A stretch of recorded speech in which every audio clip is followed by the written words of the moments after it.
I always wanted to serve on a jury. I'm really super excited to be here, so I really appreciate you having me. I'm looking forward to it. Creating this whole trial, Daddy. I want to give a big shout out to the 13th Juror podcast and Brandi. Yeah, I applaud you guys. Keep doing what you're doing. Every time you run into the farmer, you should reach for it. And then I just looked at the jury, and it's sort of like, look. I was in the eye of the storm, and you guys were watching the storm. Hey, if you're bored of work, come pop in and say, hey, what's up? You are a ray of sunshine, and I love what you've done with your YouTube channel.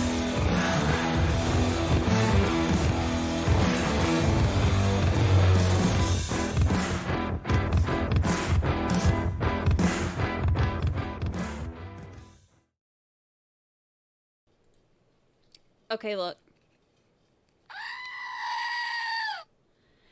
I got a screaming goat. Listen.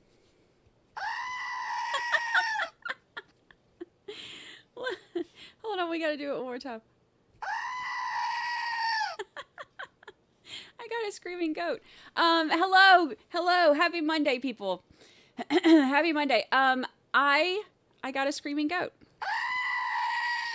I stopped by the mailbox today after treatment on the way here, and this was hilarious. So,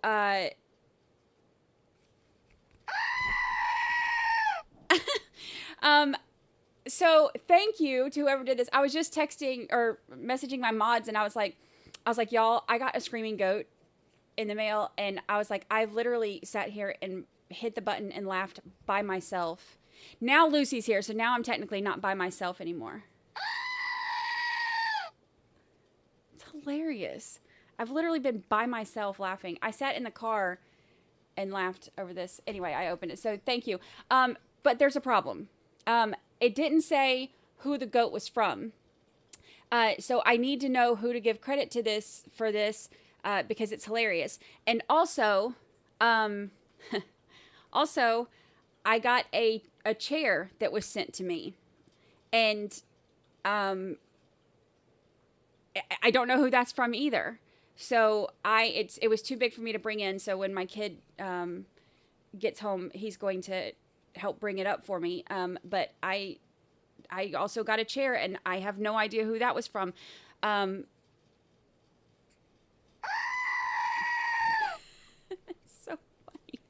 So, two amazing, I don't know if it's the same person or different people or what, but two amazing gifts, but I need to know who they're from so I can give you credit and say thank you. So funny. Oh, Kathy Davidson says the goat was me. Oh my gosh, Kathy Davidson, I have sat here and laughed. Oh my gosh. I was literally messaging my mods earlier saying people would look at me and think I'm a crazy person because I'm sitting here just by myself playing with my toys. No big deal. But now, like I said, now Lucy's here. Lucy looked at it, and when it screamed, she was like trying to sniff around it. But oh my gosh, this is hilarious. And it comes with this like little book, and it's so fun. It's like, why you should push the button, and it tells you what, and then it has like goat quiz, and it tells you test your knowledge about your new furry friend, and it's all the different reasons. Anyway, it's hilarious. It's amazing. Kathy Davidson, I have literally sat here by myself laughing at this. So so funny. Thank you so much. And whoever sent the chair, I need to know that too. I appreciate that. It's really not that loud. Did it sound loud? Because I put it right up to the microphone so y'all could hear it, because it's really not that loud. So it's not like, it's like the perfect amount of loud. It's really funny. And whoever sent me the chair, thank you for the chair. I told y'all I have my pillows and I'm okay, but somebody sent me a whole chair, and it's a whole chair. It's pink and white. And it says from Amazon Fulfillment, but it doesn't say who sent it. So whoever sent me a chair, thank you. Y'all are very generous. You didn't have to do that. I told you I am okay with my pillows, but I do appreciate it. So I need to know who sent that. The good old cowboy is still with y'all. Attorney for 9 months. Oh, this is the first 9 months we've had. Ricky Watson, you're the first 9 months. You're the first 9-month anniversary. That's exciting. That's really exciting. Happy 9-month anniversary. Edmund Twin Mom. Yay, 6 months. So glad the rent here is cheap.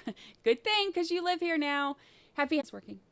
Member 4. There it goes. 7 whole months. Lily's mom. 7 whole months. Yes, thank you. Oh, Leah SM. The person's name might be in the box with the chair. Okay, I didn't think about that. So I'll, when my kid brings it up, we'll look. But that was, I mean, it's awesome. That's awesome. Let's see. Anne, member for 8 months. Let's see. Where did that just go? I don't say much, but I do live here. Anne, welcome. You're like our quiet roommate. You're our quiet roommate. Oh, is the screen flashing? Let me turn my flash off on my phone.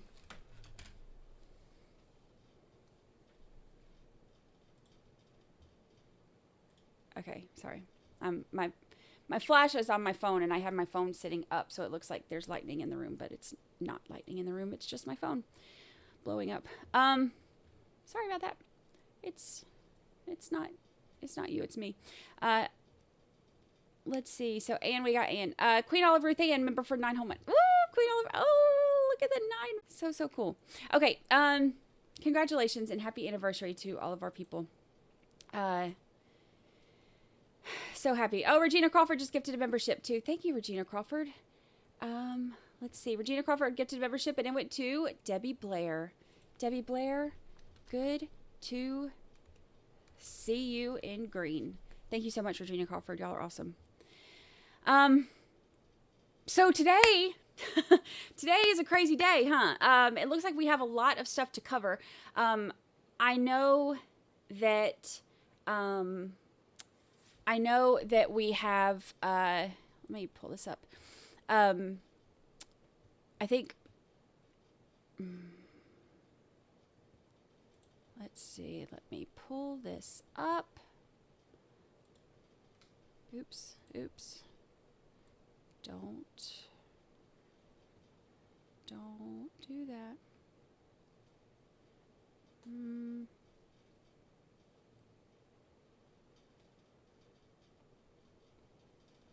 There we go.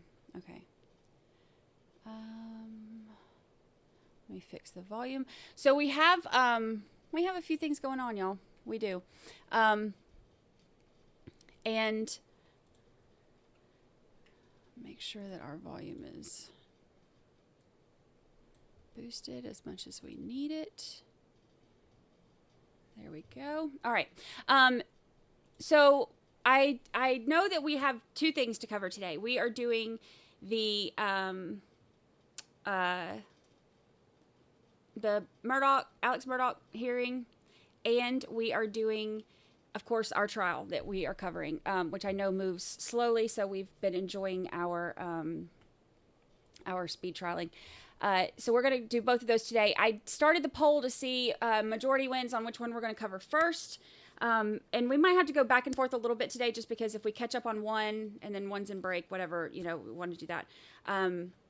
So we might have to go back and forth a little bit, but I wanted to see which one we wanted to cover first. So Alex Murdaugh is the one that the majority voted on, so we can go through that. We can listen at 1.25 speed, and then of course skip breaks. I know they're on break now, and will not be back for about another hour, so we'll have a little bit of time. So we can get through all of this. I've heard it's been crazy, but I can't have my phone in the hyperbaric chamber, so I have not been able to see many updates. I've only gotten updates within the last few minutes since I've been home. So, we'll have to see. Let's see. I missed something. Hold on. Anne, thank you so much. Hello, Brandi and Lucy. Glad to see you. Glad to see you too, Anne. Welcome. Always glad to have you here. And Betsy Blue Eyes, today is my birthday. So happy. Oh, happy birthday, Betsy Blue Eyes. Happy birthday. We love birthdays here. Happy birthday. If I were a good singer, I would sing to you, but I'm a terrible singer. Terrible singer. So Juror in Troconis trial left the country for an emergency. Alternate juror coming in. Dang, we're getting down to like none of them, huh? Wow, that's crazy. Can't wait to see Becky Hill today. Yeah, me too. That'll be interesting. We might have to watch. Let's see what we can get through with the Murdaugh stuff, and then we might be able to see some of Becky's stuff live, and then we'll get through the Michelle Troconis stuff. The next couple days are just going to be busy because we knew that because we were going to have both. So we will get through it. All right, let me end the poll and let's get going. Oh, I guess I can move.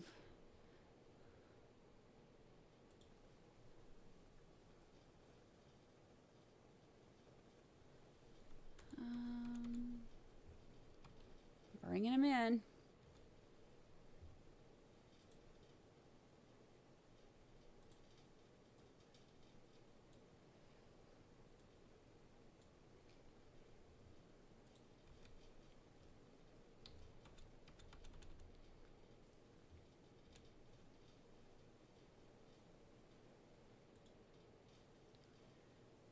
I'm going to skip through all this stuff. We just want to hear what they're saying.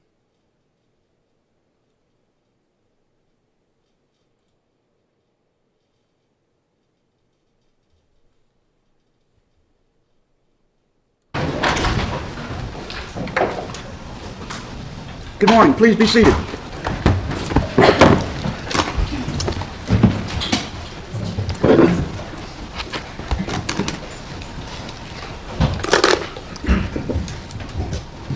These remarks to the members of the press.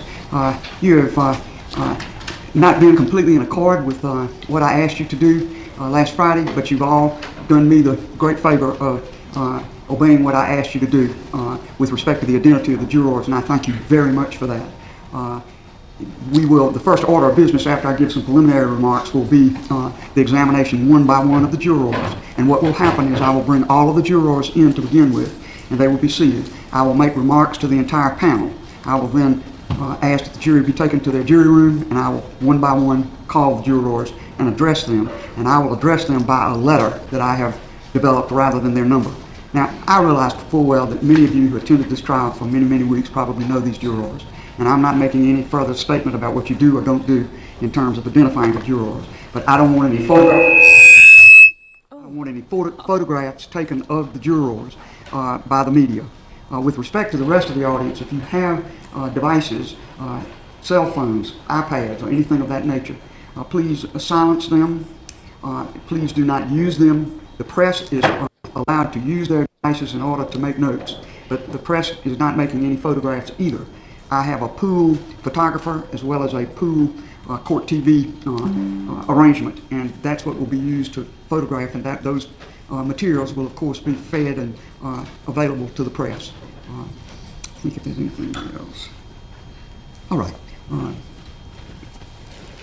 That killed my ears. All right, the jurors are in place in the jury room, Mr. Bailiff? Yes, Your Honor. Very good. Bring me the jurors. Sure. Hold for a minute. Yes, sir. Your Honor, you have a list of questions you've distributed to us, and yes, sir. Of course you went through those with Juror Z. Or X. I knew it was one of those last letters. Juror X. The third question, you say, did you hear Ms. Becky Hill make any comments about the merits of this case before your verdict? Yes, sir. And clearly the juror didn't understand what the word merits meant. I disagree with that, but you may make your record about that. I think the juror understood what was being asked, and frankly, in some of the materials that we've exchanged back and forth about questions, you yourself have used the word merit, so I don't think she was confused. Well, Your Honor, occasionally I make a mistake. I think in this case, perhaps you made a mistake, and if you would just respectfully use the words, did make any comment about the case before your verdict. Just leaves out their judgment about merits, because they don't know merits is a legal word. I will take what you say into account, but I have already examined one juror using that term, and you now say that term confused the juror. You have that on the record, and certainly would be able to argue that to any of the appellate courts that review what I do here, but my intention is to use the language that I used with the juror I've already interviewed. But, Your Honor, you went and did a follow-up question, our request, which elaborated on what that meant. And certainly, after you asked that question, we think that clarified it, and you could use merits or anything else about the case and deal with both issues. I just think it's going to require us, based on statements that these jurors have given to SWED, to ask very specific questions. Okay, I understand what you're asking. Let me ask you this, Mr. Harpootlian. Do you happen to have the transcript of Friday's proceedings? I don't think so. State, do you all happen to have a transcript of Friday's proceedings? Your Honor, we're looking right now. All right, belay that. I've got a copy. Let me look at it for a minute to see what I did in clarification, and so just pause for a minute. Let me look at that.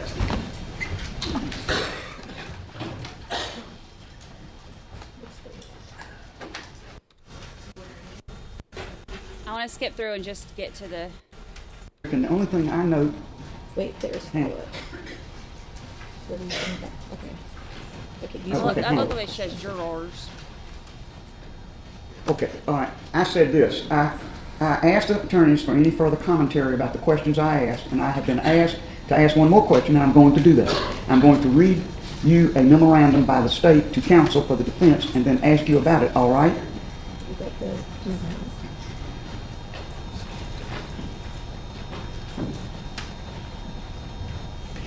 And then here's what I read. Per Chief Attorney Waters, please be advised that the attorney for Juror X has told us that his client says that prior to the defendant's testimony, his client did hear Clerk Hill say words to the effect of, quote, looks like the defendant is going to testify, this is an important day, close quote. Or, quote, this is an epic day, close quote. And that there was some statement that it was rare for a defendant to testify. And then I said, Juror X, can you verify that what I've read is something you heard and told your attorney? And she said, yes, ma'am. Very good. Did these statements have any impact on your verdict? No, ma'am. Very good. I will ask that question. Well, I didn't change well, I've read you what I asked. I will be glad to do that again. Your Honor, different jurors say different things based on the memorandums we've received. I won't say you told your attorney or anything like that, but I will ask about that statement having been made. Your Honor, just for the record, we believe the term merits is a term of art, just as if you asked him was there probable cause. Again, or anything else, we're not asking you to open Pandora's box. I hear what you say, and I will take it into account. Okay, thank you, Your Honor. Mr. Waters, anything on your behalf? I do not have anything further, Your Honor. We believe the term is Thanks, self-explanatory. sir.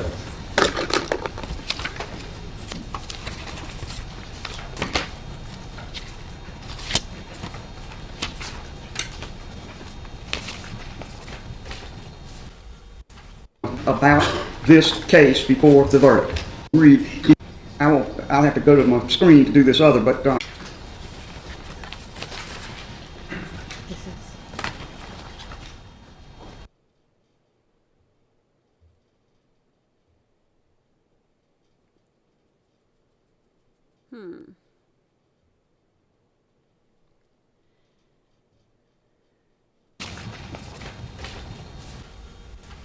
about this case before the verdict. Okay, let's see if that helps.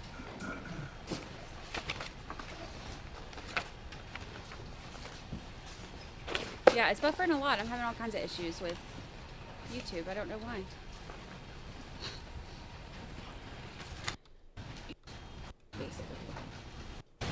I wanted to make a few opening remarks to you before I question each of you about the matter. You have done absolutely nothing wrong. None of you, not any of you. You didn't ask to serve, but you served and did your duty. This was an unusually difficult trial because of its length. 6 weeks is almost unheard of in South Carolina as the length of a case. It was difficult because of the intense publicity and public interest in the case. It was difficult because of the complexity of testimony and exhibits in the case. And you acquitted yourself honorably.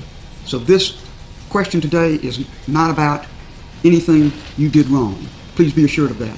I respect you and I respect your service. Today, I'm going to ask you to do something that's difficult. This case is unique. Most of the time, if there's some issue about improper conduct or contact with a juror, it comes up immediately. The judge puts questions to the juror and perhaps to the person who may have made an improper comment, and then you go on to verdict. Or sometimes it's very shortly after the verdict is rendered. And again, the judge questions the affected jurors and the supposed interference and makes a ruling right then and there on either a new trial or a mistrial. Now here, we are almost a year after your beginning of service on this case. And that makes it mighty difficult for you to do something I'm going to ask you to do, and it's this. Today, I ask you to focus your attention. What is that? Mr. Bailiff, what is that noise? I'm not sure. Is that the sound system doing I that? believe it's the court sound system. This is the funkiest sound system in the world, so you just have to keep up with it. I've had trouble in every case I've ever tried with the sound system. So, jurors, if something happens and the sound system goes haywire, we'll stop for a minute until it stops. Now, as I was saying, I want you to focus your attention as you answer the questions I'm going to ask you on your 6 weeks of experience as a juror in this case, and on the point in the trial where the judge charged you, and on your verdict as you rendered it on March the 2nd, 2023. That's what I want the focus to be. And again, I know I'm asking a lot to have you cast yourself back into that time, but that's what the questions I'm asking are about that time and not about this time. There's been so much drama about this matter since the verdict was rendered, and my heart goes out to everyone, the lawyers and you who are in this trial. That I can't help. But I've been asked by the Supreme Court to take a look at this issue. The appeal is on pause until I do, and I've got to do my duty as I see it. And you do yours as I know you see it. So I thank you very much in advance for, again, the terrible inconvenience of calling you all back together now. But it's very essential to completing the record about this case and placing it before the appellate authorities as it needs to be. So in advance, I thank you. What I'm going to do now is dismiss you to the jury room, and one by one, I will call you, and I will refer to you by a letter that I have just assigned you that isn't your jury number and certainly isn't your name. You know, these people in the media saw y'all all through the trial. They probably know who you are. But I'm trying to do my duty as I see it when I make your appearance here anonymous to the record. And only the clerk, the court reporter will have a sealed document by me indicating what the key means in terms of your juror number and your name. So I'm doing everything I can do about this matter. But it goes without saying that your business is your own business. You don't have to interview with a soul, not lawyers, not media, not anyone after this matter. That choice is purely yours. And I will respect that and protect that to the best I can if anything comes up afterwards. All right, you may go to the jury room. All right. All right, Mr. Bailiff, bring me Juror Z. One other matter. Yes. One of the individuals sitting in the jury box called this the next jury liar publicly. I asked that that be Mr. Bland and his partner, cohort, not sit behind her or near her while she's testifying. I object. Well, Your Honor, I object to him speaking. One moment. We're not going to have a big colloquy about this. You keep your seat for a moment, Mr. Harper. Yes, Your Honor. Mr. Bland, you do the same. Mr. Bender, is there a seat over next to you? There is. Mr. Bland, will you go over and sit next to Mr. Bender, please? Thank you. Thank you, Your Honor. For the record, I have some people in the jury box. Two of them are SLED agents. One of them is the media consultant, and one of them is attorney for several of the jurors, Mr. Bland. And that's being done at my direction. And Justice told you have Scott Mongillo, Blaine Richter, also in the jury box. Very good. Yes, sir. That's fine. All right. Bring me Juror Z. Off to a big start. Poot and Eric Bland, not fans of each other. Not going for coffee after. I think it's fair to say.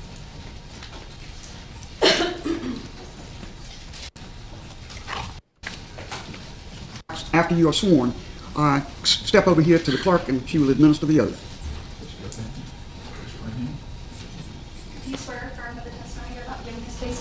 the whole truth, and nothing but the truth, so help you God? I do. Thank you for this.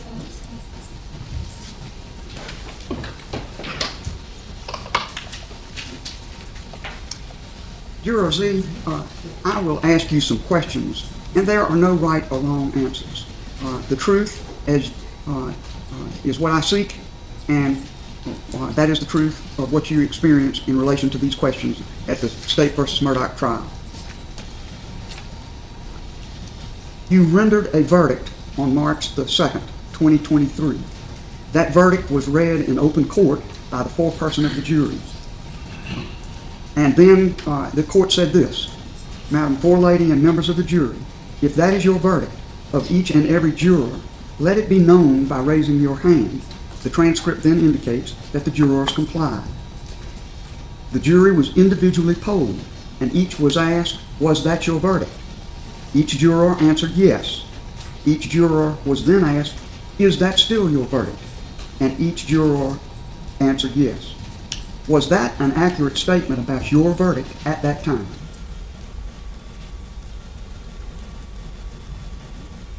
Yes, ma'am. Right. Was your verdict based entirely on the testimony, evidence, and law presented to you in this case? Yes, ma'am. Did you hear Ms. Becky Hill make any comment about this case before your verdict? Yes, ma'am. If yes, what did Ms. Hill say? To watch his actions. To watch his actions? What else? To watch him closely. To watch him closely. Anything else you remember?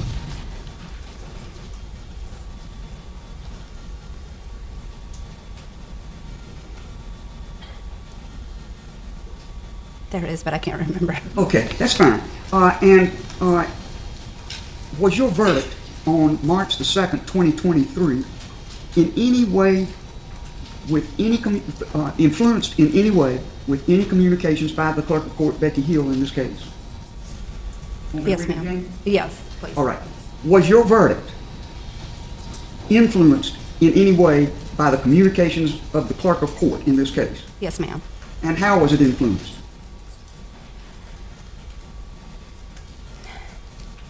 To me, it felt like she made it seem like he was already guilty. All right, and I understand that. That's the tenor of the remarks she made. Did that affect your finding of guilty in this case? Yes, ma'am. All right. Be at ease.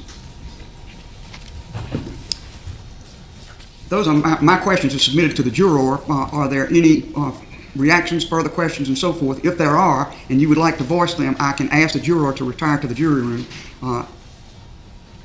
Just tell me whether I need to do that. All right, sir?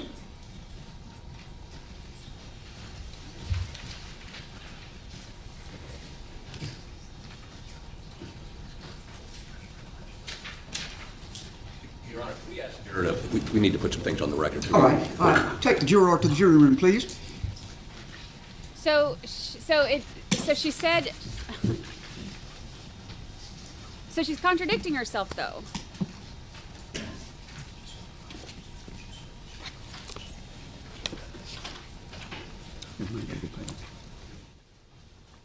Yeah, that's fine.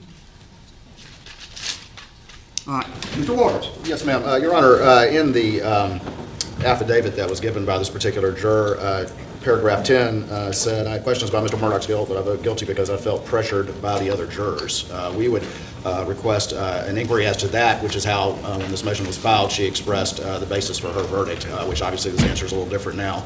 So we would request a brief inquiry from the court as to that specific issue. All right.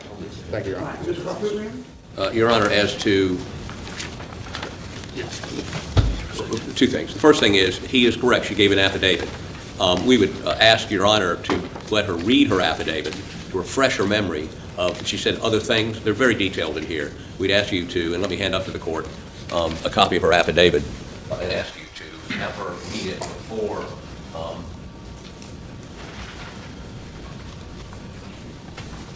before she's asked any other. What I have here from Mr. Waters, for the record, Mr. Waters, what I've been handed for the record is something now referred to as Z. It was taken August the 14th, 2023. It was sworn before Holly Miller, paralegal for Mr. Harpootlian, and he would like for me to give that to the juror and ask her to read it and then ask her about it. I'm inclined to do that, but I want to hear from you first. Your Honor, again, if they want to refresh the recollection, that's fine with the state, so we have no objection to that. Very good. It will be done. Your Honor, also we would ask that you not ask the question that Mr. Waters asked you to ask because it violates Rule 606B, which provides upon an inquiry into the validity of a verdict or indictment, a juror may not testify to the effect of anything upon that or any other juror's mind or emotions. What was the question he asked? If you look at that affidavit, it's paragraph 10, Your Honor. Paragraph 10. It's in the very affidavit. She said she was influenced by other jurors. Yeah, okay. I'm going to ask her about that. I'm going to give her the affidavit and then I'm going to question her about it. And we would, for the record, indicate that we object to that under 606B. Your Honor, from our perspective, she's put an You're issue. the one that asked me to have her look at this affidavit, but you're telling me I can't question about it? I deny that objection. Your Honor, if it's something that's inadmissible, you should not ask her about it. Well, you want me to admit it and have her examine it? No, I want you to have her read it to refresh her memory. We're quibbling, Mr. Harper, we're quibbling about things that I'm not going to take time to quibble about. My ruling is, pursuant to your request, I am going to allow the juror to examine her affidavit, and then I'm going to question her about it. That's my ruling. Your objection is overruled. For the record, I just want to note, Your Honor, just for the record. You noted 606. I hear you noted. And in no way waiving anything or opening any door by asking you to let her examine. That's for a higher court than me to decide. Well, I understand that, and that's why I want to make sure when they read this transcript, there's no confusion. I'm not asking you to put that into evidence. I'm asking you to let the jury. I don't see how in the world I can question the juror about something and not put it into evidence. You can't have your cake and eat it too, Mr. Harpootlian. You could have been very satisfied with the answers that were already given. But you have chosen to ask about this. Call the request. Denied. Your Honor, all the time we ask witnesses to examine a prior statement. Mr. Harpootlian, I made my ruling. Please take your seat. All right, bring me Juror Z.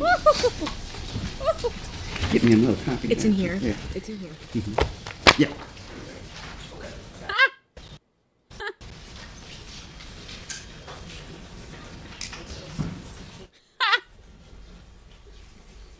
I like this judge. She's in control. She's like, own it, doggone it. Woo.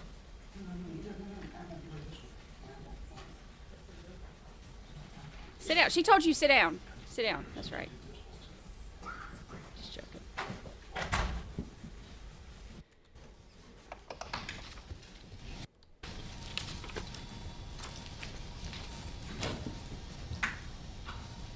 Madam Juror, you gave an affidavit to a representative of Mr. Harpootlian on August the 14th, 2023. And I have this in my hand at the present time. And I'm going to hand it to you. And I'm going to ask that you read it. Tell me when you completed reading it. And then I'm going to ask you some questions. You're going to see 4 little boxes on this affidavit. They are your name and the names of 2 of the jurors. I will strike that out before it appears in the record, just so you understand.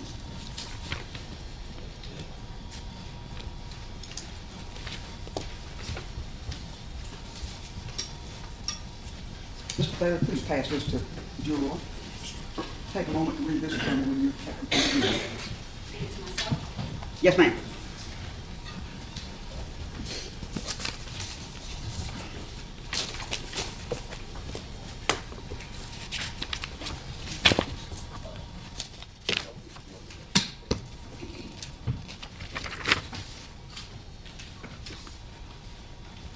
All right.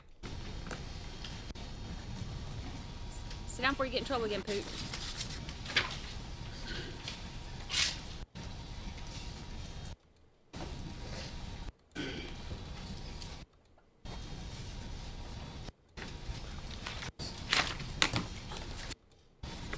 The first paragraph, of course, is a statement that you were a juror in the case. Second paragraph says, toward the end of the trial after the President's Day break, but before Mr. Murdaugh testified, the clerk of court, Rebecca Hill, told the jury, quote, not to be fooled, unquote, by the evidence presented by Mr. Murdaugh's attorneys, which I understood to mean that Mr. Murdaugh would lie when he testifies. Is that what your recollection is of that statement? Yes, ma'am. Is there anything in the statement that, on reflection, you think is not correct? No, ma'am. All right. Number 3, she also instructed the jury to, quote, watch him closely, quote, immediately before he testified, including, quote, look at his actions, quote, and, quote, look at his movements, quote, which I understood to mean he was guilty. Is that an accurate recitation of your view of the matter? Yes, ma'am. Number 4, paragraph 4. Immediately after he testified, the foreperson said Mr. Murdaugh was crying on cue. Is that an accurate statement of what you saw and heard? Yes, ma'am. 5, the foreperson criticized the former foreperson for handing Mr. Murdaugh a box of tissues when he was crying on the stand while testifying about his murdered son. She told the jury we cannot interact with Mr. Murdaugh because that's what the defense wants us to do. Do you still stand by that recitation of that conversation? Yes, ma'am. All right. Number 6, the jury frequently discussed the case during breaks before deliberation. Is that correct? Yes, ma'am. All right. Number 7, toward the end of the trial, Ms. Hill came into the jury room a lot. Is that your recollection? Yes, ma'am. Ms. Hill and the foreperson had private conversations on multiple occasions. The foreperson would tell the bailiff that she needed to speak with Ms.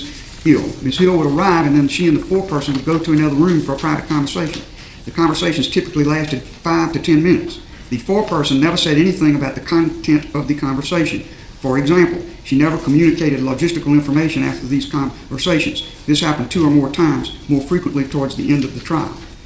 Is that still your recollection of the interaction? Yes, ma'am. 9, when we began deliberations, Ms. Hill told us this shouldn't take us long, quote, and if we deliberated past 11 p.m., we would be taken directly to a hotel. We had driven from our homes that morning and were not prepared to stay overnight. Additionally, smokers on the jury asked to be allowed to take smoke breaks, but they were told they could not smoke until after the deliberations were complete. Did you hear that? Yes, ma'am. Including the business about the smokers? Yes, ma'am. All right. Number 10, I had questions about Mr. Murdaugh's guilt, but voted guilty because I felt pressured by the other jurors. Is that an accurate statement about your verdict? Yes, ma'am. Okay, so then, was it because of the jurors or because... After the verdict and immediately before sentencing, Ms. Hill pressured the jury to speak as a group to reporters from a television show. Is that an accurate statement of what she said? Yes, ma'am. And did some jurors decline to do that? Yes, ma'am.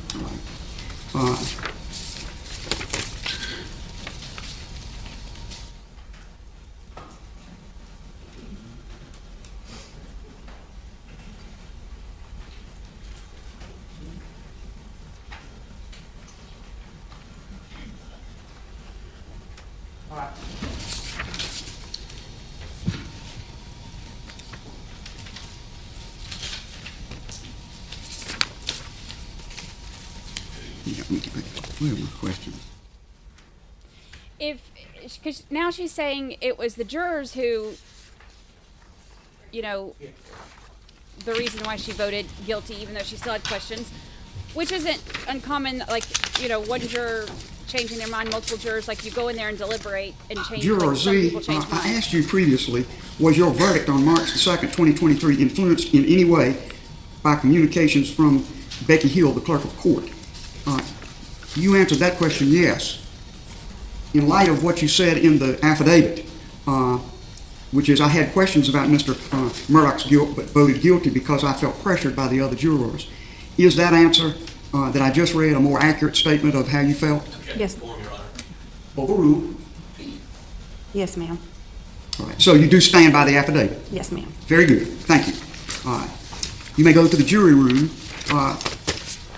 And let me just explain to you what the procedure will be. I'm calling the rest of the jurors, of course, one by one. When I'm finished with that, I will bring you out as a group one more time, and then you're free to leave. You don't have to stay. Okay? Very good. You may go to the jury room. What's that? Before this juror's excused, but after she steps out, I'd like to address the court. All right. You may be excused.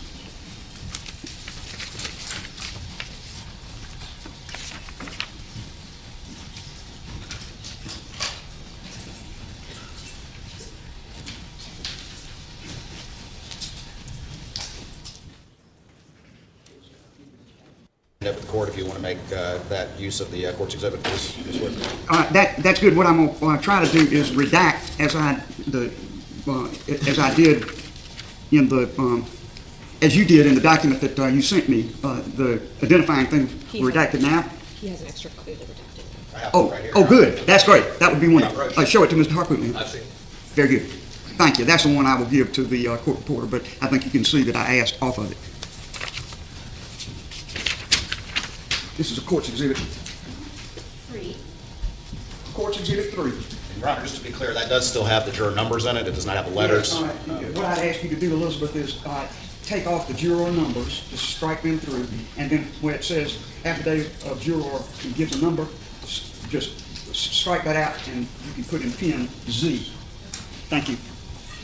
Yes, sir. Mr. Harper. Your Honor, we objected to the questioning because this juror gave 2 statements under oath, one in an affidavit and one here to you today. The one here today was Becky Hill influenced her verdict. Yes. The one she gave in an affidavit 6 months ago was based on jurors. It could be both.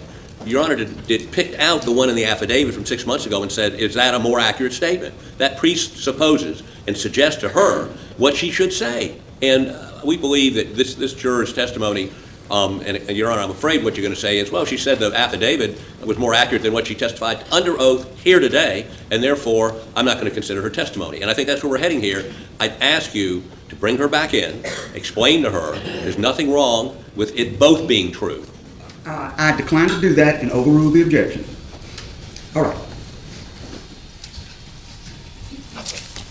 Oh, dang.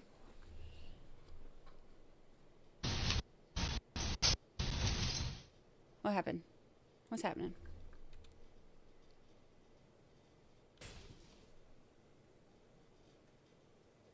What happened?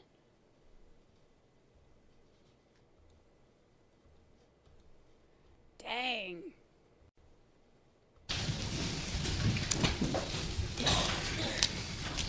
To report this to you, and I'm very, very unhappy about it, but there's nothing to do but put it on the record, and then I will proceed with questioning the rest of the jurors. The jurors' cell phones were not confiscated or taken from them, and they tuned this thing in on court TV and listened to all of what just went on. So you may make whatever statement you like to make, and then I'm going to go on and question the jurors. I will tell you in advance, I am not going to stop the proceedings or do anything to interrupt them. I'm going to get the rest of this on the record. You might imagine that they no longer have their cell phones with them. Your Honor, we have a 5-minute recess to discuss what we need to put on the record. I mean, I'm not going to take all day on this thing. I report things as they come to me. I will give you a couple of minutes, and then we're going to... They were late getting here. I didn't get to start on time like I wanted to, so I need to just calm down a little bit. But I tell you, don't take any long period of time. Court will be in recess for 5 minutes. Oh, God. This is a shit show. Oh, my goodness. So they just watched what happened on court TV.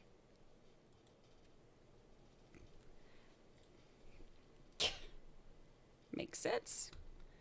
Sure, why not? Why not? Nothing better to do. Let me just tune on in to what's going on outside. Just a minute. Now, you're about to do something that I've already said I'm not going to allow to happen.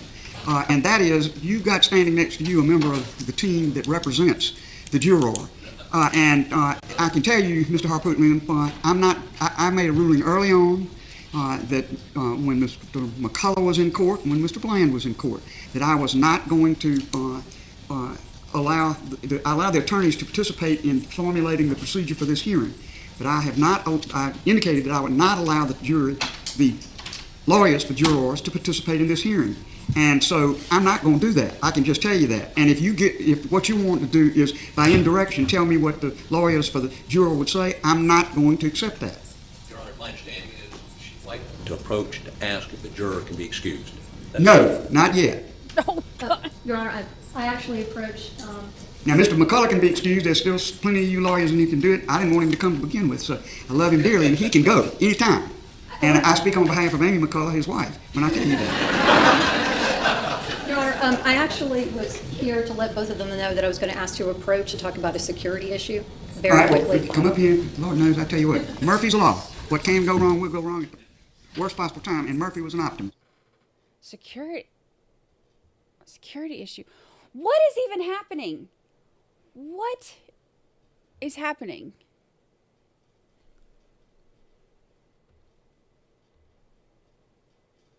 Why he grinning? Oh God.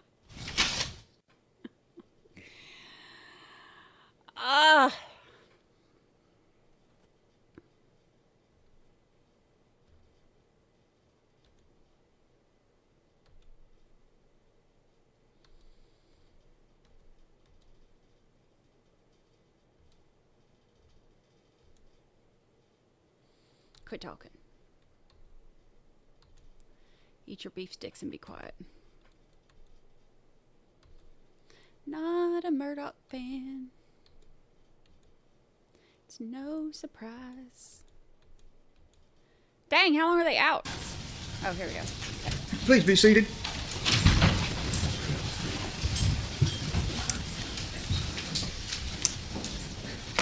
Let me place upon the record two things. First of all, I have made certain now that a bailiff will be in the jury room with these jurors. Why that, I announced that many times, that is the way it was to run. Why there wasn't a juror in the jury room is something I don't know, but I have asked that that be followed rigidly. I've also asked, I don't go into jury rooms, never have and never will, but I asked the bailiff to tell the jurors that they are not to discuss any testimony that any of them are giving. I asked Juror Z whether she was comfortable, because I would be glad to place her in a separate room so that she's not set upon by the rest of the jurors. She gave me a big smile and said she was perfectly comfortable. And I said, at any time you're not comfortable, you simply tell me, and I will have you placed in either my office or another jury room. So that's where I left it with Juror Z. I think she's fine, but I just wanted to make sure of that. And again, on the record, the conversation I had with her was outside the jury room. I don't go into the jury room for any reason. Very good. Okay. Mr. Bailiff? Yes, sir. For the record, Your Honor, we would ask, as jurors are brought in, we would ask that you ask them if they've watched or heard anything this morning from their cell phone or other jurors about what occurred in here this morning with Juror Z. And if so, what was it? I'm going to say, ask each one of them something about this. Whether it's exactly what you want, I don't know. But I will ask them something about this or make some direction to them about it. I'm not going to get into a who shot John about what they said in that jury room today. I'm not going to do that. But I will try to, as best I can, deal with this question of of them hearing parts of the examination of Juror Z. Your Honor, this morning I think you already instructed them not to discuss these matters themselves. So if they have violated that, again, I think it's important for you to make that inquiry. I'm going to make it as I see fit. Thank you, Your Honor. Yes, all right. Bring me Juror C. C.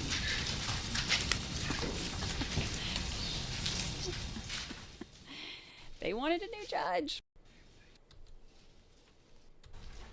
Ask and you shall receive. Do you swear or affirm that the testimony you're about to give today will be the truth, the whole truth, and nothing but the truth, so help you God? Thank you. Woo.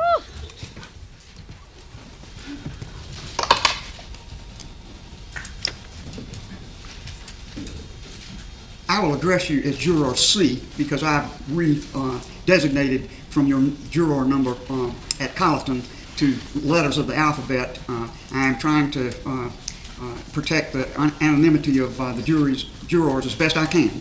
I can't promise you with all the time that they spent seeing you all in the trial of the case that they won't figure out who is who. But on my record here, which is all I can control, I will address you as Juror C. Yes, ma'am. And before I begin, I understand that there may have been some cell phones activated in the jury room and the watching of the questioning of Juror Z. Did that take place? I know people were on cell phones, but I'm not sure of what they were watching. Were you on a telephone? No, ma'am, I was not. Very good. I don't think I have to go any further then. Thank you, sir. You rendered a verdict on March the 2nd, 2022. The verdict was read in open court, signed by the foreperson of the jury, and the court then said, Madam Forelady and members of the jury, if that is your verdict of each and every juror, please let it be known by raising your hand. The transcript then indicated that the jurors complied. The jury was individually polled, and each was asked, was that your verdict? Each juror answered yes. Was that an accurate answer about your verdict at that time? Yes, ma'am. No. Was your verdict based entirely on the testimony, evidence, and law presented to you in the case? Yes, ma'am. Did you hear Becky Hill, Clerk of Court for Colleton County, make any comment about this case before your verdict? No, ma'am. I wasn't privy to any of that. All right, sir. Was your verdict on March the 2nd, 2023, influenced in any way with any communications by the Clerk of Court, Becky Hill, in this case? No, ma'am, it was not. Very good. That completes my questions. You may retire to the jury room.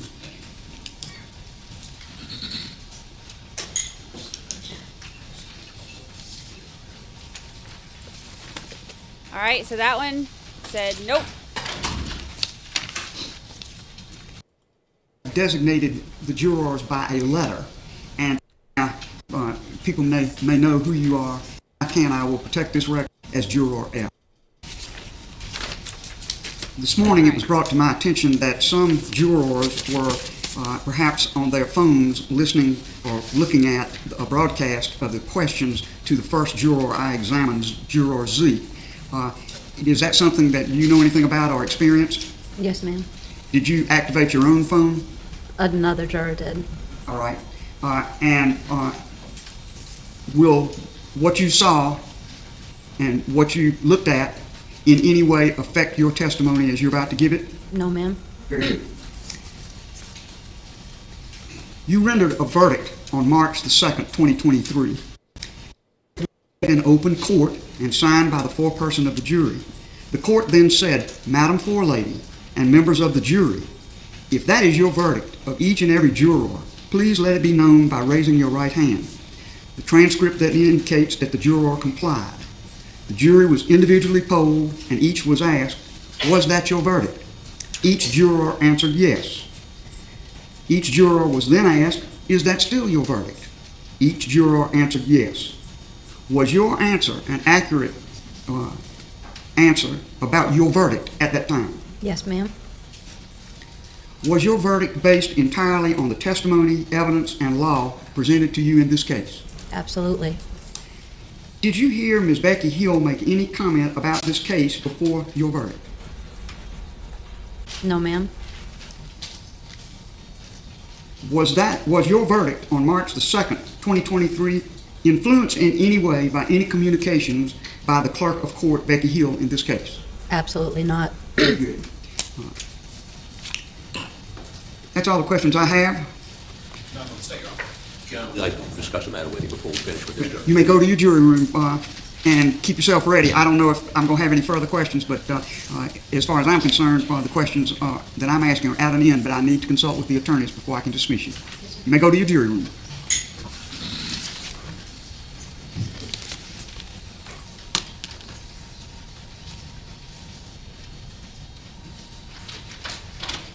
Yes, sir. Your Honor, in interviewing the Clerk of Court for Barnwell County, who worked as an assistant to Ms. Hill during this trial, and interviewing the alternate juror who was not, wasn't needed, wasn't dismissed for any particular reason other than it wasn't needed, both of them indicate they believe that Ms. Hill transported this juror by her personal vehicle or a bailiff's vehicle at least once during the trial. So I would ask you ask her, during the trial, did Becky Hill either drive or ride with you in a vehicle before or after court? If so, what, if anything, did Becky Hill and you discuss? What's your position on that, Mr. Waters? Your Honor, I have no objection to that. That's all right. All right, bring the juror. This is Juror C, returning to the stand.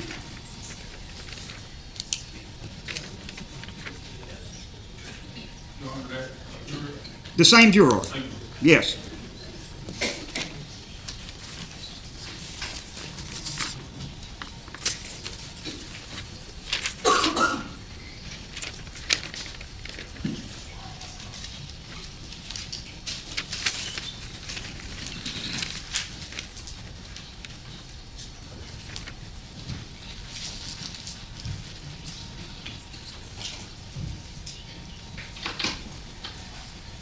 Thank you, ma'am. Of course, you're still under oath. And I have this question for you. During the trial, did Becky Hill either drive or ride with you in a vehicle before or after court? If so, what, if anything, did Becky Hill and you discuss? Do you recall that at all? Could you please ask that again? Ma'am? Could you please ask the question again? Sure. Sorry. During the trial, did Becky Hill either drive or ride with you in a vehicle before or after court? No, ma'am. All right. Then I don't need to ask the second question. This will conclude your testimony. You are dismissed. I'm going to ask the jurors to stay with me until I've completed this process, and then you are free to go. Thank you so much.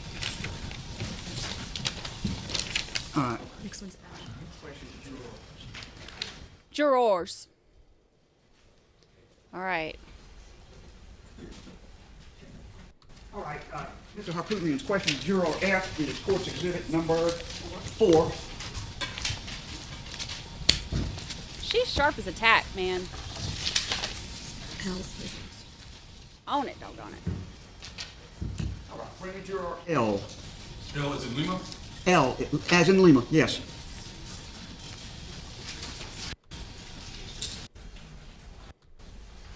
L is in liar! Sorry. Do you swear or affirm that the testimony you're about to give in this case today is to be the truth, the whole truth, and nothing but the truth, so help you God? I have redesignated each of the jurors L here for your answer. Skip it through that. We already know this. Justice. Before you came to testify and were sworn, you were in the jury room with the other jurors. Yes, I understand that some may have looked at their cell phones and looked at pictures of the proceedings as they involved the first juror who was examined. Did you see any of that? People had their phones out, yes, ma'am. Did you look at any of it? No, ma'am. All right. And I don't need to ask you anything further about that. You rendered a verdict on March the 2nd, 2023. The verdict was read in open court, signed by the foreperson of the jury, and the court then said, Madam Forelady and members of the jury, if that is your verdict of each and every juror, please let it be known by raising your right hand. The transcript then indicates the jurors complied. The jury was then individually polled, and each was asked, was that your verdict? Each juror answered yes.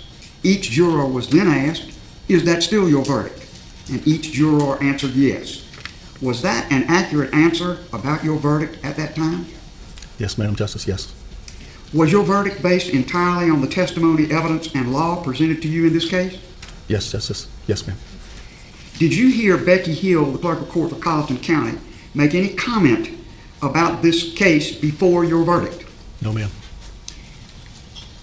Was your verdict on March 2nd, 2023 influenced in any way with any communications by the clerk of court, Becky Hill, in this case? No, ma'am.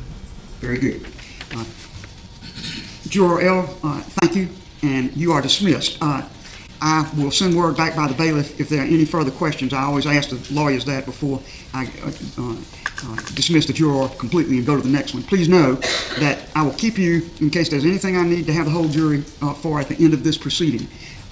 Then you're free to go, and you don't have to speak to a soul about any of this. Thank you, sir.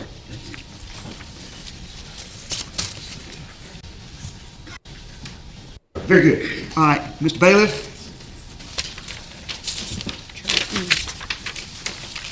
Bring me Juror E. E as in Edward? Yes. Juror E.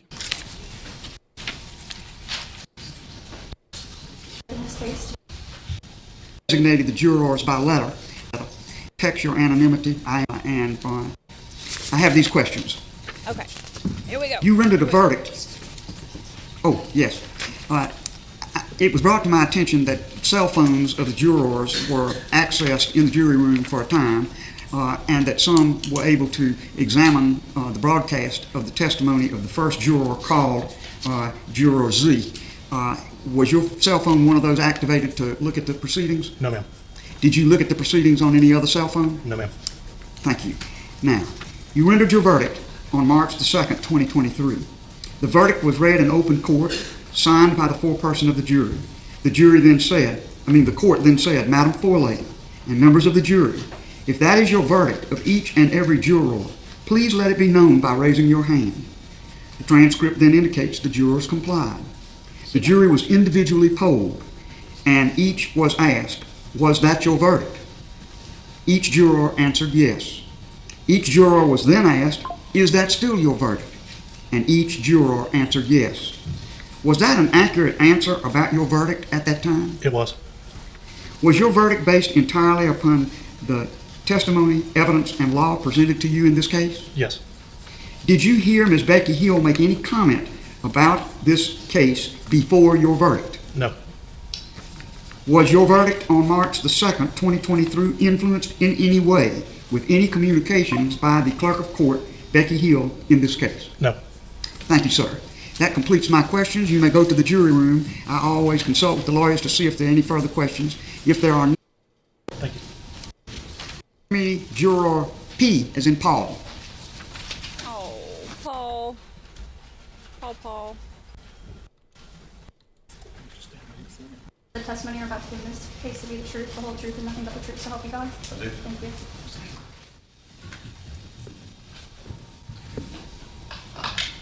Good morning. Good morning, ma'am. I will be addressing you as Juror P, as in Paul.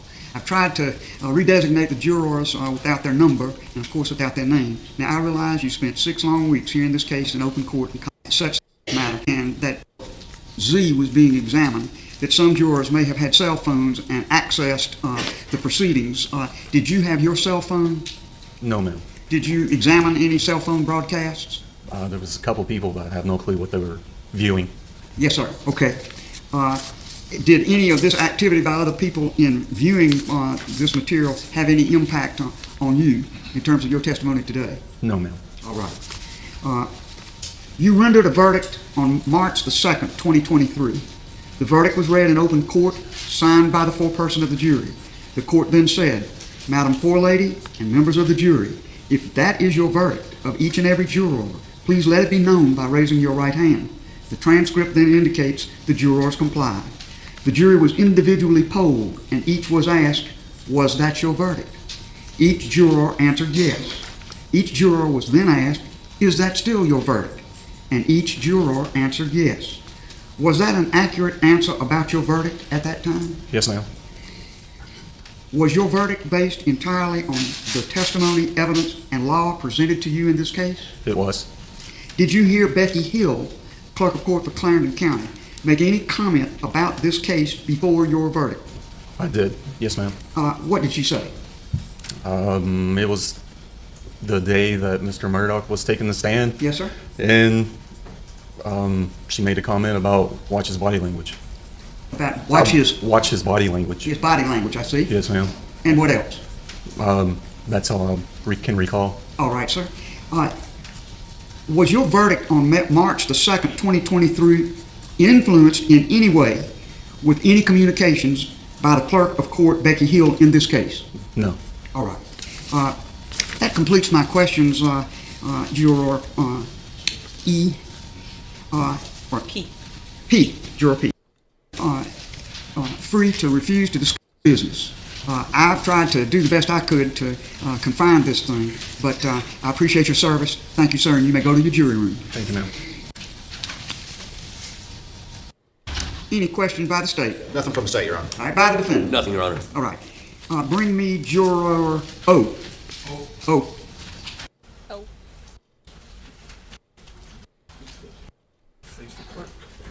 This case to be the truth, the whole truth, and nothing but the truth, so help you God? I do. Thank you.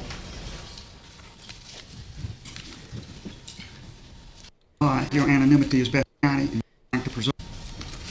During the testimony of the first juror and looked at the proceedings, are you aware of that? Yes, ma'am.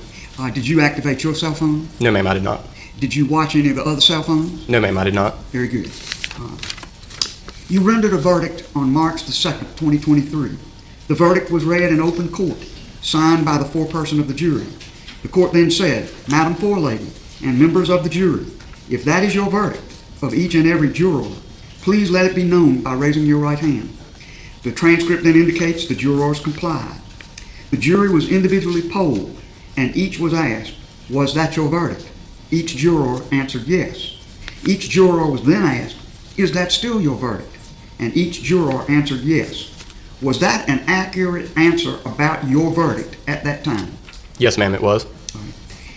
Did you hear Ms. Becky Hill make any comment about this case before your verdict? No, ma'am, I did not. Was your verdict on March the 2nd, 2023 influenced in any way with any communications by the clerk of court, Becky Hill, in this matter? No, ma'am, it was not. Very good. That concludes my questions. You may return to your jury room. I ask that you stay until parole. Very quickly, I think question 2. I don't know that we did question 2. Resume your seat. Was your verdict based entirely on the testimony, evidence, and law presented to you in this case? Yes, ma'am, it was. Very good. You're excused. Thank you, Mr. Warder. Oh, excuse me, sorry. All right. Nothing further, Ms. Waters. Thank you.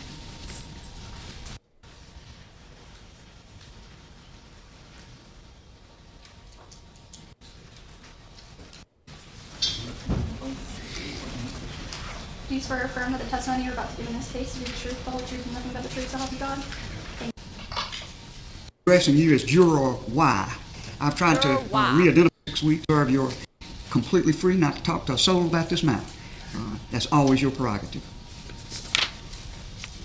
I understand that before you came out here, when the first juror to be examined was being examined, that some jurors may have activated their cell phones.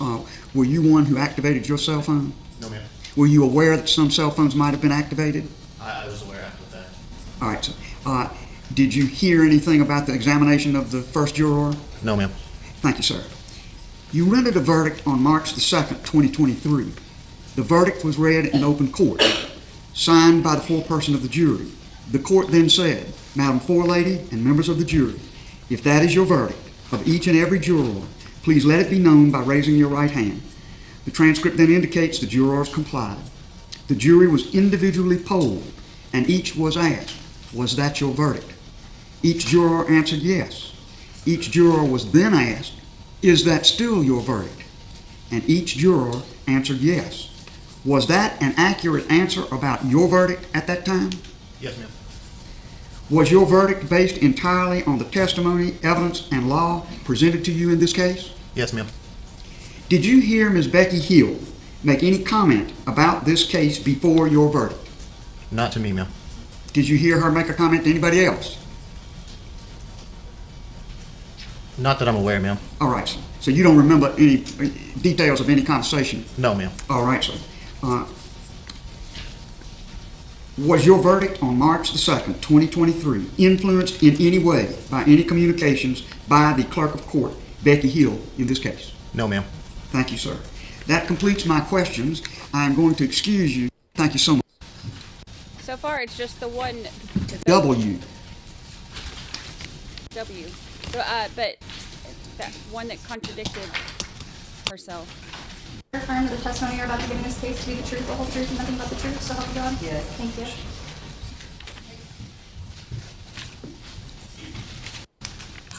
Redesignated by law, and those who were there in the trial for a long period of time, participation in this, may not talk to one single soul about this if you don't want to. That's purely your prerogative. Was being questioned. Some members of the jury, as you were back in the jury room, may have activated their cell phones. Were you one who activated your cell phone? No, ma'am. I left my phone in the car. And did you hear any information coming from anybody else's cell phones about that examination? I did. All right. Does that have any impact on the testimony you are going to give today? No, ma'am. Very good. You rendered a verdict on March the 2nd, 2023. The verdict was read in open court, signed by the foreperson of the jury. The court then said, Madam Forelady and members of the jury, if that is your verdict of each and every juror, please let it be known by raising your hand. The transcript then indicates the jurors complied. The jury was individually polled, and each was asked, was that your verdict? Each juror answered yes. Each juror was then asked, is that still your verdict? Each juror answered yes. Was that an accurate answer about your verdict at that time? Yes, ma'am. All right. Was your verdict based entirely on the testimony, evidence, and law presented to you in this matter? Yes, ma'am. Did you hear Ms. Becky Hill, the clerk of court for Clarendon County, make any comment about this case before your verdict? No, ma'am. Was your verdict on March the 2nd, 2023, influenced in any way with any communications by the clerk of court, Becky Hill, in this matter? No, ma'am. Very good. That is the end of my questions, Madam Juror. You may go to the jury room, stay with the jury until I've completed the questioning, and then you're free to go, and you're free not to say anything you don't want to say. And if anybody upsets you about any further questions? Nothing for the defense, Your Honor. Very good. All right. Bring me Juror Q. Q. You swear? He's just a grinning. Referring to you as juror. That way, I'm trying to weeks, but I'm trying to protect after you have completed. Stands ready to assist. 2nd, 2023. The verdict was read in open court, signed by the foreperson of the jury. The court then said, Madam Forelady and members of the jury, if that is your verdict of each and every juror, please let it be known by raising your hand. The transcript then indicates the jurors complied. The jury was individually polled, and each was asked, was that your verdict? Each juror answered yes. Each juror was then asked, is that still your verdict? Each juror answered yes. Was that an accurate answer? Yes, ma'am, it was. About your verdict at the time? Yes. All right. Was your verdict based entirely on the testimony, evidence, and law presented to you in this case? Yes, it was. Did you hear Ms. Becky Hill make any comment about this case before your verdict? No, ma'am. Was your verdict on March the 2nd, 2023 influenced in any way with any communication by the clerk of court, Becky Hill, in this case? No, ma'am, it was not. Very good. You may be excused, and if you were to stay in the jury room. I know we were doing the cell phone inquiry Yes. with the various jurors. Yes. I don't know if you wanted to have that with this particular juror as well. Sure. I understand that before I began questioning you or the other jurors, on the questioning of the first jurors, some jurors in the assembly room may have activated their cell phones. Were you one of the jurors that activated your cell phone? Yes, ma'am. All right. And was anything that you heard at that time something that has any influence or effect on the testimony you now give under oath? No, ma'am. All right. Thank you. Anything further? You may go to the jury room. State. Nothing, Your Honor. Nothing, Your Honor. All right. Bring me Juror K. K. Yes. You say of this matter as best I can. Ask questions about this matter in any way you feel as I can to help in that situation. Some opened their cell phones in the jury room, in our jury assembly room here. Were you one who opened her cell phone? Yes, ma'am. Did you listen to or watch the broadcast of that first juror's examination? We were on Facebook. Ma'am? I was on Facebook. It was on Facebook, and you watched it? No, we closed it. All right. Did anything that you heard in that Facebook cell phone access impact or influence your testimony in this matter in any way? No. All right. You rendered a verdict on March the 2nd, 2023. The verdict was read in open court, signed by the foreperson of the jury. The court then said, Madam Forelady and members of the jury, if that is your verdict of each and every juror, please let it be known by raising your right hand. The transcript then indicates the jurors complied. The jury was individually polled, and each was asked, was that your verdict? Each juror answered yes. Each juror was then asked, is that still your verdict? Each juror answered yes. Was that an accurate answer about your verdict at that time? Yes. Was your verdict based entirely on the testimony, evidence, and law presented to you in this case? Yes. Did you hear Ms. Becky Hill, clerk of court for Clarendon County, for Colleton County, make any comment about this case before your verdict? No. Was your verdict on March the 2nd, 2023, influenced in any way with any communications by the clerk of court, Becky Hill, in this case? No. Thank you, ma'am. That completes my questions. I'll let you go to the jury room now. Just stay in the jury assembly room until I give you the word. Another no. Nothing from the state, Your Honor. Nothing for the defense, Your Honor. Very good. This then completes the questioning of the jurors. I will ask the jurors to come into the open courtroom again, thank them, and dismiss them. Anything further before I do that? Nothing from the state, Your Honor.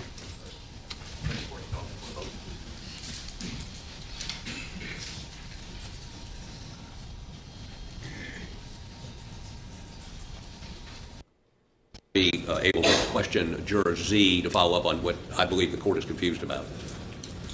Very good. I deny the request. Anything further? All right, bring me the jury. So he wanted to bring in Z again for question, and she's like, nope, we've already handled that.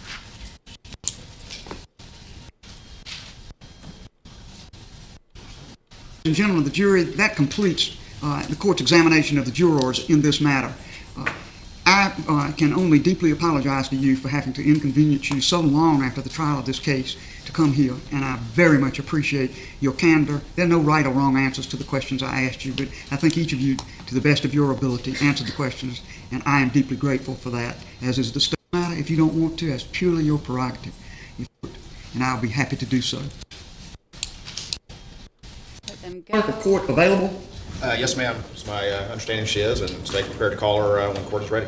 All right. I believe she's at the courtroom, but I believe she's at a location. Mr. Lewis is here, just a block or two away. So if we take a brief recess, we'll be prepared to present her after that. Well, I would. All right, so they're bringing her in. Let's skip towards, now we're almost caught up because they took a long break.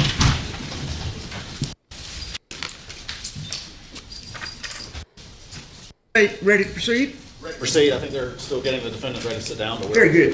Put it on the record. All right, sure.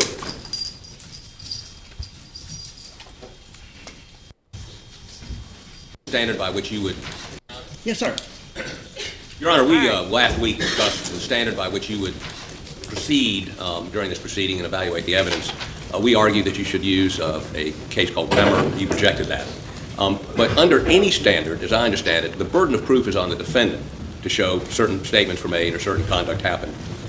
So far, Your Honor has called as court witnesses 12 witnesses. We were not offered the opportunity to cross-examine them, and so we've not had the opportunity to present any evidence whatsoever. And before the state presents evidence, I believe that we should be able to call witnesses. And I would ask the court to allow us to present some evidence before the state comes up with rebuttal. And by the way, under the cases you cited, they have no affirmative obligation to present anything at this point. There's no requirement they present anything.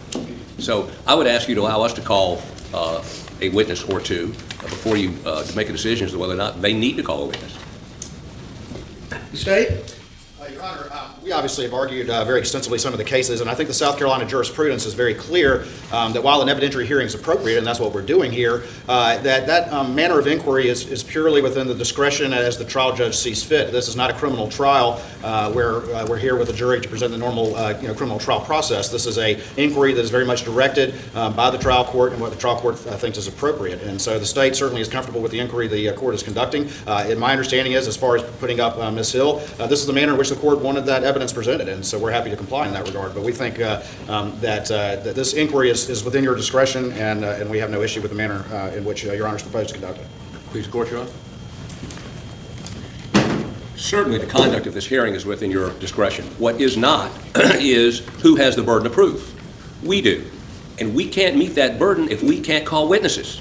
And so I'd ask the court to allow us to call witnesses, and if at the conclusion of us presenting those, you believe the state is required to present evidence to contradict that evidence, or in some way, I'm not quite, since Bremer is not the standard, I'm not quite sure what they have to prove, but that's an argument down the line. I believe we ought to be able to call witnesses now, and we have witnesses which would substantiate the burden we have to show you that statements were made by the clerk of court, and that those statements had impact on a juror or jurors.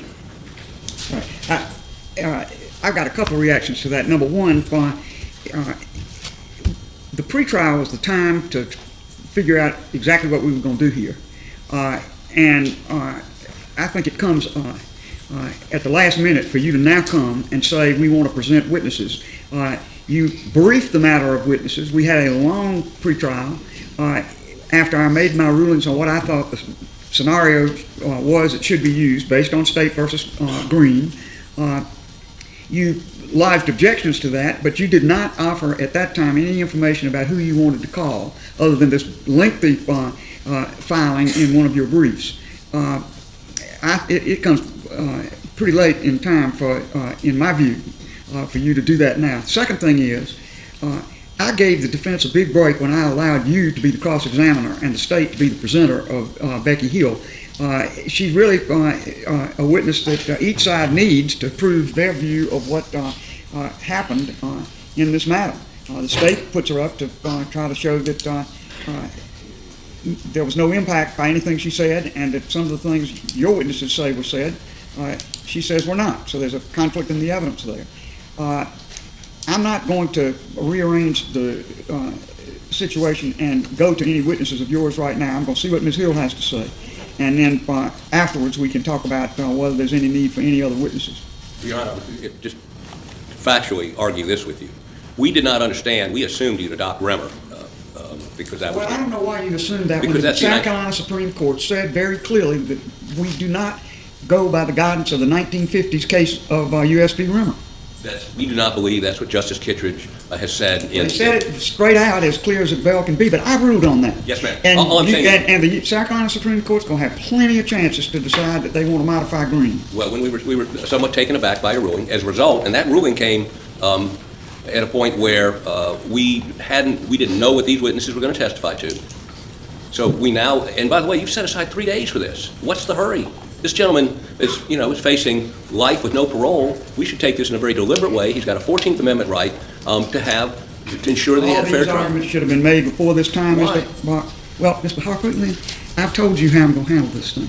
Your objections are noted and they're on the record. But right now, what I'm going to do is what I said I would do. We're going to call Ms. Hill and see what she has to say. I have no idea who all you want to call as witnesses or whether they're here in the courtroom at the present time.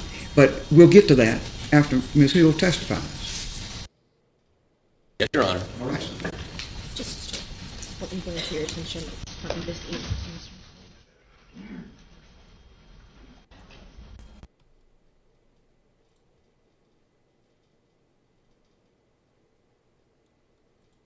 Go to a little something here that I'm just getting an email on and put this on the record right now. I have a communication from Mr. McCullough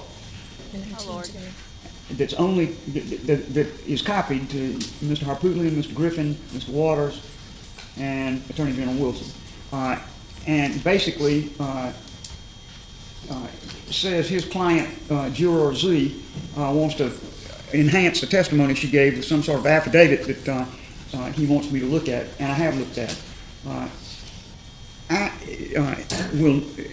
I want to hear from the state and the defense, but I can tell you I'm not inclined to get back into the testimony that's already been taken by these jurors. Her inconsistencies, whatever they are in the record, and she now wants to have another bite at the apple. I'm not at all enthusiastic about that, but I will hear from you, Mr. Waters, first. Your Honor, the jurors testified. The court conducted the inquiry that needed to be conducted. She answered the questions. I would agree with Your Honor that multiple bites at the apple are not warranted. So we believe we should proceed forward as the court's indicated. All right. Mr. Harpootlian?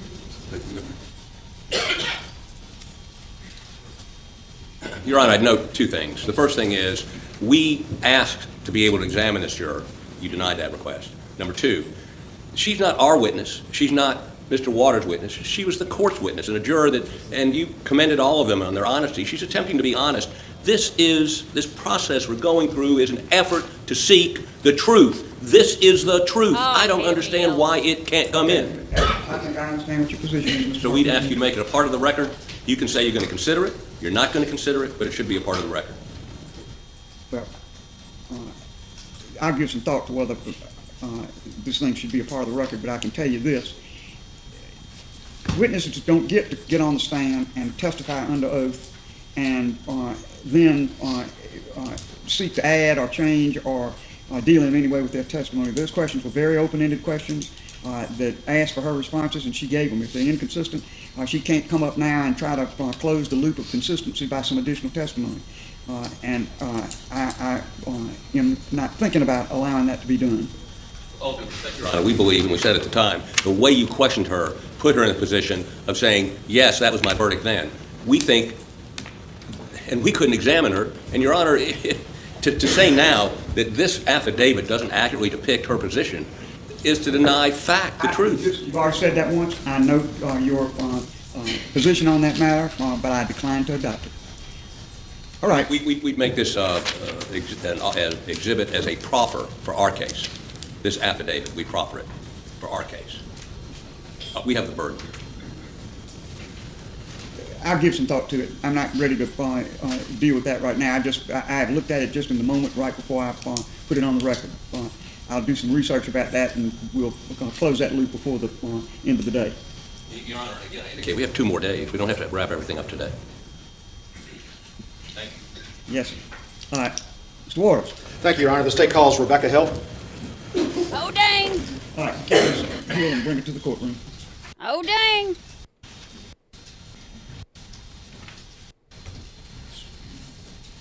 Testimony you're about to give. Oh, dang. Buckle up, Buttercup. Good afternoon, Ms. Hill. How are you? I'm fine.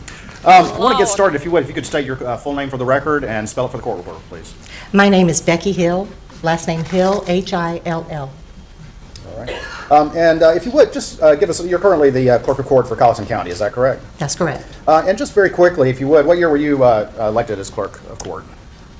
At the end of 2020. At the end of 2020? Yes. And prior to that, did you have any involvement or experience with the state judicial system? I did. And could you tell the court what that was, please? I was a South Carolina official court reporter for about 14 years. All right. And were you, in being an official court reporter, you would serve in the courtroom, which is Ms. Harris is here today, is that correct? That's what correct. Was all right. And was that primarily in the 14th Circuit? It was primarily in the 14th Circuit. However, I did travel throughout the state. Did you have any other experience in professional experience prior to becoming a court reporter or clerk of court?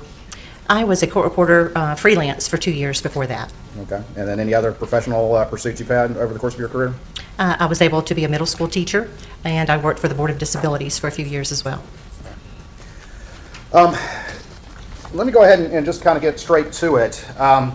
In your capacity as clerk of court and in your previous experience being a court reporter, were you familiar with the rules that apply to court staff as it comes to interactions with jurors during the course of a criminal trial or a civil trial for that matter?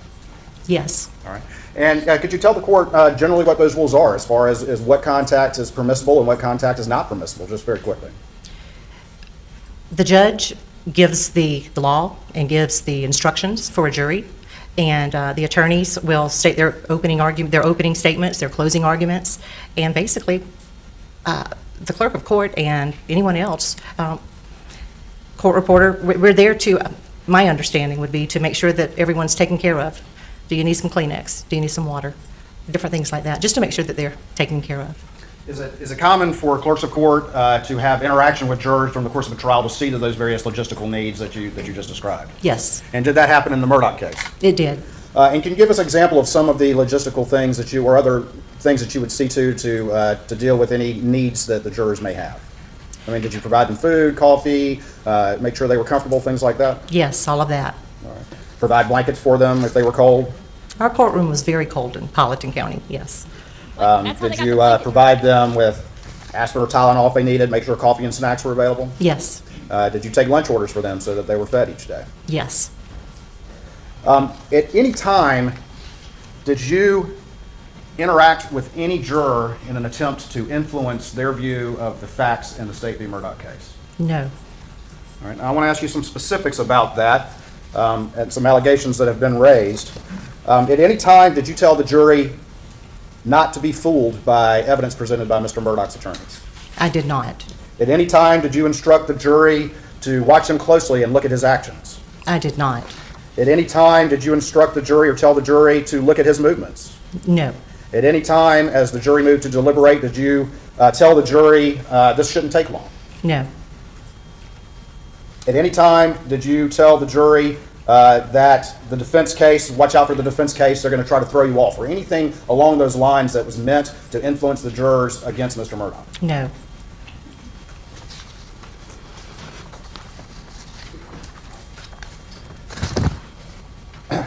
Let me ask you if you ever made any comment to the jurors about the fact that the defendant was going to testify. Did you have a conversation in the presence of the jurors prior to the defendant testifying about the fact that he was about to testify? It wasn't directly related to the jurors. I was talking to Mr. Bill, who was our bailiff foreman, our bailiff over the jury, and I was talking to him about that. All right, and what did you say? I told him what I had just come from downstairs telling my security and bailiff office, that Judge Newman had allowed more testimony in regarding the financials, and that also the defendant had decided that he may testify. All right. And where were the jurors at the point that that conversation occurred? There were a few jurors standing in line, and there were some in the bathroom, I'm sure, because they said they were waiting on jurors to get out of the bathroom. And there were some in the jury room just milling around from what I could see, looking down the hallway. And again, what were the words that you said during that conversation? What were the effect of them? To Mr. Bill. Yeah. And what did you say? I told him that that Judge Newman was allowing more of the financial evidence in, which would prolong the testimony in the trial a little bit, and also that the defendant had decided that he was going to testify. Did you say anything about this being an important day, pay attention, we'll get coffee for you, things like that? I usually give a little pep talk to the jurors. It's sometimes hard sitting a long time, but my usual, and I do remember saying, pay attention, it's a big day today. Whatever you need, let Mr. Bill know, or one of the other bailiffs, and they'll be glad to get it for you. Did your comments, or were your comments in any way phrased in favor of one side or against another side, or were they more of a neutral comment about paying attention? No, it was not for one side or the other.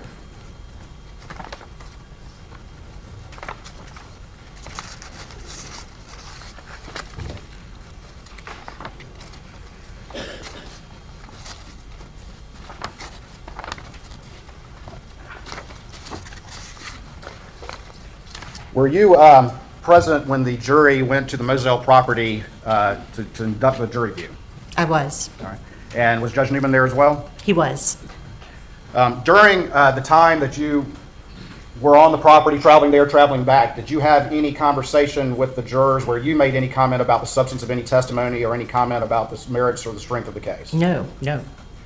Did you have a quick comment to the forelady about how the property was beautiful and there were tea olive trees there that bloom and smell good, or words to that effect? I did. All right. And was there any other conversation related that you had where you made any comment about the case or the merits or anything like that? Oh, no, no.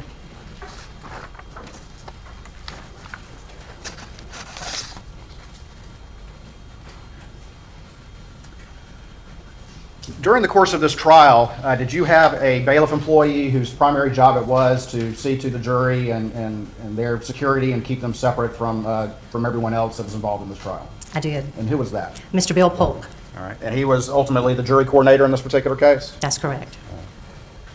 During the course of the deliberations, once the jury went back there, did you have any contact with the juries or have any substantive discussion with them? Not at all. Did you have any discussion with them about logistics, about staying in a hotel or anything like that? I did not. Did you have any interaction with the jurors or anything to do with them having smoke breaks or anything like that? I did not.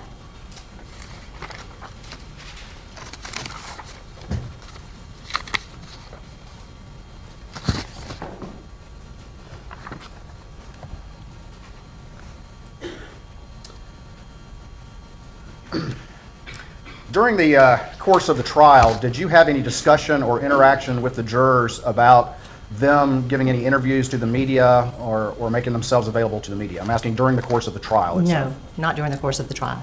After the verdict had been reached and the case was in sentencing, did you have any conversation with any jurors at that time, after they had already entered their verdict and been individually polled? Yes, after the sentencing. All right, and tell the court what that interaction was at that time.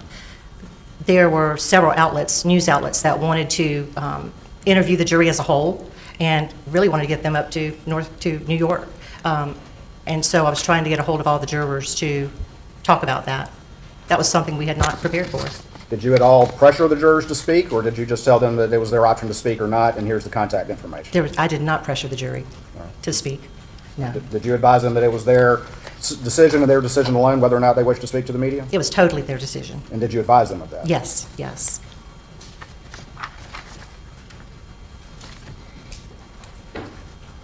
I'm going to ask it again, but I just want to be sure. At any time, did you make any comment to any juror or in the presence of any juror in which you at all tried to influence them in favor of one side or against another? I did not.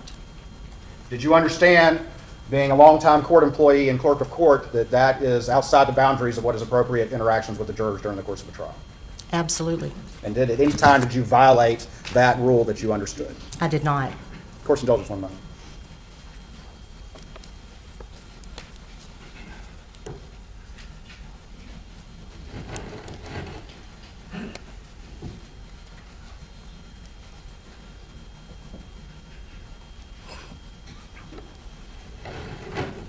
Nothing further this time, Your Honor. Please, Court, Your Honor. Mr. Harpootlian, on cross-examination. Oh, Lord. How long do you think it's going to take for him to get loud with her? Ms. Hill, we spent 6 weeks together, didn't we? We did. And during those 6 weeks, you were helpful to me as you could be, correct? I was. Accommodated just about every request I made. Yes, sir. Wait a minute.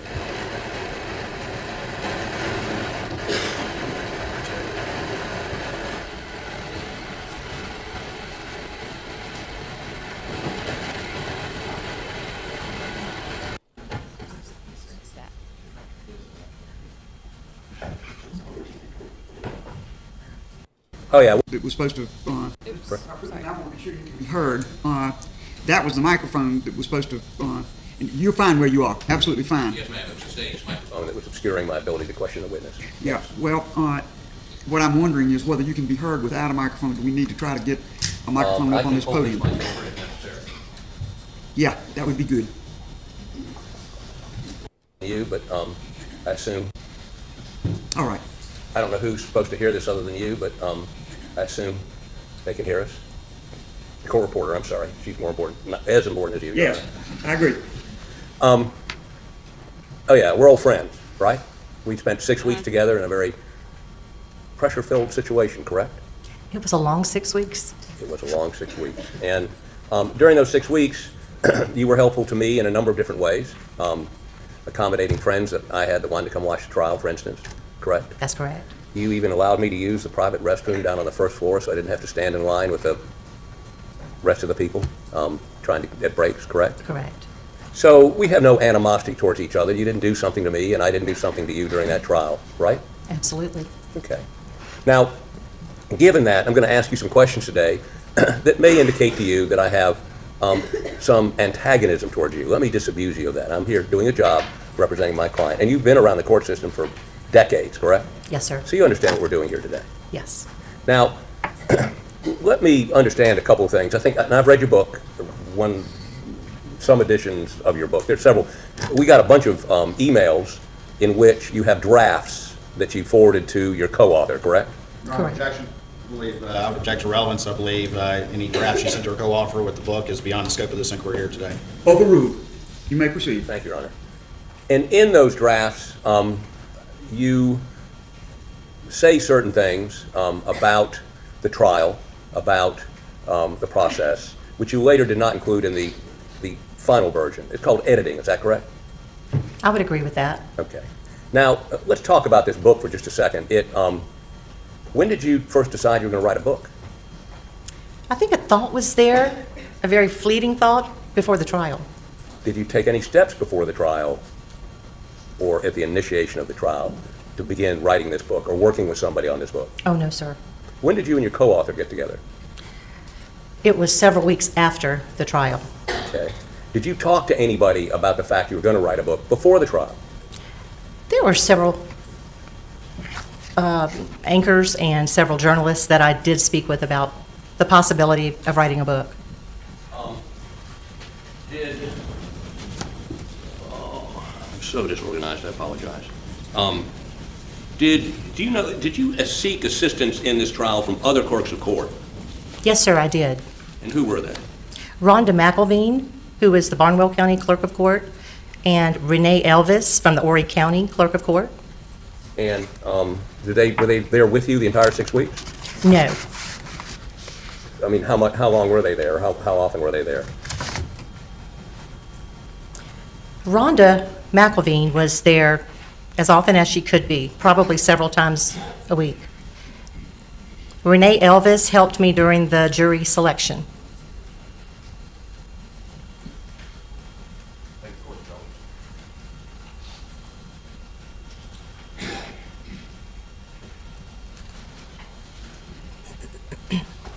And did she begin, that is, Ms. McElveen, did she begin working with you prior to jury selection?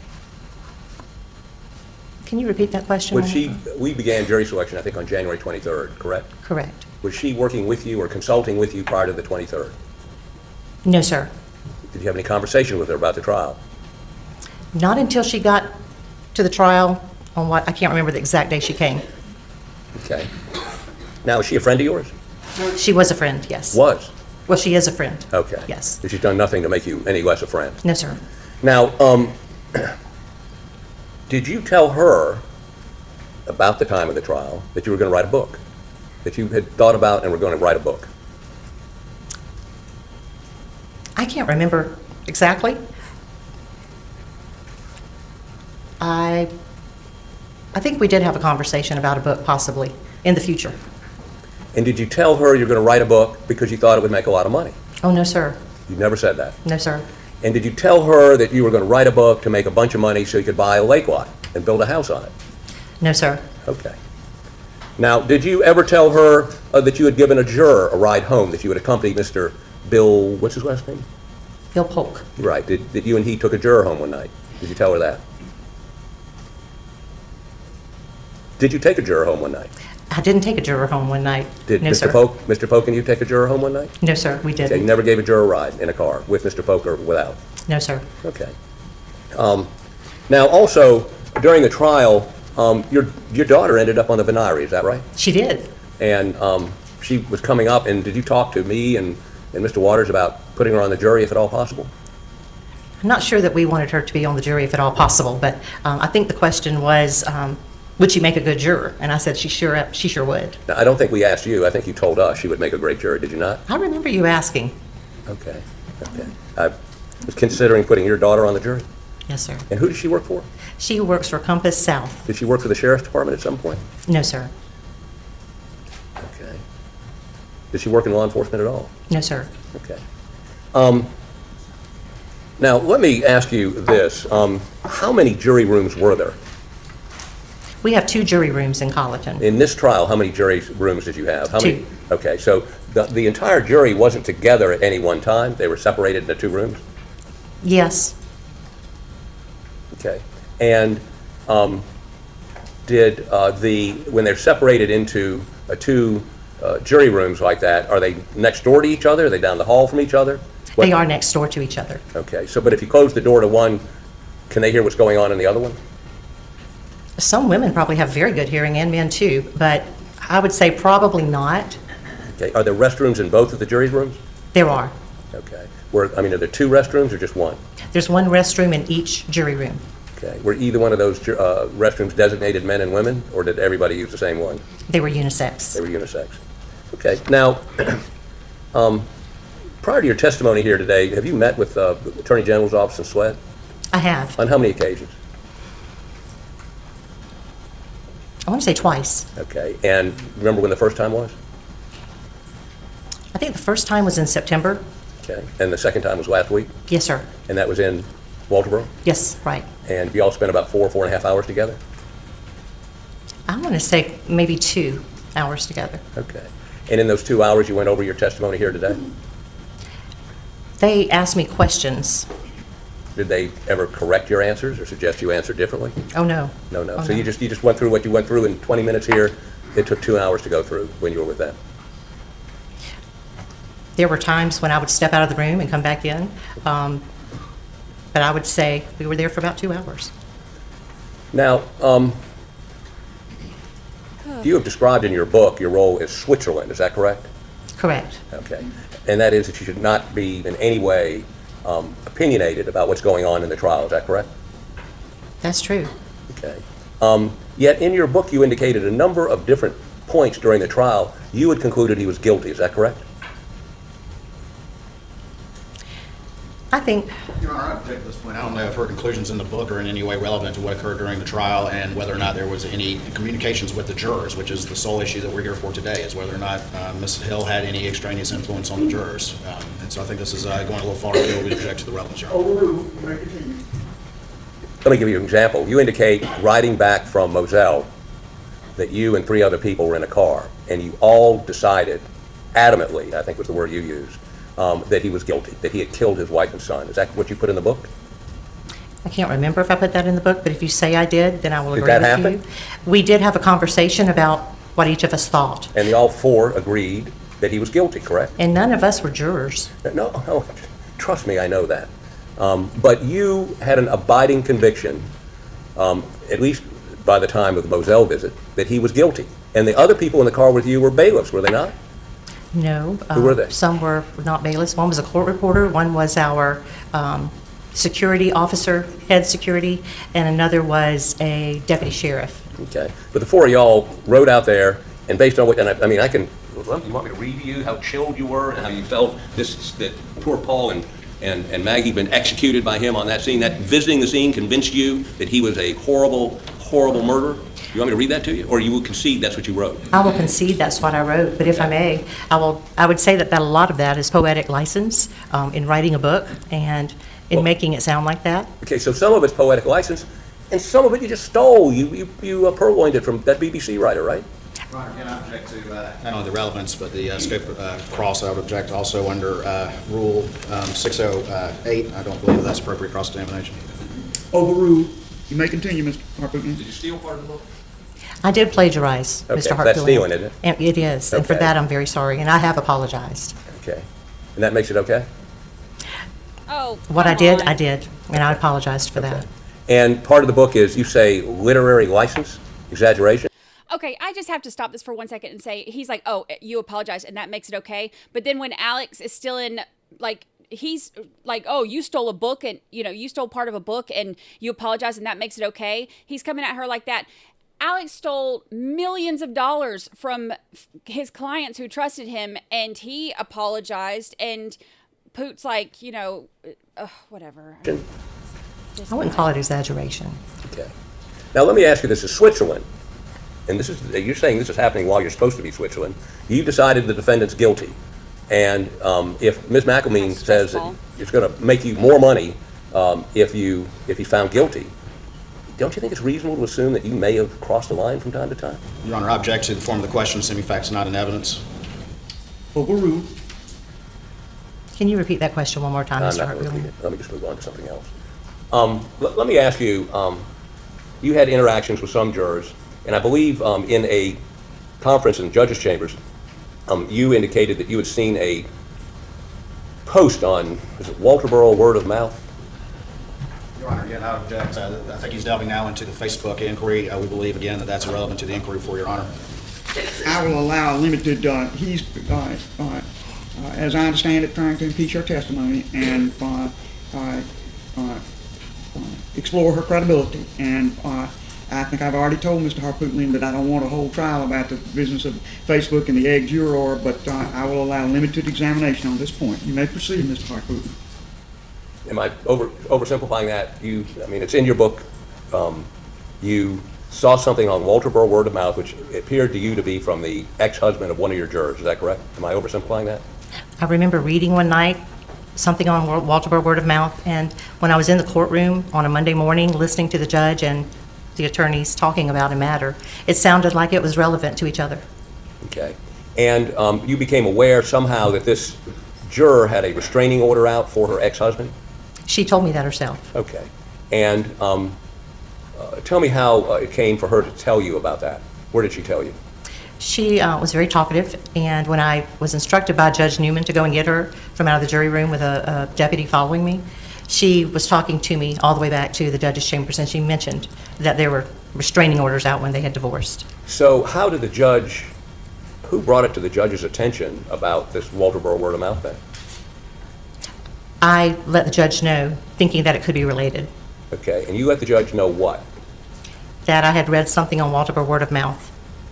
Okay, and that you knew it was tied to that juror? I didn't know that it was. I wasn't sure at all. Who do you think it was tied to?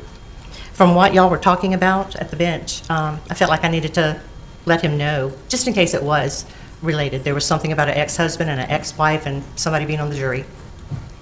You didn't tell the judge that you had found what we call the apology post? You didn't tell the judge that? I didn't call it that, no. You don't remember producing it, saying that producing it to the judge, saying this is a post in which the guy that posted it on Friday night says the devil got in him and he's drinking and he apologized for what he posted? You didn't produce that? My staff did, one of my staff But did. you gave that to the judge and gave it to us, did you not? Yes, we did. As if it were from that juror's ex-husband, correct? Correct. And you know it wasn't? I don't know that, Mr. Hart-Bullion, no. So, and this, you did not take that juror out and talk to her before you took her to the judge? Is that your... I never talked to that juror about stuff like that. Okay. Did you ever talk to the forelady of the jury, separate from the jury? I did. Okay. And tell us, where did that occur?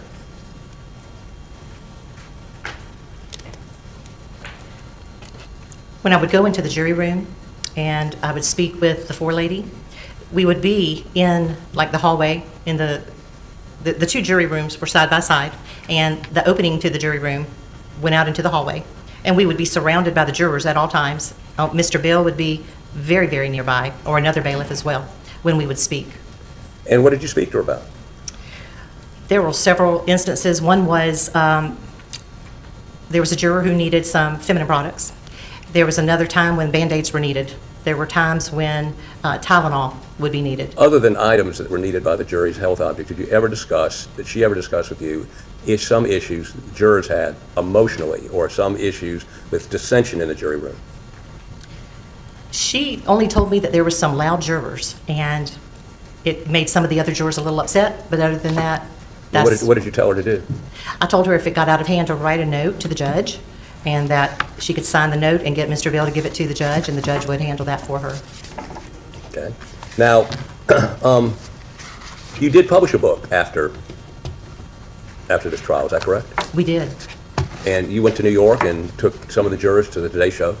The Today Show did invite us, yes. Now, one of those jurors that went up there with you, the day of the verdict, wore, for the first time I can remember, wore a suit to court. Do you remember that? Your Honor, again, I would object to discussion of the jurors wearing a suit or a post-trial trip to the Today Show. And I don't believe there's any connection to the inquiry that's focused for Your Honor, and that is whether or not there was any extraneous influence during the course of the trial. I'm going to connect it, Your Honor. All right, overruled. You may continue, Mr. Hopper. Did you text, email, or communicate on the morning before final arguments were completed that to people that this was on a Thursday, that they probably, if they're going to see the trial, should come on that Thursday because it would be over by the next day? The jury would not be out very long. Did you ever communicate that? Email, text, or verbally? I do remember saying that, yes. And why did you think the jury would not be out very long? Had you communicated with jurors? I had not communicated with jurors about anything related to this trial at all. I've been a court reporter for at least 14 years. I was clerk of court for 3. And you just get to where you kind of see things happen as they progress, and it's a guess, it's a gut feeling, and that's all that I meant by that. Well, why are you telling this young man who wanted passes for the next day in an email, it won't be happening tomorrow? That was or did you say, you didn't say, I don't think, you just said, you better come today if you're coming. Remember doing that? I don't remember that. But, if he wanted to come, I knew that the trial would be ending shortly as far as testimony. So if he wanted to come, he needed to come. Why wouldn't the jury have been out a week on a 6-week trial? They could have. But you apparently were telling the press and others that it would be a quick verdict. Were you not? That was just a gut feeling that I had. Okay. And that was my opinion. Your opinion, you were right. The jury was out 3 hours on a 6-week trial, correct? That's true. How much money did you make off that book? Oh, come on. There was not a whole lot of money made off of the book after paying different things and paying for some expenses that went along with that, but I want to say roughly around $100,000. Okay. That's not a lot of money. No, especially when you publish your own book, But that was $100,000 you made. with my co-author. Okay. In what period of time? 6 months? I would say 6 months, yes. When was the book published? August 1st. Okay. Trial was over. That's 6 months after the trial was over, you published a book, correct? Correct. And then I believe you've recently stopped selling the book because of the plagiarism you've admitted to, correct? Correct. And so there's no more money? Correct. Now, you also indicate in the book that the Murdaughs had a reputation of criminality, I think, is kind of what you put. Did you not? Well, Mr. Hartpooley and my grandfather and Old Man Buster were very close. Well, were they criminals? I would know. You wouldn't know, but you believed and you published that the Murdaugh family had run that part of the state and they'd participated in criminal conduct, correct? Your Honor, again, I would object to general testimony about the alleged criminality of this family. I'm not sure how that has any bearing on the focused inquiry before the court. He's asking about what she said in the book. I'm going to allow it. Yes, sir. Did you say that in the book, that they were criminals? In the book, that was more of the literary ease that we take, I think, to make a story a little more interesting for the reader. By calling people criminals? I guess what I'm saying is this. Were they criminals? Your Honor, again, I object to that particular question. Overruled. Were they criminals? I wouldn't know that. Okay, so you either made it up or you're lying about it? About the reputation of people that can't defend themselves? They're dead? You're going to call them criminals? You did that in the book so you could sell a book? No, I didn't do that to sell a book. What'd you do it for? Made it more readable, you said? Which sells books? Literary ease. Yeah. What? Literary. Literary what? The literary ease that you can take when writing a book. Literary ease you can take with writing a book? You can make stuff up? You can lie? You can lie about people? But not with that. I think the public perception was one that it was very interesting during this time. So you're feeding the monster out there that wants to believe bad things about the Murdaughs, and you'll make stuff up to do it. Let me give you another example. I read your book, and I found this somewhat humorous. My co-counsel did not. In describing myself and Mr. Griffin, in the book you say that I neutered him. We've both been very interested in what you meant by that. What do you mean by neutering Jim Griffin? Mr. Hartpoolian, it was a book. Did you make it up? I know it was a book. The Bible's a book. Right. I mean, just because it's a book doesn't mean you can lie in it. It's just a word that was used. The nature of that exchange. Don't argue with the witness, but the witness, Ms. Hill, you're instructed to answer his questions. You may proceed, Mr. Hartpoolian. So let me get this straight. The book, and I'll see if I can cut to the chase on this. I could read you chapter after chapter, verse after verse, which is not true. Okay? Not true based on my experience of being in a courtroom, and not true based on knowing some of the people you described.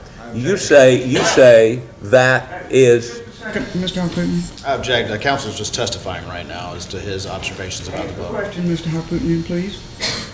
You have conceded there are things in the book that you don't know to be true, correct? Correct. Okay. You would concede then that you have lied in the book. It's only because I wasn't there at the time. I can't interview my dead grandfather. I can't interview Mr. Buster. There's just things that we can't interview them on. We can go by what was written in a newspaper and get facts from that.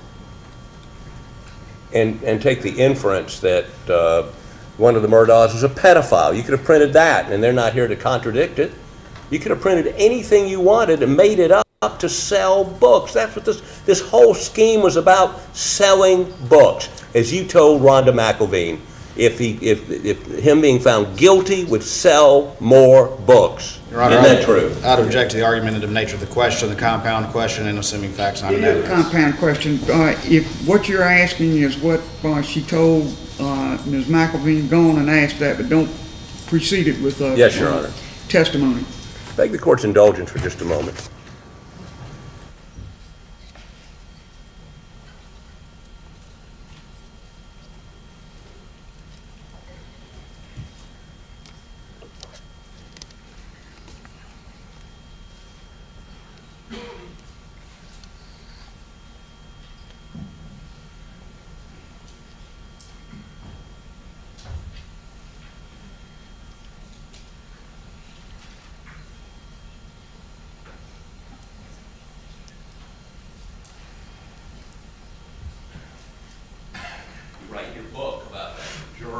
whose ex-husband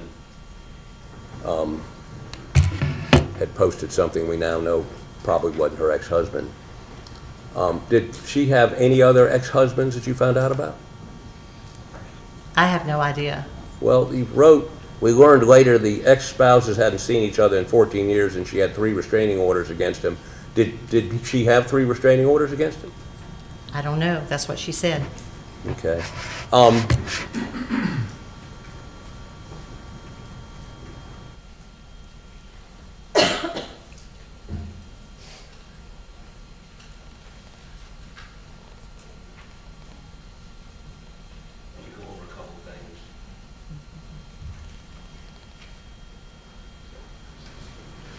Did you tell jurors at the end of the trial after President's Day break? President's Day break would have been a Monday, correct?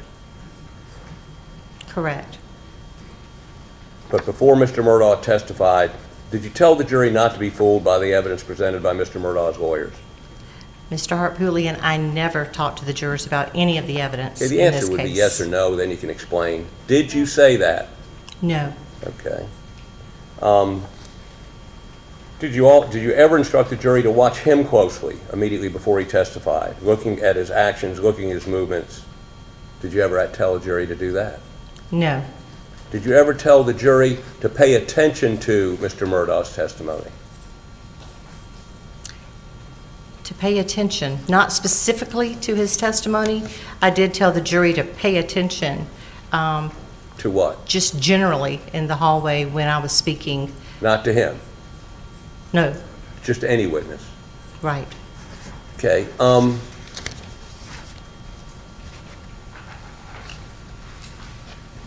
Did you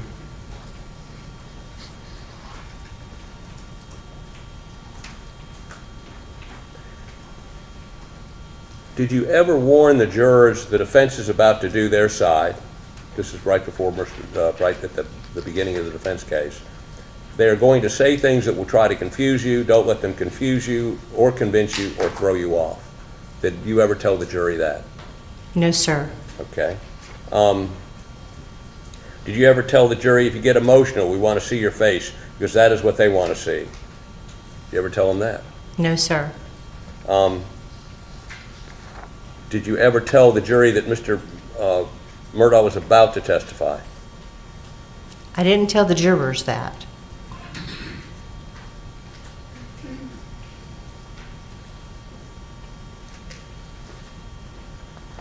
Now, did you tell the jury that if they didn't reach a verdict by 10 o'clock, they were going to have to spend the night? No, sir, I did not. Did you ever tell them they were going to have to spend the night at No, some sir. point? Did you ever tell them that they couldn't smoke? No, sir. Okay.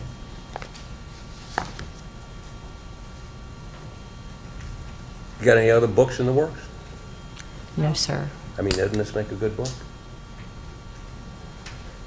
He's such a smart ass. Thank you. Happy anniversary.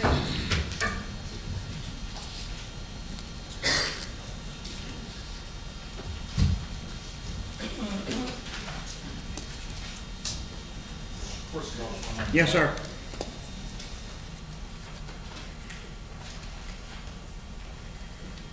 Hold on. Oh, I'm going to grab some cheese and crackers. Hold on. I'll be right back.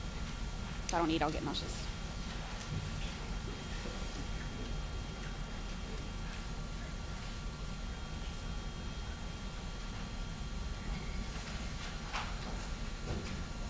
Your Honor, there were a few matters that came up on cross, obviously, that I'd objected to. You won't waive your you may reserve your rights to object to the entire line of testimony, but you may offer cross-examination subject to the assertion of your objection about the testimony. Thank you, Your Honor. One of the things you were asked about is finding this Facebook post, and you brought that to the court's attention after a different issue had already arisen related to a juror. Is that correct? Correct. All right. And are you technically capable of manufacturing a Facebook post? Is that anything that you have any capability to do? I'm not. All right. And did you ask your staff member to go see if she could find this post? I did. Did you tell her just generally what you recalled reviewing? Yes. And did you give her any further instruction other than that? No. Were you sitting behind her as she was doing this particular search or anything like that, or did she eventually report back to you? She is very, very techie, and then she reported back to me. All right, so you weren't there when she was searching anything like that? No. And she was like, I couldn't find that post, but I did find this, and handed you the Facebook post. Is that correct?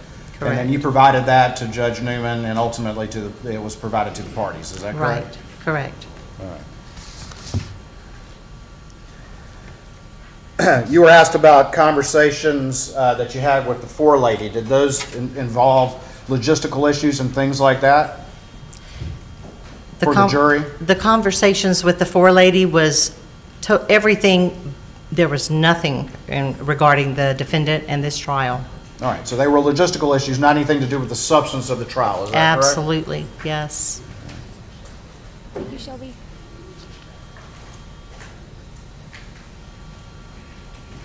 You were asked about whether or not you had texted some people, this won't be long. Was that at all in any way based on any conversation you had with a juror as to their internal thinking or anything like that? Or was that just your assessment being an experienced person in the court? Absolutely not. It was based on just your assessments? Just my assessments, yes. Did you ever communicate with the jurors on how long they would be, or did any juror ever tell you how long they thought they would be? I never talked to any jurors about anything like that. You were asked about your book, and I don't want to get into too much detail about that, but you were asked about some of the assertions that you made in the book. And you were asked if these were lies. Were they lies, or were they ultimately things that were based on inferences from newspapers and community stories? You are leading by, this is your witness, Mr. Waters, so please ask a direct question. Thank you. Some of the statements that you were asked about in your book, were they lies, or were they based on your inferences from just general community knowledge and things that you had researched and knew? Still leading, but I'm not going to object. All right. Thank you, He's Mr. right about that, Mr. Waters. Just ask a direct question. Did you lie in your book? No, I did not. Thank you. You were asked about when you told the jury to pay attention. When you asked that question, did you also mention anything about, we got coffee for you, or things like that? I knew that Mr. Bill would take care of that, and the jurors knew too. Coffee, we had done some Dunkin' Donut runs, we had provided coffee, different other things to help stay awake in the cold courtroom that we found ourselves in. And so I knew anything that they needed, Mr. Bill would see that they got, because that's what he did. At any time, did you have any conversation with any juror in which you tried to influence their decision? I did not have a conversation with any juror about anything related to this case.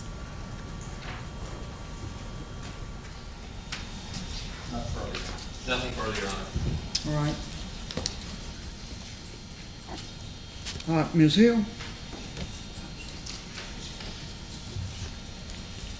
I want you to turn your attention to a hearing that Judge Newman had about the alternate who was dismissed, sometimes called the egg juror. Oh, Do you Lord. recall that hearing? Oh, Lord.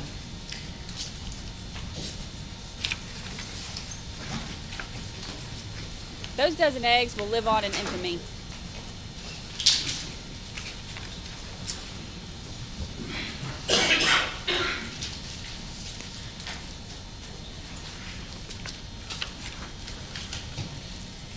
In the hearing, Judge Newman expressed his unhappiness with you for questioning that juror before he questioned her. Do you recall that? I do remember seeing that.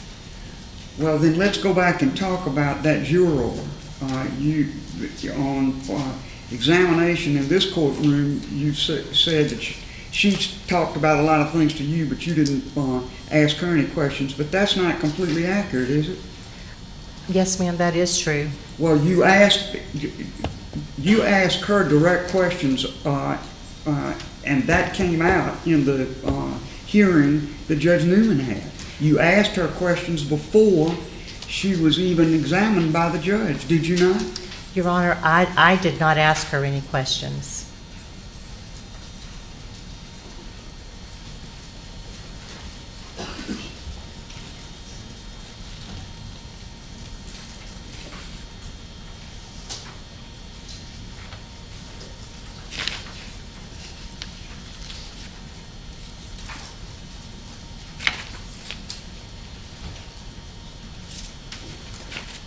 It's such a mess. Such a mess.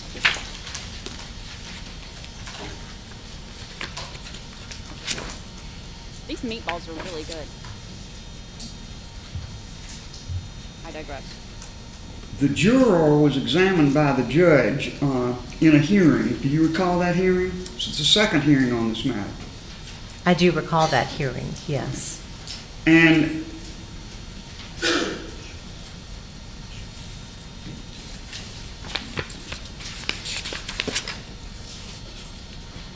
the court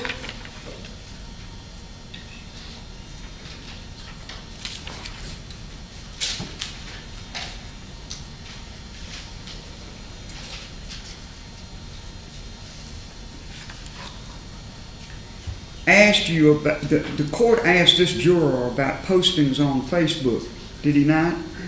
Correct. And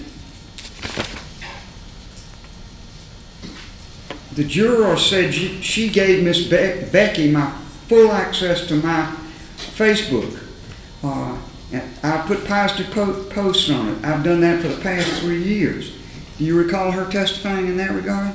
I do remember reading that. And the judge said, has anyone posted anything on Facebook about you? And the juror answered, I was not aware of it until Miss Becky told me today. Do you recall that? I do remember her saying that. And do you recall the judge saying, what did she tell me? And the juror said, she asked me if I had an ex-husband, and I said, yeah. Did you ask her that? I remember her saying this, Your Honor, but I did not ask her any of these questions. And she further says, she asked me if I had talked to him about the case or being on jury duty, and I said no. I had questioned her about why she was asking me that. I haven't seen my husband since 2014. Do you recall her testifying to that? I do remember that, yes. And with that having jarred your memory, do you recall asking her about her husband and his post? Your Honor, I don't remember saying anything about that. Well, what was the post that you read in the Walterboro Word of mouth? What was the nature? You read that, did you not? I did. What did it say? My memory is a little fuzzy with that, but it was about an ex-husband who found out that his ex-wife was on a jury, and he didn't think that she would be a good juror, and it just sounded very similar to what I had heard the judge and the attorneys speaking about. So you then went to that juror and questioned her about that, did you not? I did not, Your Honor. Well, she says in this testimony that she didn't know about the Facebook until Miss Becky told me. Was that incorrect? I'm not saying... Some kind of conversation went between the two of her for her to know about that post, correct? That's true. And I'm thinking that it could have been someone, it wasn't me, I just know that it's not me that she talked to about that. Well, when the judge, the judge was questioning the juror about this,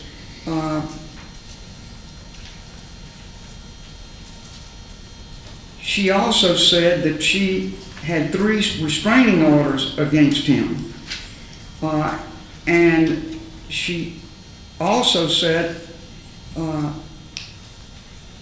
I was very upset after she told me that. Like I said, I have 3 restraining orders against him, and I wouldn't have anything to do with him if I didn't have a child with him. But I haven't seen him since 2014. Y'all didn't discuss that, the restraining orders?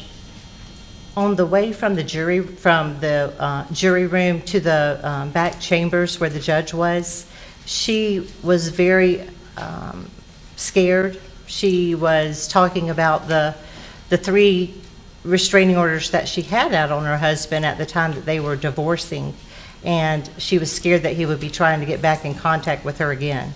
Well, how do you know that? Did she tell you that? She was talking about that on the way to the jury room, to the chambers with the judge. And in the court, in this hearing now that I'm looking at, that the court is conducting, she said, they're asking about this Facebook post, and she said, Miss Becky said she went to look for the post again and that it had been deleted. I don't know who she talked to or anything else, but she said apparently, do you recall her saying that? I do remember her saying that. And the court then said, what did she tell you about that? And the juror said, it was after you let us go on the last break. I was very upset. This is what you're talking about. And she came down and talked to me and said that apparently, I don't know who talked to him, but he said he was drunk and he removed the post. Do you recall that? Well, she didn't tell me that, and I didn't talk with her about that. Well, you saw that post, the so-called apology post, did you not? Right, I did. And you assumed that was a post from her husband, did you not? Right. And then you talked to the juror about that, did you not? I did not talk with the juror about that. Well, who did you talk to about it? Did you bring it to the judge's attention? No, we didn't get a chance to talk to the judge about that.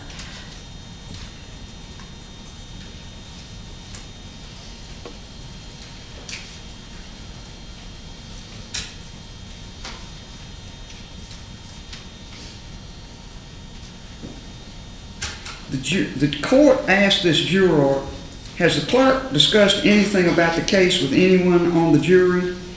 The juror said, not that I'm aware of. The judge said, okay, she was just discussing with juror. She pulled me aside when we went downstairs after the last break. I want to say it was after lunch, and we came back, and that's when she first told me about it, about this, what we now know was not a post from her husband. Right. But you assumed it was a post at the time, and y'all had a conversation about it, correct? Don't just nod. Answer the question. Yes, sir. Yes, ma'am. I believe that it was one of my staff that she talked to, but it was not me that she talked to. But the juror says, and I want to say it was after lunch we came back, and that's when she first told me about it. She's talking about you. Correct.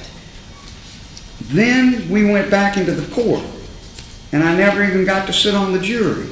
The judge says, the judge then stops the questioning and she exits the room. Mr. Griffin, Your Honor, I think that satisfies it. She hadn't talked to anybody, hadn't expressed an opinion, hadn't made up an opinion. She's got an ex-husband and she has 3 restraining orders against him. The court said, Mr. Waters, just obviously we're all invested in this. My main concern, I certainly would love to, but not love to, but want to hear, what one of these individuals said. But, she answered the questions as she did, talking about the juror.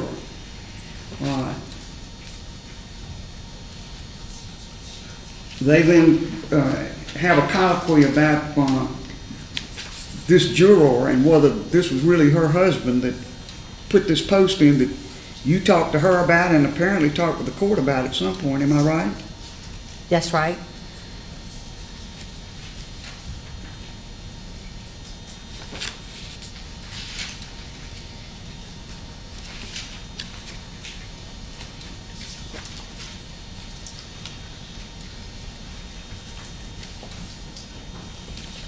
And then at the end, the judge said that he was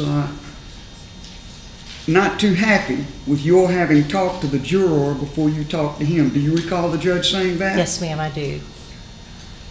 And did you pop right up there and say what you're saying now, that you never talked to her? We never talked about it after that. I wasn't in the room when he said that.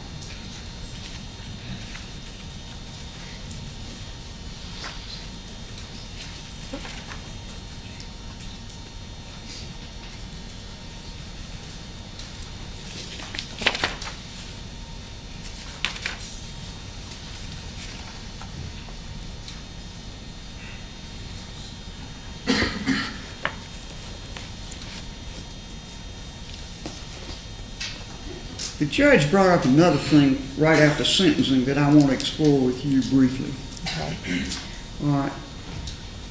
One of the big responsibilities of the clerk of court is to take control of the exhibits that are presented in court. Isn't that correct? Yes, ma'am. And there were sealed exhibits presented in this case that were photographs of the two decedents at Moselle when the law enforcement authorities first investigated the murders. You recall that? Yes, ma'am. And those photographs were sealed by the judge, were they not? Correct. And when the testimony about them was completed, they were under your control as the clerk of court, were they not? That's correct. How was it that those photographs came into public view?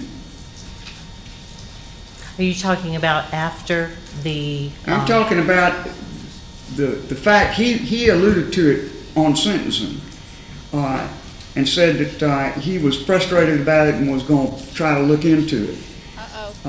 Those photographs that were sealed court exhibits under your control found their way into the public media, did they not? I believe they did. And I think what happened, it was someone from the gallery took a picture from a screen that had some of the pictures on it, if I'm remembering correctly. Did you ever allow anyone from the press to view these sealed exhibits? No, ma'am. Did you allow Netflix to ever examine the exhibits for trial? No, ma'am. How did you handle exhibits? Because you did have the press have great access to the exhibits, and you say several times in your book that you had to stay after to be sure that you interacted with the press about these exhibits. That's true, is it not? That is true. We had Mr. J. Bender, and then we had the pool photographers and someone from maybe the state, I believe, or the Posting Courier, along with the court reporters, someone from court administration, and then someone from the clerk's office every night that would go over the exhibits to make sure everything was correct and within our domain. Were any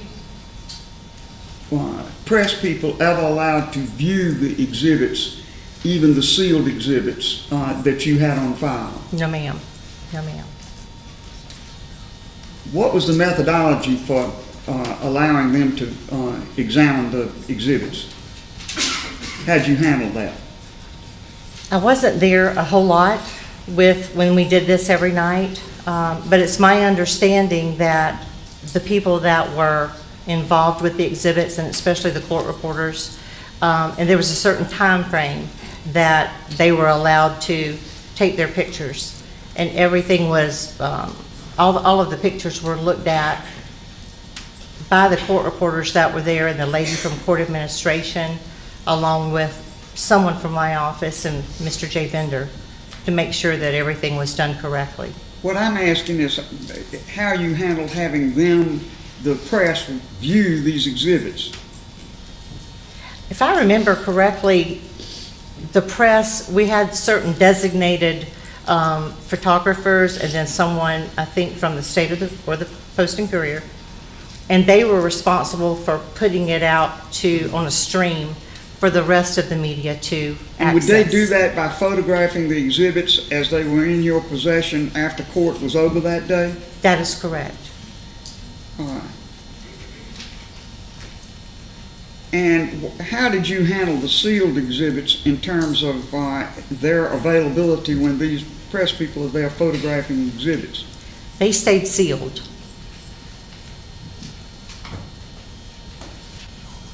And so you think that you're aware of the fact that some of these on-the-scene photographs of the two decedents found their way into the public press. You're aware of that, are you not? Yes, ma'am, I am, yes. And you contend that they photographed him in the courtroom? That is what I heard.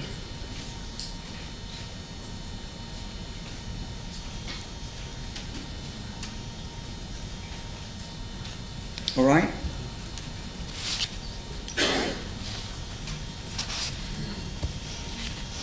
Finally, you have indicated about your book that some things that you put in there were, you called it literary license, not literally true, correct? Correct. Did you ever, by any kind of email communication or in any way, shape, or form, indicate or state that you wanted a guilty verdict because it would increase the sales of the book? Did you ever say that in an email or verbally or in any other way? No, ma'am, I did not. It didn't matter to me if it was guilty, not guilty, or a mistrial. Well, in your book, you suggest that the guilty verdict was what you wanted, and you were fearful that that a guilty verdict would not be rendered. You say that a lot about your feeling about wanting a guilty verdict, do you not? I do agree that that is said in the book, and part of that is because I think it was a guilty verdict. Well, this is that you were describing a time way before the verdict was rendered. When you wrote about those things in the book. Isn't that correct? It is, yes. And you even have something where you say your eyes met with jurors and others at Moselle, and y'all had an understanding, unspoken, that he was guilty. You said that in the book, did you not? I did say that in the book, and I would consider that part of the literary, the word that we just said. But there was nothing spoken with a juror at all at Moselle or anywhere else, at the courthouse or anywhere. I think that's part of that poetic license that we write to make something more apparent. But at no time did I read or try to read someone else's eyes, and that was just one of those gut feelings that I wrote in the book.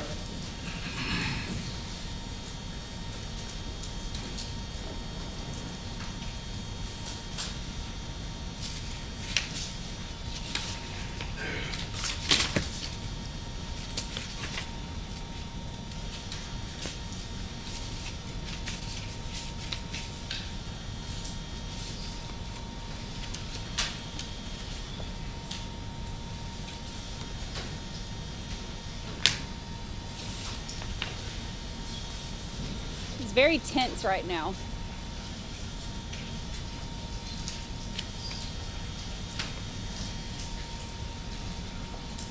This guy. You wrote in the book, speaking of a time before the jury verdict was rendered, I was conflicted about knowing the Murdaugh family and about having so many people watching and listening to me as I read the verdict. I was mostly concerned about Alex being found innocent when I knew in my heart he was guilty. I had this fear that the goodwill the Murdaughs had built up in the community would influence the jury. You wrote that, did you not? Yes, ma'am. So you had those feelings well before the verdict was announced in this case. You had some definite opinions and feelings about what the verdict should be, did you not? I did have a certain way that I felt. And but I would never... That's not any poetic license, what was said there. That's how you felt, correct? Correct. All right.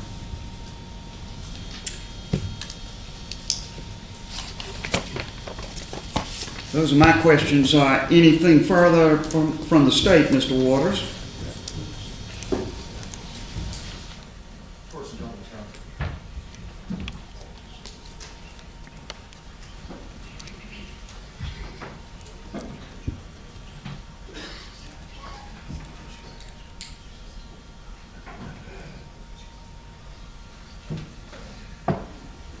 Very briefly, Your Honor. Yes, sir. You were asked a number of questions about the interactions during the in-camera proceedings with the juror who was excluded. Were you in the room during the entirety of those interactions, or just were brought in here or there as those occurred? No, I was only brought in for my asking of my questions from Judge Newman. And you were asked a little bit about sealed exhibits and about Judge Newman's comments at sentencing at the end of trial. And just to clarify, those were not pictures of any sealed exhibits. It was a picture that someone had taken in the gallery that had actually been disclosed, and that's what Judge Newman was talking about, to your understanding? That was my understanding, yes. And then after the trial, there was even a post-trial hearing or some discussion about the fact that some body cam videos had not been sealed, and Judge Newman fixed that problem after the trial. Is that correct? Correct.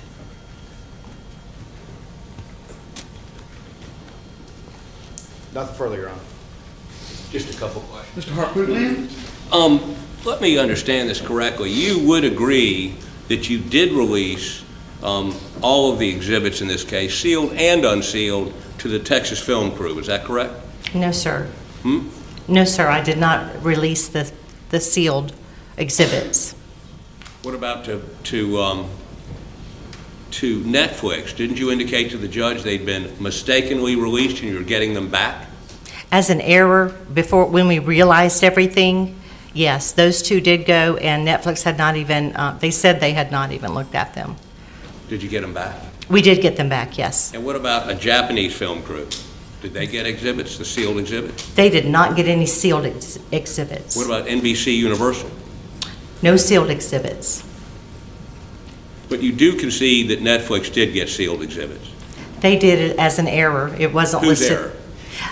Well, I would say the court reporter didn't mark it on the listing. Well, why were you so accommodating to these national documentary folks? I mean, is this good for the book? I mean, the more documentaries out there about the Murdaugh thing, the better your book sales are? I mean, there was money in this for you, right? Again, it's about the money, right? What's your question now? Isn't it financially beneficial to you at the time to get more of these photographs out, more publicity, more Netflix, more HBOs, more Japanese? Doesn't that sell books for you? Didn't you see a financial advantage? Not at all. Okay. Thank you. No further questions. Ms. Hill, you may step down.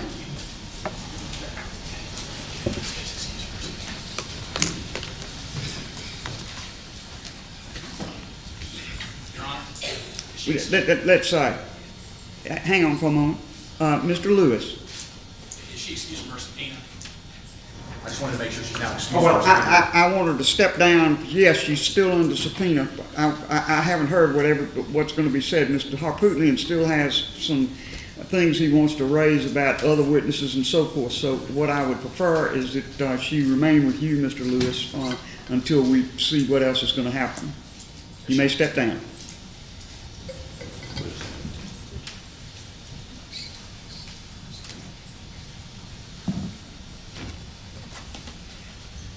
The thing about the photos being released too is that she wasn't the only one with access to them. Your Honor, we've got literally millions of pages of documents in this case. Ms. Miller's just uncovered an email relevant to what you asked. We don't have it printed out. But what it is an email from Rebecca Hill to Miho Takauchi, something. Miho, first name, the Buford McDowell body cam should not have gone to you. Please get rid of it. Do not use it. The Judge Newman, specifically ordered that body cam not be used if it got out. Apparently, it's still on the videos we were saved. I appreciate your attention. What about what about the other body cam video we could see on many news documentaries? Can you provide it? It seems the camera was on the other police personnel. I mean, here she's having emails between this Japanese production company about body cams telling them to get rid of it. I think that's important, and I can have a copy of this printed out for you when we can get it to a printer for the record. That's the one that she said that That would be fine, but do you want to offer it as an exhibit? I do. All right, Mr. Waters? I have no objection. If I could just ask the date of that. Not good. The date is July 17th, 2023. July. All right, that's one thing. What else? I will admit it. I will allow it. That is a impeachment of her testimony to me that she did not send any emails Yes, Your Honor. or release anything. Yes, Your Honor. In fact, she changed that testimony on redirect when she said she did, so-called by accident, release some things. That doesn't appear to be by accident. So we'd like that made part of the record. Secondly, I have sitting outside the courtroom the clerk of court for Barnwell County, Rhonda McElveen. She specifically denied saying certain things to the clerk of court of Barnwell County and denied doing certain things. I think you're going to find her testimony extraordinarily instructive and educational, and it shouldn't take, I would be shocked if it took 20 minutes. In light of the answers she gave to my questions and some of yours in that regard, I'm going to allow it. Now, I want to know what else we're looking at here.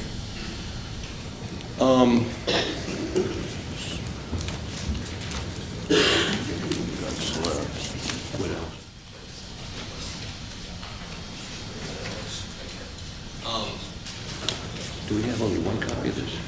You have the original.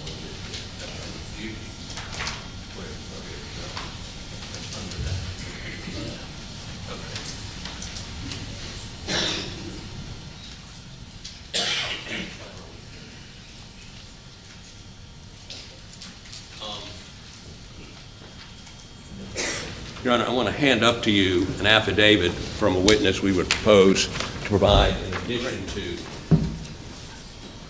addition to clerk of court. This is a alternate juror, not the egg lady. This is the alternate juror who was dismissed when she was not needed for deliberations. And she is here also ready to testify.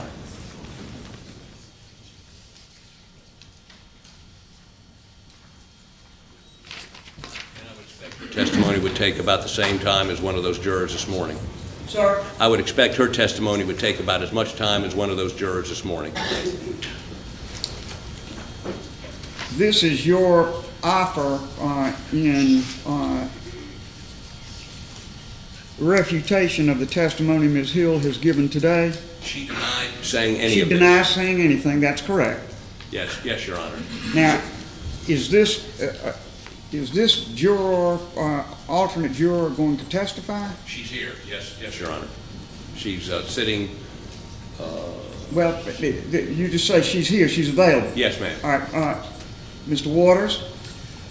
Your Honor, a couple things on this particular alternate juror. We've just been handed this particular affidavit. Your Honor, I believe that Your Honor had correctly ruled that the focus again was on those jurors, and the inquiry has been made to those particular jurors. I don't know why we would go into detail with an alternate juror that ultimately did not sit in any deliberations and cannot testify as to any effect on the verdict, which is the ultimate inquiry before Your Honor. And so we would object to this particular testimony as far as it relates to the alternate juror. Here's the one thing that gives me some heartburn, and you can help me with this, please. I stand by the rulings I have made that only jurors can be questioned about the effect on their verdict. And that is why I did not allow the testimony of the egg juror in that regard. He is now offering this testimony, and it's testimony of certain things that were said to the jurors as a whole, rather than just to this particular juror. And I would, as I say, I would ordinarily not allow this, but Ms. Hill testified several times during the course of her just concluded appearance that she never told any jurors anything along the lines of what has been asked here, particularly the comments about they're going to say things that will try to confuse you or throw you off, things of that nature. She was asked about that, and she denied she ever said anything like that. So this is an attempt to impeach as I see it, and that's what's giving me a little heartburn about just turning him down flat. Well, a couple things as to that, Your Honor. First of all, I think that we have some very specific statements and a specific individual that's mentioned here. And so if we're looking at Rule 613B, which is essentially where they're operating, I don't know that there was an appropriate foundation laid as to the specific time and to whom these specific statements were made. I think that it needed to be cleaner with regards to that as to, you know, mentioning this particular person and as much as you can, the time and place and the very specific statements that were made.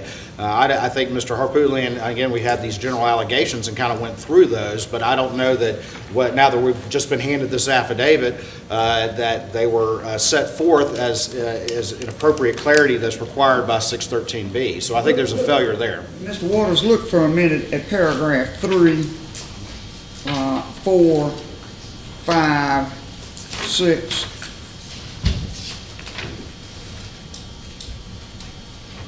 7. Those paragraphs all address things that have been asked her, and they are pretty specific as to time and place. And the content of this testimony is an attempt to impeach her, Ms. Hill's testimony. That's why as I guess colloquially I said, I'm having a little heartburn about excluding this, is because she was asked directly about these matters, and this testimony would be in conflict with that, which would be permitted to impeach someone. Right, and Your Honor, I certainly understand the point. I guess I would have just 2 points to that. Number one is that, as we've already talked about, this evidentiary hearing is within your discretion in the manner, particularly when you're talking about jurors and the manner to be conducting that. Now we're talking about putting a juror on the stand and having attorney examination. And I think under the case law, that's within your discretion as to how that inquiry should go, as opposed to were we purely in a trial setting and applying the evidentiary rules. But if we were applying the evidentiary rules, again, strictly applied, I think I don't know that they have laid the foundation with enough clarity to offer extrinsic evidence under 613B, and that would be our argument there, that we just had generally discussion of some of these concepts, but not the place, time, and person to whom it was made with the specificity that 613B requires. So that would be our evidentiary objection in the event that Your Honor is addressing those. So that would be our position. I do also, before we get started, I do want to go back and address the sealed exhibits issue whenever it's appropriate. Sure. If it's now, I'm happy to go. All right. Mr. Harpootlian, slow for a minute. I'm turning to Mr. Waters to try to get some clarity about why he objects to this testimony. One is the 613 issue that he's explored, and I understand that. He now wants to say something about the sealed exhibits. So I want to hear from him on that, and then you can reply to both of them. I'm sorry, Your Honor. That's all right. Distracted by Mr. Barber. Sure, I understand. And finally, going back to the juror issue, we would also raise 403 as well, just because of the nature of the inquiry that we're here to assess. Going back to the sealed exhibits, I just want to clarify for Your Honor, Mr. Griffin and Mr. Harpootlian were at this hearing. After the trial, there was a release of, and these were publicly filed exhibits, of a number of exhibits. What also got released at the time were 2 body cam exhibits which had images of the victims at the scene. Those had inadvertently not been marked as sealed exhibits, and ultimately then we had a hearing in front of Judge Newman, and essentially those were clawed back. And so I just want to be clear that when we're having testimony about that particular thing as it relates to what Ms. Hill was saying, those were the sealed exhibits that were released. And again, at the time they had not been marked sealed, and that was sort of retroactively fixed. And then the other issue, of course, is, Your Honor, is again that the issue that Judge Newman was talking about after sentencing was a gallery photo. It was not a what apparently would be a, maybe a press photo of the exact exhibits. And what we did at trial, and Mr. Harpootlian can speak to this, and Mr. Bender could as well, is at the end of each day, first of all, the sealed exhibits would have a cover sheet or a folder that they would be in, and then they would verify with the parties that these are the okay exhibits, these are the sealed exhibits, and then at that point, after court was concluded, the media would then be allowed to review and or photograph or get copies of the unsealed exhibits. So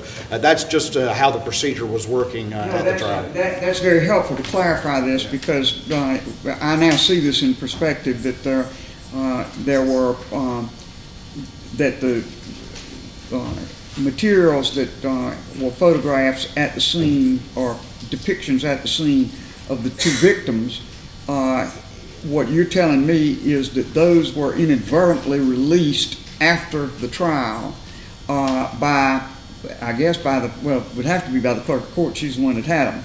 And then they weren't properly marked. And they were then clawed back.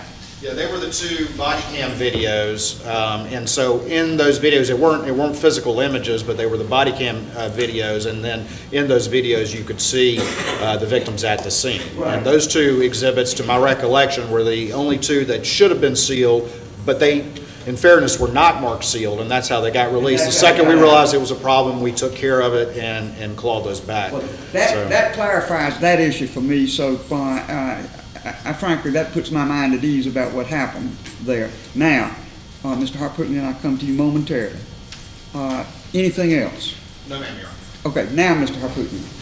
A couple of things I'd point out. The first is this, in terms of the statement by this alternate juror.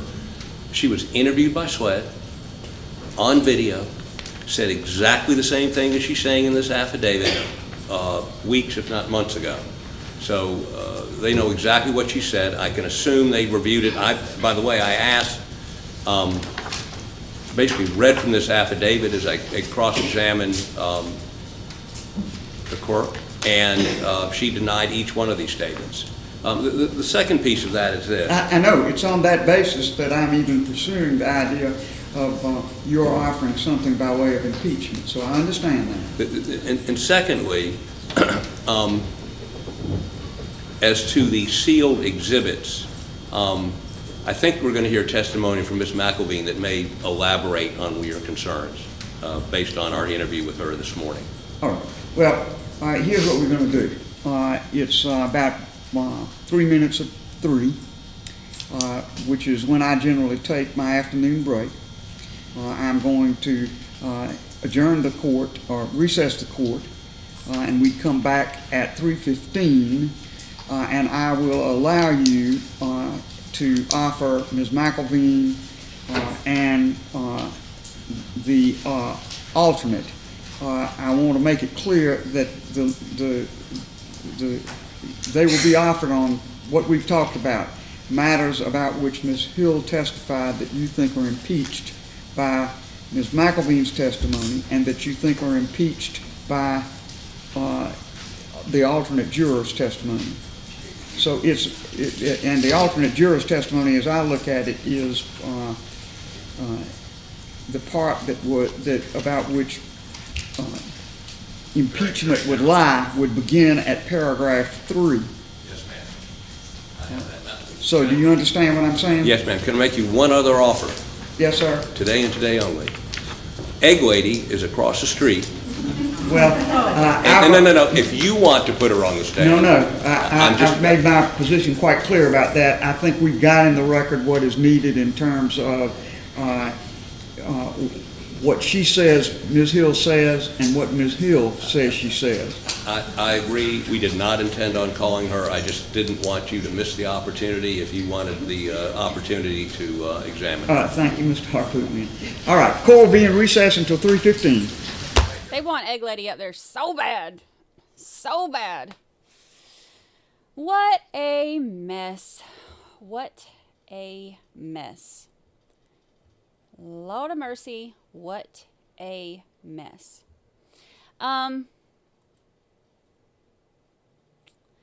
So we got 15 minutes for them to come back. Let's look and see. Let's see what all's been happening in Troconis today. Let's see here.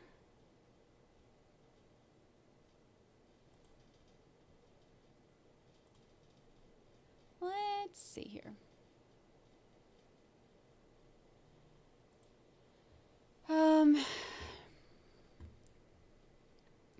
Because we have a lot of stuff to cover.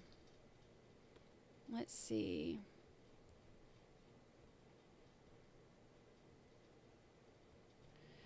While we're on break with them,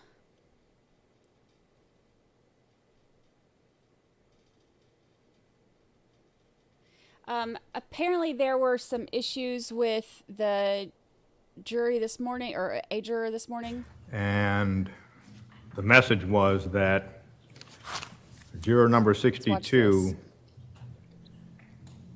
had to attend to an emergency and had to leave the country today. As a result, juror number 62 has to be replaced out of the alternate pool. The court has discussed this with counsel. They are just losing jurors And has like indicated crazy.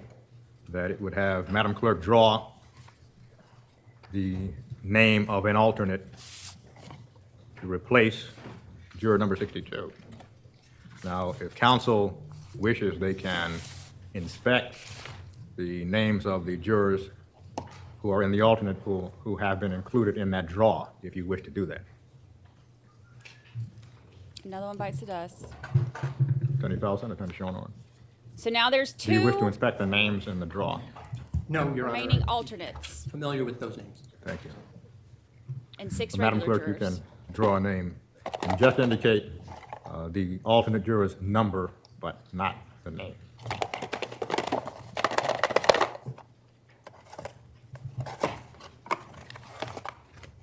So this is one less juror. 399. Thank you. So alternate juror 399 is now a member of the regular jury. Are we ready to proceed? Can we just approach for a moment? Yes. No. I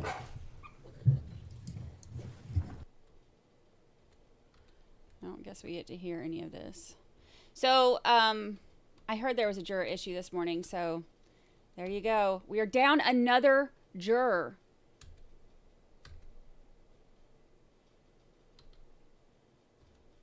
No audio for this. Swearing in the juror. This case until instructed to do so, that you will listen to and consider what the other jurors have to say in deliberations about this case. This morning with the state's witness under cross-examination. You can bring in Detective Kimball. So they were going to go back to starting with the cross-examination of the detective, or not starting with, but continuing the cross-examination of the detective. Natalie, I remember for 6 whole months. 6 whole months. Happy, happy anniversary. Happy, happy anniversary. Maybe a poll as to whether they'll run out of jurors. Oh, Lord, I don't want to manifest that. I don't want to bring it into existence. We can, though. Do you think we will make it to the end of this trial with enough jurors? Lord of mercy. I hope so. Oh, gosh, it would be crazy to... It'd be crazy to get this far and have to start over. Oh, and... he just brought the chair up from my car for me, so I have the chair. I'll have him help me put it together this afternoon, or this evening, whenever. But did we ever figure out who the chair is from? Whoever sent me the chair, did we ever figure out who sent me the chair? So that I can say thank you.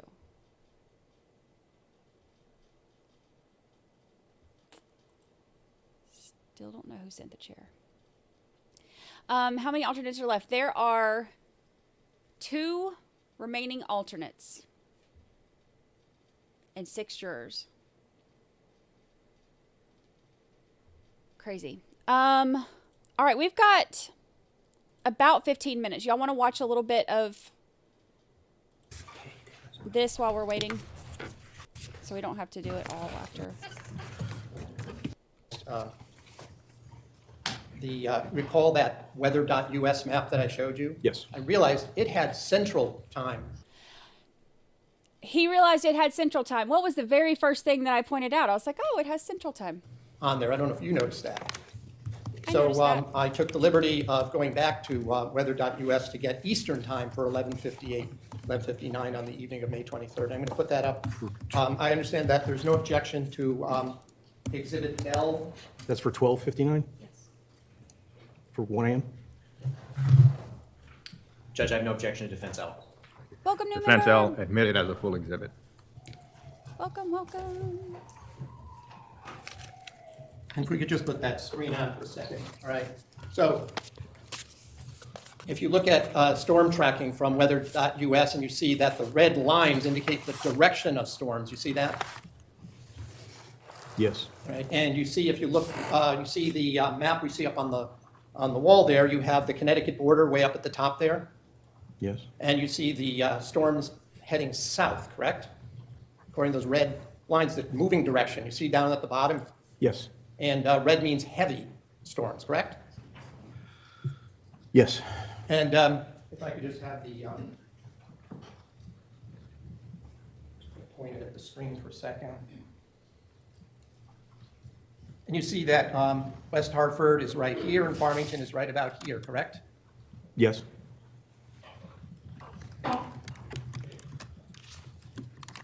You had also told us that you used Weather Underground for that time to determine that there weren't any storms in the area of Farmington, West Hartford, correct? So I used Weather Underground for 1 o'clock, 12:59, to determine that there was, to find out if there was precipitation. On May 24th between 12 and 1, correct? Correct, and this is 11:58. Well, this is May 23rd, right? Correct. All right, so it's 12, just before midnight on the 24th, correct? Correct. And you said that the Weather Underground that you used was from Brainerd Airport, right? Yes. Now, Brainerd Airport is the old city airport in Hartford along the Connecticut River, right? Yes. Now, Bradley Airport is the big Connecticut airport up in Windsor Locks, isn't that right? He's making a big deal out of Yes. nothing, really. This is all just nothing. The Bradley Airport is closer to this location of Fort Jefferson Crossing than Brainerd Airport on the Hartford, East Hartford line, right? I believe so. I'm not 100% sure of the... This is all because Michelle said that she went and slept with her daughter that night because there were thunderstorms and her daughter was scared. And so he said that when he pulled the stuff about the precipitation, that there wasn't a lot of precipitation or whatever. So they're saying that he was wrong and they're proving that part wrong. It's a very non-issue. It has nothing to do with her involvement in anything. It literally doesn't affect anything. But this is how this defense attorney works. He picks it at anything he's fighting for his client. I'm not that familiar with that area. You did not look at Weather Underground for Windsor Locks, where Bradley International Airport is, did you?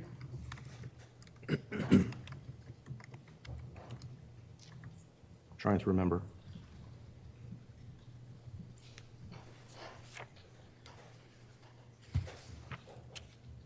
I am not sure which I looked at, to be honest with you, whether it was Bradley or Brainerd.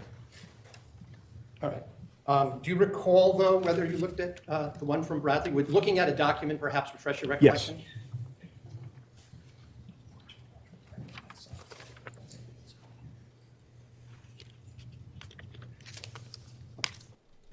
Show it to you first. See if this might refresh your recollection.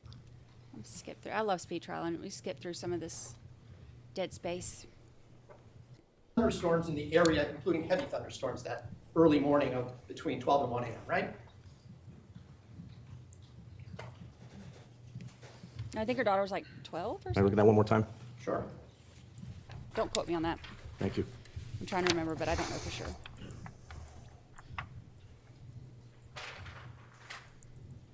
It is small.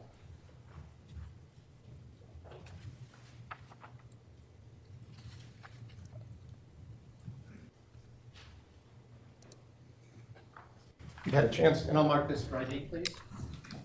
That would be M as in Mary, ID. So having reviewed that, does that help refresh your recollection that between 12 and 1, there were, in the area of Bradley International Airport, heavy thunderstorms reported? There was a spike in the precipitation, yes. Right around that time, correct? Correct. And just the kind of thing maybe a 12-year-old might get frightened of at 12 or 1 in the morning. Being woken. There you go, 12. It was Well, 12. sustained. Thank you, Ann. Each time that you met with Michelle Troconis, you continue to gather information concerning your investigation, correct? Correct. When I say you, I don't mean just you. I mean entire squads and teams of investigators, right? That's correct. You were working in conjunction with the New Canaan Police Department, right? Right, correct. You were able to call on troopers and detectives from the Hartford Central District Major Crime Squad, correct? Correct. You were working with members of the Western District Major Crime Squad from Litchfield, right? Correct. Troop G in Bridgeport, Yes. perhaps even Troop A in Southbury, Yes. as well as road troopers from the various barracks, correct? Correct. They assisted throughout this investigation, right? Yes. Gathering information, Yes. working with other officers, Yes. collecting information from various sources, right? Correct. You had, at the time you were talking with Mr. Troconis on the first occasion in June 2nd of 2019, you had at that point already the benefit of some phone records, right?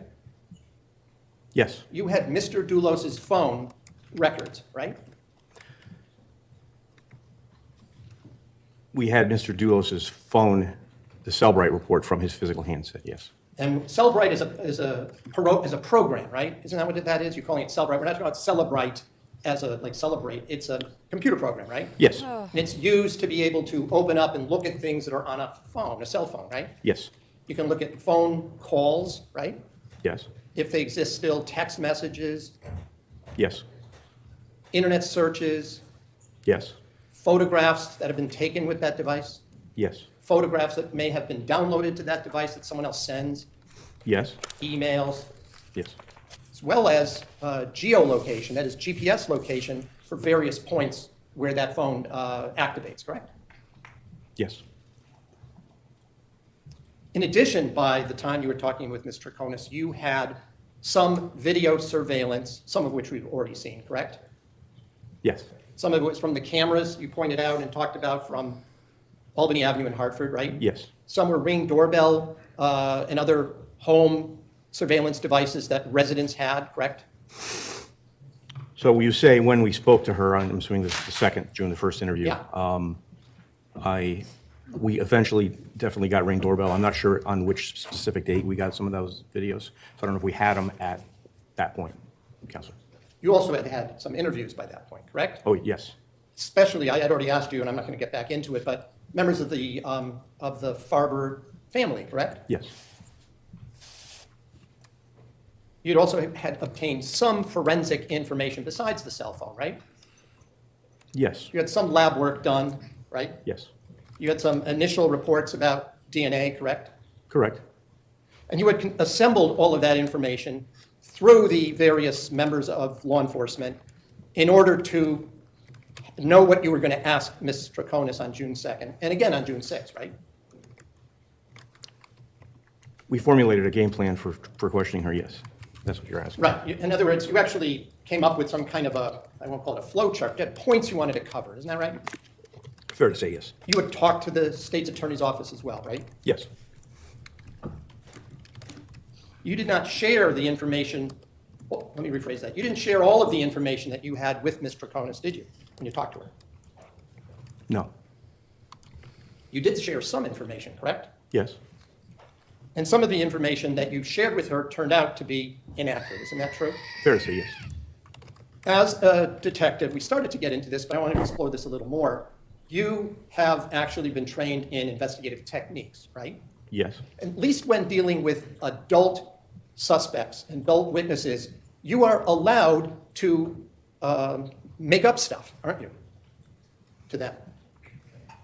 Yes. You're allowed to provide false information as a means of trying to elicit information from that individual, right? Yes, correct. So, for example, it's not in this case, but if you had told a suspect that someone else was confessing against them, you would be hoping that would elicit that person to say, oh, it wasn't me, I was just the standby, it was that other person. Isn't that a regular technique that's used? Yes. And sometimes if you have two people in custody at the same time, you have one detective saying the same thing to that other person, seeing who's going to talk first, right? Yep, yes. Now, as I understand it, at the same time that when Ms. Troconis was placed in custody, Mr. Dulos was at the station, the New Canaan Police Station, for some of that same time, correct? Yes, that's correct. He was then transported elsewhere after processing, right? He Yes. didn't stay there. That's correct. But Ms. Troconis stayed at the New Canaan Police Station, right? Yes. She was kept in a cell overnight Yes. and for the next morning Yes. until the next afternoon. Yes.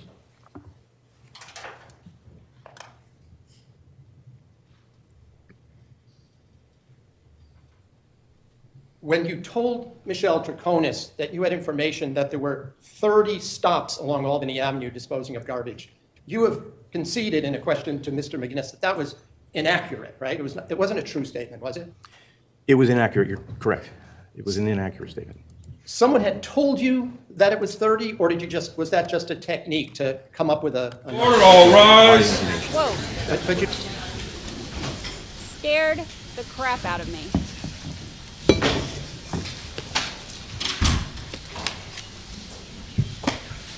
I'm about to do a poll because I have the reporter that's in the courtroom goes over that whole cross-examination. Please be seated.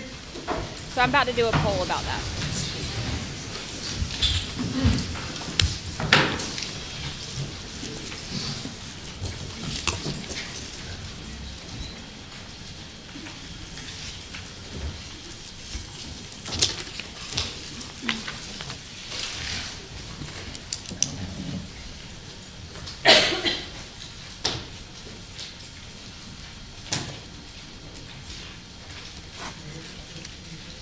All right, Mr. Harpootlian, I believe it's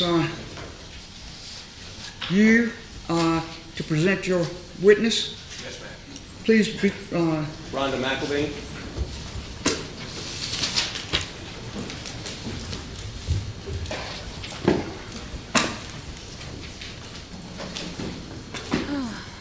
Scared the crap out of me. You know how this works? Sir? You know how this works? Yes, I do.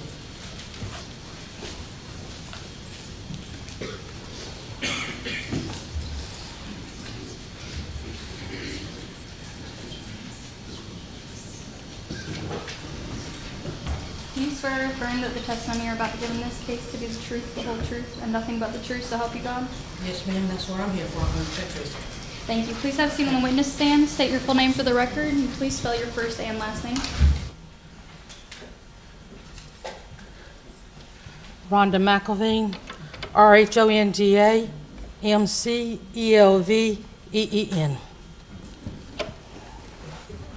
I'm going to make sure I'm going to stay here.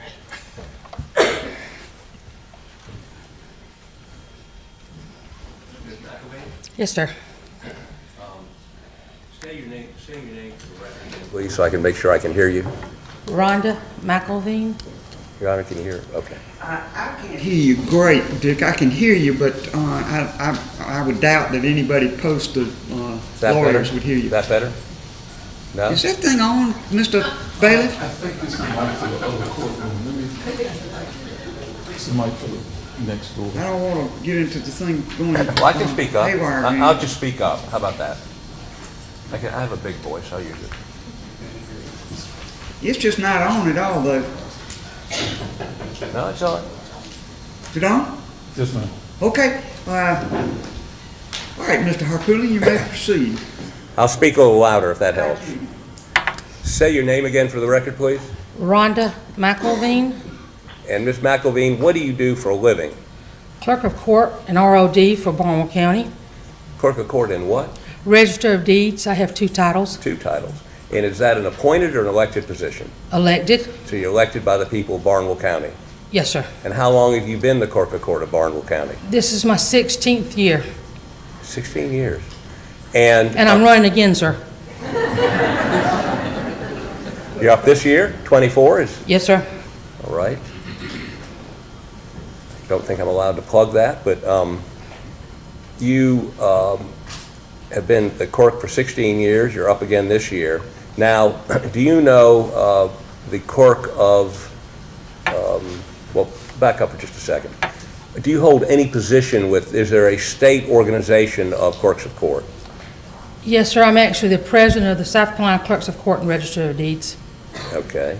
And that means that of the 46, there are 46 of y'all, is that Yes, right? sir. Yes, sir. And you were elected to be the chairman of that group? President of that group. President of that group. Yes, sir. Now, are there certain rules and constraints that clerks should operate under in terms of dealing with juries? Yes, sir. And is there training for that, or is there a book for that, or how do you learn that? You have the Clerk of Court manual for one that's on the judicial website. You also have the law books that have it in there. There's actually two separate forms, SCCA 237 and 238 maybe, that has regulations on it. And then we also have in the handbook that, or not handbook, but in the program within the CMS system, they actually have rules and stuff there you can go by as well. Now, as a clerk of court, are part of your duties to deal with juries? Yes, sir. I mean, we understand there's a jury venire that's brought in at the beginning of a term, and then individual juries are picked for both civil and criminal cases, is that correct? That is correct, unless it's a non-jury trial. And then there's just a judge, like we're doing here, right? Yes, sir. And in the process of picking juries, do you assist as clerk of court? When I say assist, who actually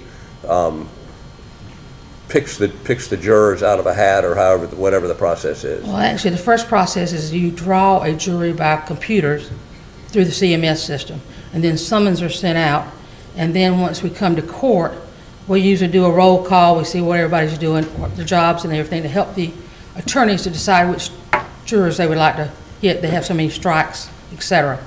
And then you call the names, and they have the strikes, and then that's your jury pool. And then the judge will seat a jury in a jury box, like, although I've never quite seen a jury box that looks like that, but a jury box in a courtroom, right? That is correct. Your jury box in Barnwell County is like 2 rows of 7 or 8 people. Well, I actually have a jury box on both sides of the courtroom, because I have the grand jury on one side when they convene, and then I have the petit juries on the other side when they convene. Okay. And the jury, they're sworn by the judge, and then they're put in the jury box, and they begin to hear arguments and testimony and jury charges by the judge. Is that correct? Well, actually, sir, where we do it, the clerk of court usually swears them in with the judge presiding over the whole deal. Okay. Once that jury is sworn in, what is your role in terms of dealing with those jurors individually or as a group? Are you allowed to talk to them individually, to pull them out, to converse with them about your opinion about the case? To pull them out of the trial while we're going on? Yes, ma'am. No, sir, we're not. If they're on a break, etc., or if they request to see someone, then we manage to, I'll go in with the door open, I'll say, which one of you needs to see someone? It might be the judge. And I said, hold on, and then I go get my judge. And so we've got a juror that needs to speak with you. Do you converse with jurors about the merits of the case, by the merits, whether someone's guilty or innocent, or whether a plaintiff or a defendant should win in a civil case? Do you ever do that? No, sir. About the only thing I ever do is go in and count them and tell them I can count up to 14 without even using my toes. And then I might get their lunch order. That's it. And the doors are usually open when I'm doing that. And you have bailiffs that sit with the jury or sit outside the jury room? They sit outside the jury room, and usually there's one beside them in the courtroom in case somebody needs something. But usually they'll catch my eye, or they'll catch the judge's eye, and we'll get something handled. Okay, so did you have any contact with the clerk of court of Colleton County prior to her being elected the clerk of court of Colleton County? Did you know her before she was clerk of court? No, I did not. Did you come to know her once she was elected clerk of court? Yes, I did. And was it a pleasant relationship? It was. And how did you come to be, and to cut to the chase, you ended up being in the courtroom during the Murdaugh trial for part of those 6 weeks, is that correct? Yes, sir. How did you come to be there? When Becky and I met each other at a conference, clerk of court's conference, where she was discussing that she had that trial coming up, and I knew that she was relatively new, and I said, I'll offer to come help you if you would like. And I think she ended up talking to Judge Newman about it, and they both said, yes, it would be good that I was there. Okay, because you tried a murder case or two in the past, correct? Yes, sir. Okay. And did you go and help Becky Hill try that murder case? I did. I couldn't go for the first 3 days because I had court in Barnwell, and I told both of them if I had court going on in Barnwell, I could not be in Colony County. Okay.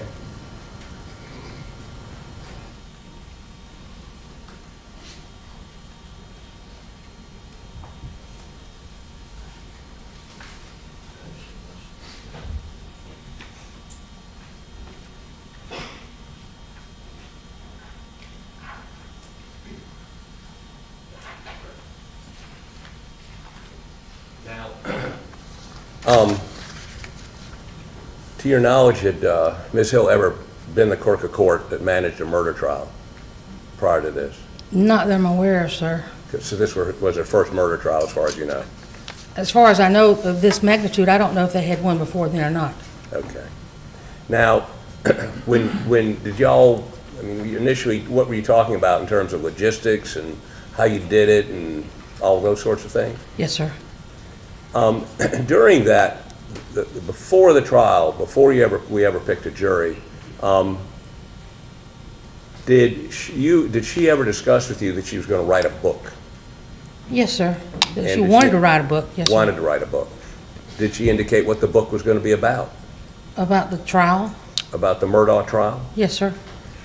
And did she discuss with you, what if anything did she discuss with you about how she felt the verdict should turn out to be in the Murdaugh trial, vis-a-vis in reference to the book? What would help the book? A guilty verdict. And tell the judge and me what exactly she said to you that you remember. This is prior to the trial. Okay. Well, first of all, she said we might want to write a book because she needed a lake house and I needed to retire. And then further conversations, a guilty verdict would sell more books. And we left it at that. This was before, even in December. And when did she ever say that again to you during the weeks you spent there? Several times. It could be said it was, amongst friends in her office, or we might be having dinner, that kind of stuff, but that's about it. That she needed a guilty verdict to sell more books? That would be the best way to sell books, yes, sir. The best way to sell books. Now, during this process, did she ever express to you an opinion on whether or not, in fact, was Mr. Murdaugh guilty of the murders of his son and his wife? Yes, sir. Tell me what she said, and if you remember when.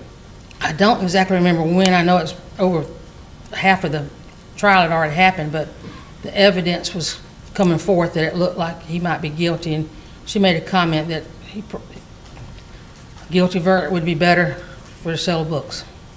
Okay. Now, as a result of a conversation you had sometime during the trial, I don't want you to relay to me what was told you, did you have a discussion with the clerk, Becky Hill, about her being with jurors on her own? Yes, sir, I did. One morning I showed up to Colony County, and I was told that she had taken a juror home the night before. And I was in the courtroom and I saw her, and it was between the pews and where the back row pews are. And I mentioned to Miss Becky, I said, please tell me you didn't take a juror home last night. And she told me, she says, I did, but I didn't talk about the case. I had a bailiff with me. Mr. Bill was with me. I said, Becky, you don't do things like that. I thought we had stopped everything. It wasn't far enough along to really cause a major problem, or I would have told Judge Newman. But I thought we had an understanding that you did not spend time alone with the jurors. Okay. Now, I'm going to read you some statements. Well, first of all, did you ever hear her say anything in front of you to a juror about whether or not, on the merits of the case, that is, whether or not he was guilty or innocent or what you should pay attention to, did you ever hear her, what, if anything, did you ever hear her say to a juror or in the presence of a juror? Anything? No, sir. Okay. But let me ask you if you've ever heard her say these statements, and if so, to who? Don't be fooled by the evidence presented by Mr. Murdaugh's attorneys, which I understand, do not be fooled by the evidence presented by Mr.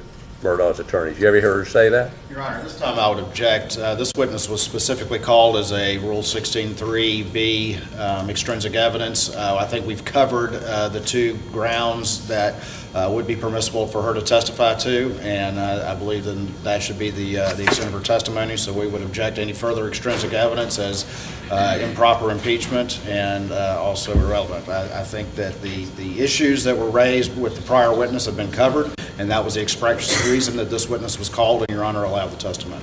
Overruled. You may continue. Thank you. Did you ever hear her say that? Can you repeat the verbiage? Don't be fooled by the evidence presented by Mr. Murdaugh's attorneys. Yes, I did. And who was it said to? It was said to me. Okay. And sometimes it might be a staff member in her office or someone from the media there. But other than that, I didn't hear her say it out there in front of any jurors. Did she ever say to you or to other people around you, I'm not talking about jurors, watch him closely, talking about Mr. Murdaugh, this is just before he testified, look at his actions, look at his movements. Did you ever hear her say that? Yes, sir. Okay.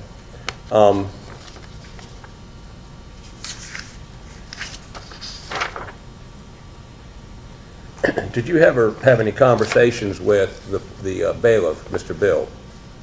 Yes, sir. Did he ever discuss with you the clerk's contact with jurors? No, sir. Okay. Did you ever hear her say that the defense is going to try to confuse the jurors? Did you ever hear her say that? No, sir, I don't think so. Okay.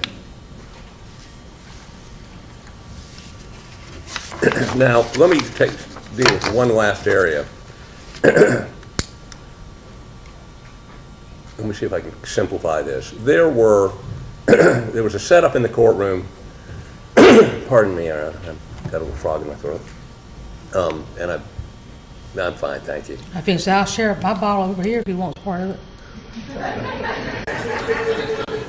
Once a clerk, always a clerk, Your Honor.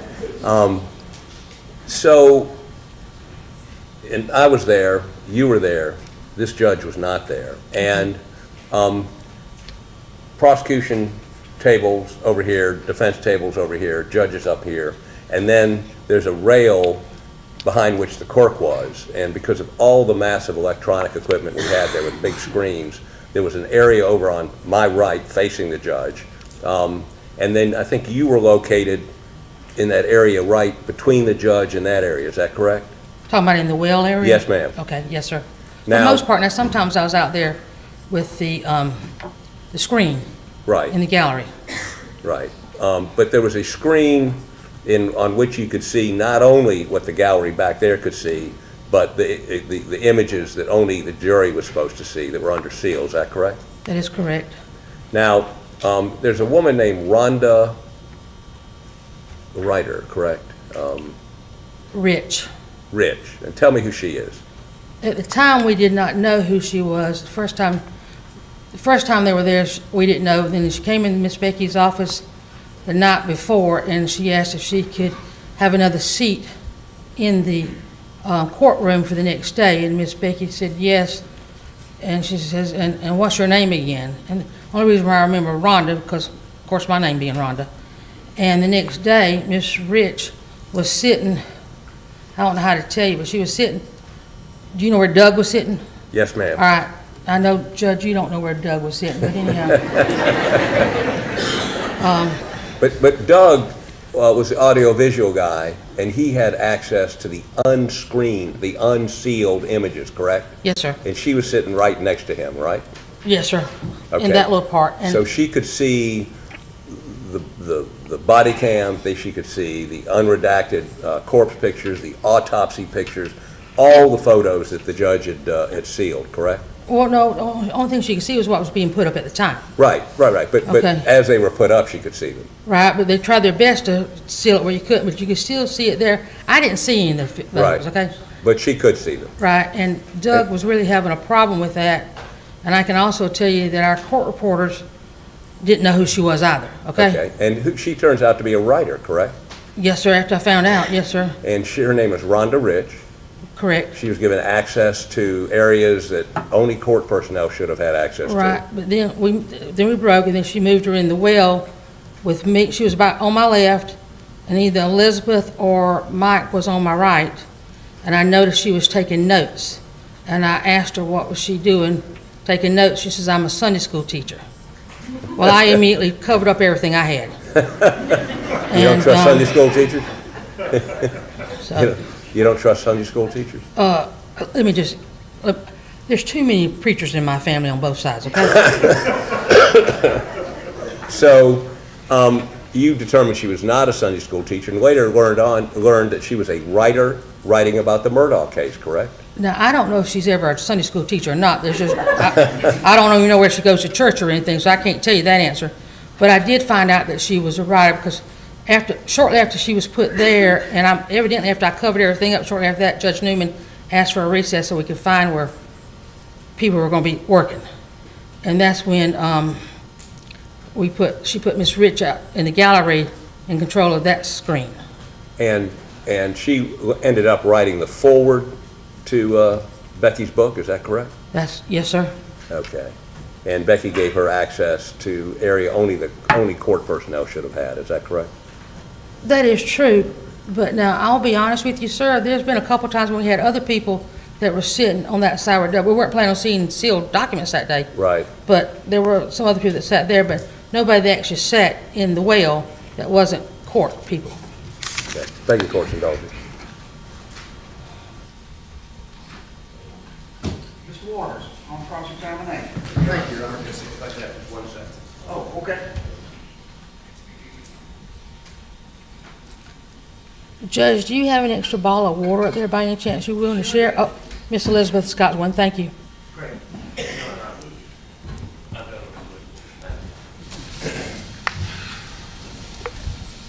Ms. Buckley, how you doing today? I'm good, sir. Please call me Rhonda. I always called you Miss Rhonda. I've known you for a long time as well. In fact, Yes, sir. I tried one of those murder cases in front of you years ago. It didn't right. Yes, sir. Wanted to ask a couple things. I won't be that long. One of the things that you said earlier is you said when you initially were talking to Miss Hill, she said something like, we ought to write a book or something like that. That is correct. Okay. And so did y'all have any further discussion about you writing the book or participating with the book? or Oh, anything no, like sir. that? I'm crazy enough not to write one. Okay. During the course of, though, after the trial, she did send you like chapters and things like that to take a look at. I did get to see a couple of drafts of the manual. Okay, so she did send you those to take a look at and to review and that sort of thing. Is Correct. that correct? Okay. All right.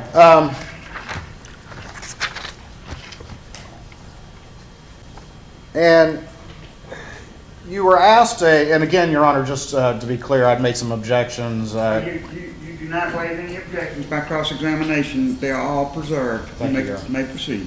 Thank you, Your Honor. You mentioned, some statements that you attributed to Ms. Hill, during the course of conversations, during the course of the trial. Is that correct? Just things like watch him closely, watch his mannerisms, things like that. And where were those conversations? Were those conversations taking place back in the clerk's offices with clerk staff and people like that? Yes, sir, in the clerk's office. It might have been downstairs in the bathroom. Okay. That some of us had privilege to go to. All right. So you and Miss Becky and other court staff maybe just discussing the case and that sort of thing. Is that correct? That is correct. And people were expressing their opinions about what was going on and that sort of thing. Is that correct? Now, when we were having those discussions, there weren't more than one or two, maybe three people there. Okay, but just a few people there just talking back behind the scenes. That's what I'm Correct. driving at. Yes, sir, behind It the was behind the scenes, and it's not uncommon for, clerk staff behind the scenes, not to the parties, not to the litigants, not to the jurors, but among themselves back in, in the hallways back there to talk about the day's activities and things like that. Is that fair? That's correct. Okay, and that's a big difference between the natural conversations that people that work together, court staff and the like, have with each other, and actually having those conversations in front of the jurors, right? There's a big difference between those two, correct? Yes, sir. Okay, and it's not uncommon for you. You're a clerk of court. You got people that work for you. Y'all are going to have private conversations about what's going on that are not to be shared, particularly with jurors, but with the public as well. Is that fair to say? That is true. Okay. All right, and so there were conversations like that going on that you were privy to and part of. Is that correct? That is correct. Okay.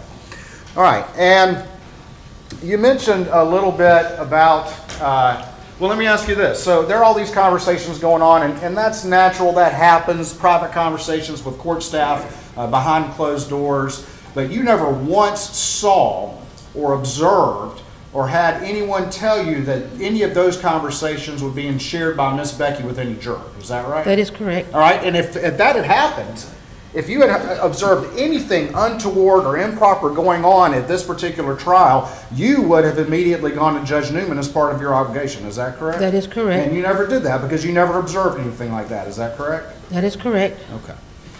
All right. Now, you were asked a little bit about Rhonda Rich, who was a member of the media, and how she was placed kind of back where the defense IT guy was. Is that correct? I didn't say she was part of the media, sir. Okay, well, she was a writer. Yes, sir. Okay.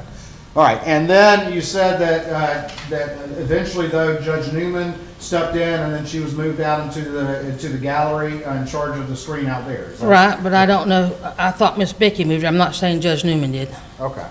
All right, and over there in that area of the, if we look in the courtroom, there was sort of the grand jury box over here, and that was where court TV was and media was stationed and that sort of thing. Is that correct? That is correct. All right, and inevitably there were media members that could view some of the images that were being shown. They were just not able to report those just because of the nature of where the courtroom was. Is that accurate? Well, I was told they couldn't see it, so I don't know what they actually saw because I didn't discuss it with the media. All right. You never had a conversation with Court TV or anything like that? Other than the fact, be careful what they put on my front page of the New York Times on me. All right.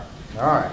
And you're not aware of any image or confidential information or sealed image or anything like that that was ever made privy to Miss Rich that was put in any sort of publication or anything like that. Is that correct? None I'm aware of, sir. Okay. Because if you had found out about that too, you would have immediately gone and reported that to Judge Newman because you would have said, that's improper.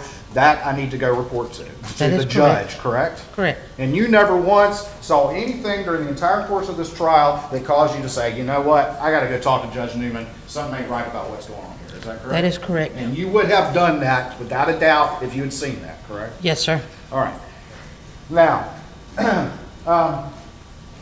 in looking at, back at this trial, you mentioned that there was a few days at the beginning of trial that you weren't there because you had your own court to take care of back in Barnwell County, correct? Correct. All right. And then pretty much after that, I guess you were pretty much present the majority of the remainder of the time. Is that fair to say? I was. Okay. I had one medical procedure done. I missed 2 days, but basically other than that, I was there every day.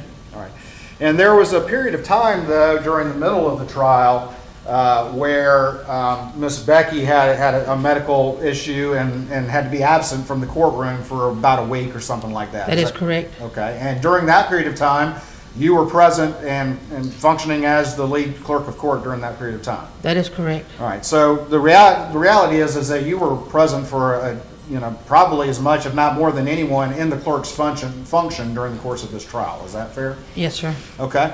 And again, just to reiterate, there was not one time that you observed or came in possession of any information that you were like, I got to go talk to Judge Newman about this. No, sir. All right. Court's indulgent.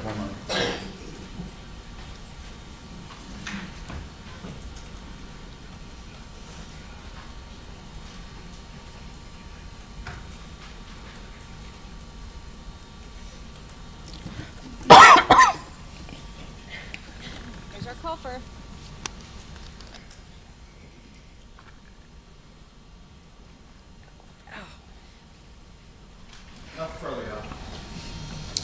Very good. Mr. Harcourt, then? Yes, sir. Half a question. All right. Mr. Waters indicated to you that you were not aware of whether or not, and you agreed, that you never witnessed her talking to a juror about the evidence, is that correct? We That is agree on that? correct.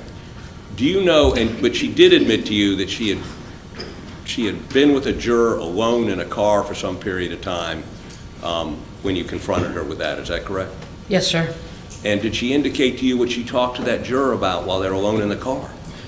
No, sir, she told me, the only thing she told me was that she did not discuss the case, that she had Mr. Bill, the bailiff, with her, and he could tell her that, tell that. And when she said she didn't discuss the case, did you bring that up or did she bring that up? She brought that up.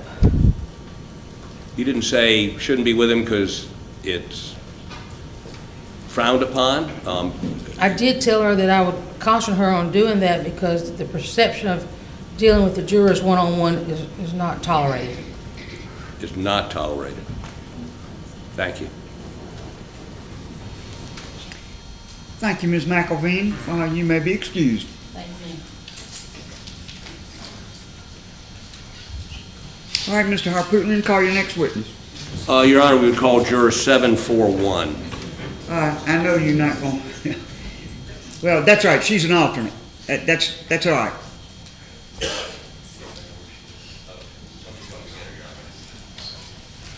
We're not going to sign her a letter. We'll just go with 741. I got you. And Your Honor, while she's coming, my understanding is I'm limited to 4 questions. Yes, sir.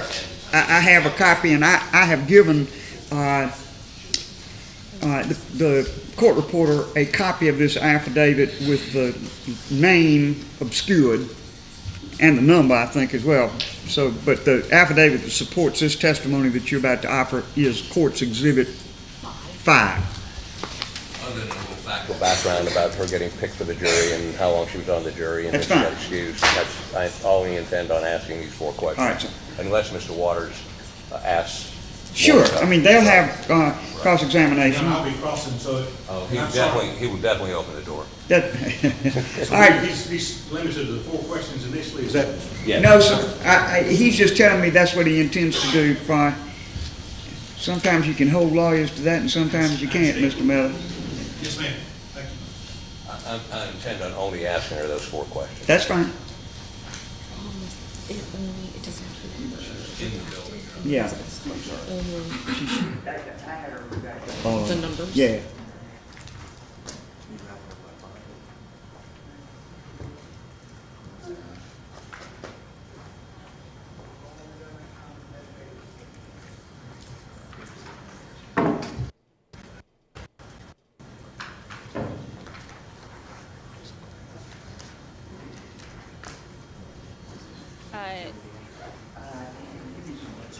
Give me a minute. I'll talk with the lawyer.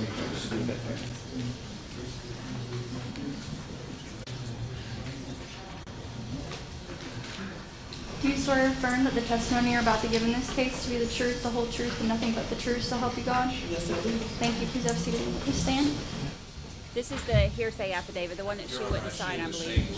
Apply to her that apply to the other jurors in terms of her image appearing.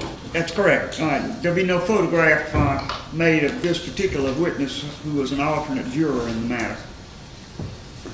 Thank you. You're welcome. I'm going to refer to you as Juror 741. It's what we got to do here, so we don't use your name, so people don't know who you are. Is that okay with you? That's fine. And you and I have met before. Correct. I came to your home one Sunday afternoon. I believe you're cooking Sunday dinner, and we talked. Is that correct? Correct. And then you were interviewed by SWED. Correct. And you gave them a recorded statement. And then this morning you came here and you gave me an affidavit that you signed, and you're here with your lawyer. Is that correct? Correct. Now, just for purposes of the record, you were a juror. You were selected to be a juror on the State versus Alec Murdaugh murder charge, correct? Correct. And you sat in the courtroom for 6 weeks and listened to all the testimony. Correct. And you were the alternate. Correct. And so when the jury went out to deliberate, you were excused. Is that correct? Now,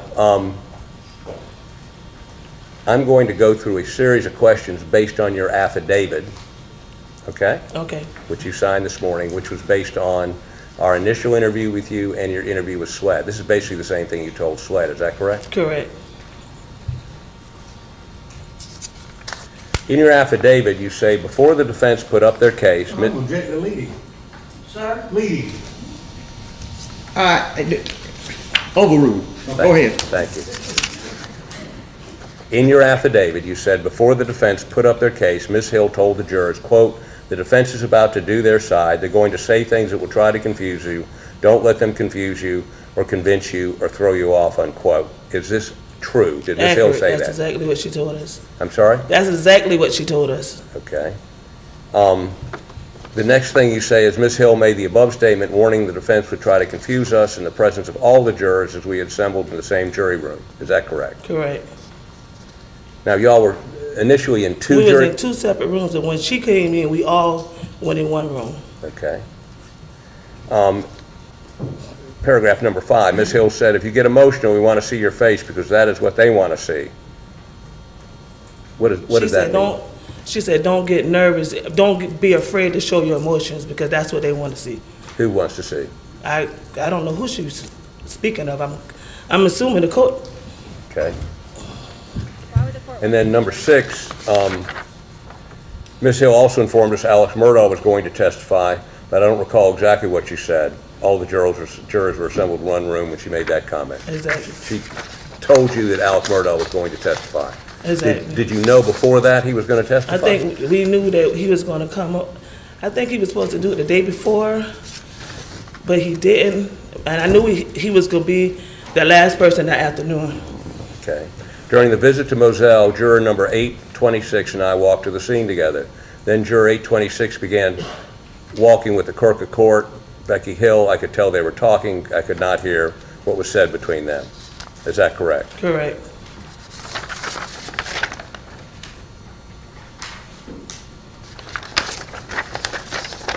Is what you put in this affidavit truthful? Yes, sir. And this is what you told us back in I don't remember. It's been August, months I ago. believe. I think I interrupted you cooking Sunday dinner. Right. All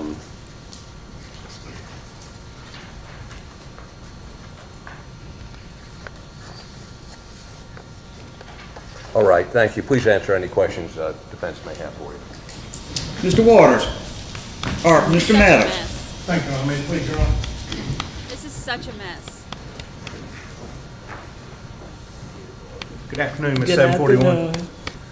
It's nice to see you again. Yeah.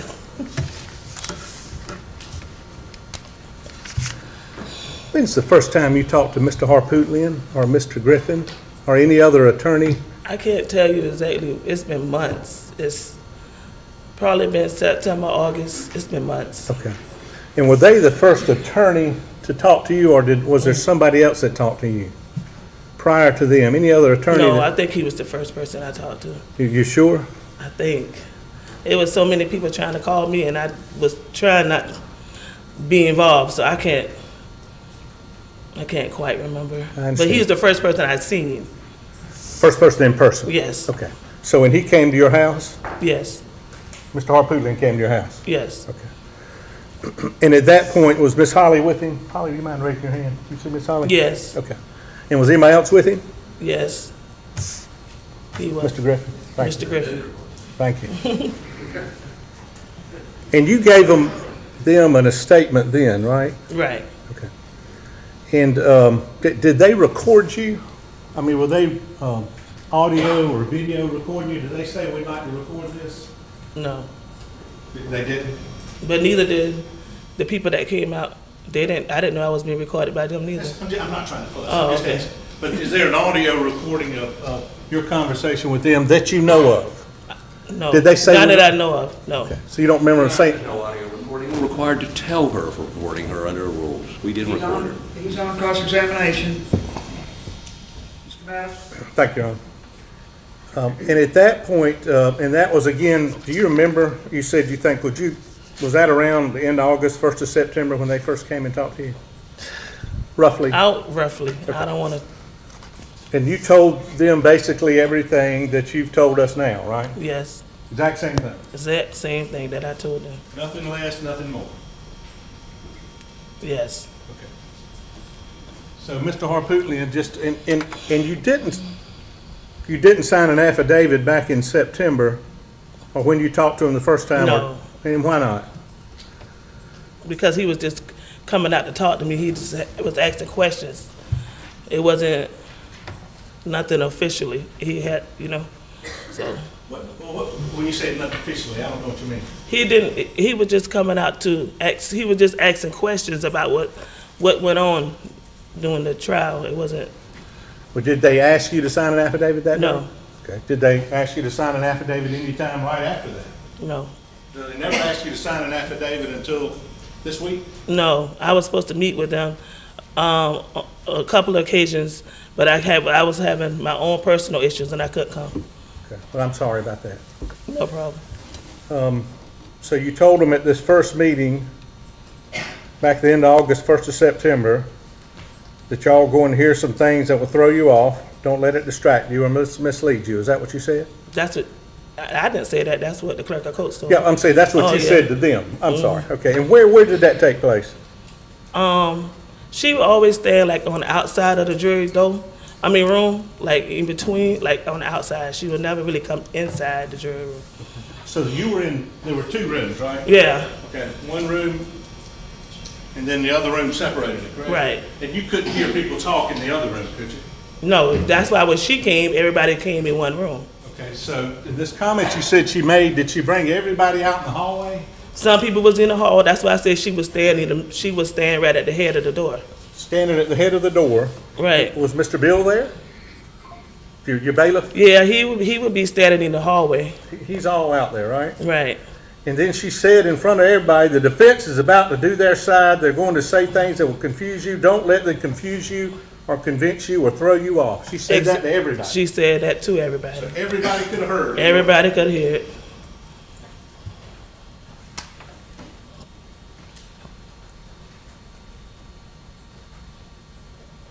And you said you were all in the same jury room. Yeah, we would all be in the same. When she came, she was standing in front of the door with the jury room that I was in, and everybody would come over. They would let us know before she came, they'll let us know like after lunch she gonna come talk to y'all, and we all would gather together. So would you go from the two rooms into one room? Some would be standing out. She would stand in front of the door. Some would be standing around her outside the door, and some would be in the room. But it was clear enough for us to hear and see her. And Mr. Harpootlian led you, and Ms. Hill made the above statement warning that the defense would try to confuse us in the presence of all of the jurors as we had assembled in the same jury room. We was all in the same jury room. She would be on outside the door, and we would be in the room, and someone would be standing beside her. We was always all together when she came. And do you think that was unusual? No, because I guess she didn't want to walk back and forth to room. No, the fact of what she said. Do you think that was unusual? Yeah, I did. And if you get emotional and see his face, they want people to see your face? Because some of the jurors was getting emotional, and I guess she noticed it, so she commented on it. And you said you didn't. The statement he read, she informed you that the defendant was going to testify, but don't recall exactly what was said. After, I can't. When was that? That was, I think he came in that afternoon, like at 2:33. So that was before he testified, I think. And where was it? Oh, in the jury room, where we were all, like I said, we would all meet. And I guess what I'm saying is you're in two different rooms for a while, right? When y'all get up there, you split, don't you? Yeah. The people that talk loud in one room and the others in the other one? Pretty much. No, it's not like that. It was just, they just split it off. They just asked us what room we wanted to go to. So when you were fixing to come back to the jury room, to the box, you tell us you'd all go into one jury room together? Only when she came to speak to us.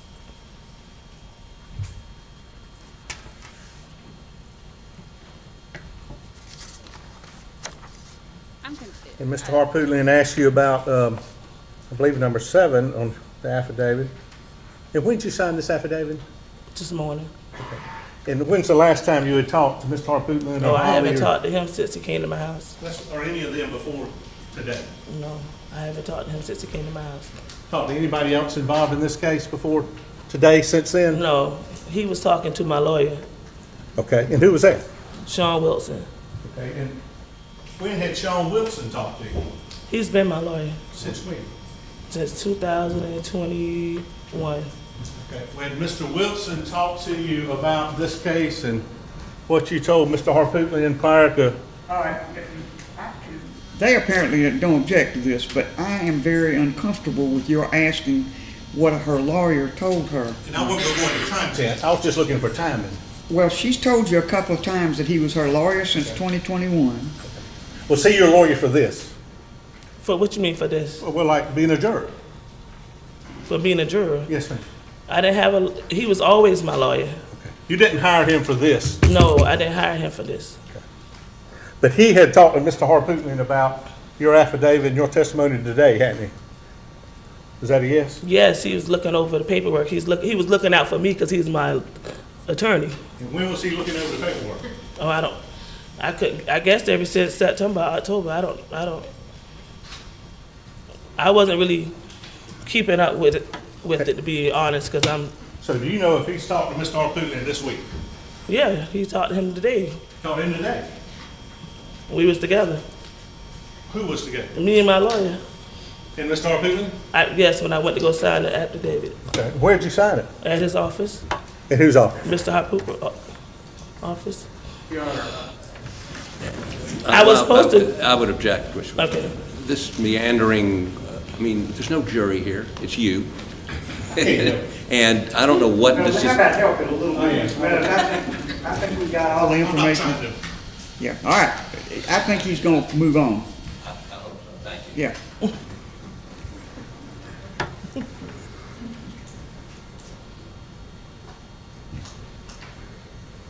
And that's the last question Mr. Harpootlian asked you about this affidavit, isn't it? What was the last question? During the visit to Moselle, jury, say the number, whatever the letter is, it doesn't matter. You saw a juror, and I walked the scene together, then the juror began talking with the clerk of court. I could tell they were talking, but I couldn't hear what they were said between them. That's Correct. the last question he asked you, right? Correct. So, and you have no idea what that conversation was about? Do you? No, I don't. Now, the next, number 8, he didn't ask you about, was I also overheard discussions in the jury room that Miss Hill drove a juror home. I believe it was a juror whose nickname was Boston. Now, he didn't ask you that a minute ago, did he? No, but, Just okay, yes, no. and you didn't include that in the first conversation you had with him back in August and September in this affidavit. Miss Holly did you? You didn't tell him about that? I can't remember. Have you seen the affidavit Miss Holly did for you back in September 1st, Objection, Your Honor. 2022? Ms. Holly did not do an affidavit. Ms. Holly She did just her affidavit, her notes of what this young lady said to her, and what she included and didn't include was based on what Ms. Holly thought was relevant at the time, but she can't be cross-examined. That affidavit is not in evidence, Mr. Meadows, so I think we need We'd to offer move. it, Your Honor. Sir? I'd offer it. Just to, Well, how is this thing going to be authenticated? You know, even more importantly, he can't question her. I'm sorry. Several people can't talk at one time. I don't even have the affidavit. Let me see what you're talking. You talking about the one that was just offered today? this is one Holly did when he first talked to her back in August, and she's referring back to Miss Miller. Okay. Miss Miller.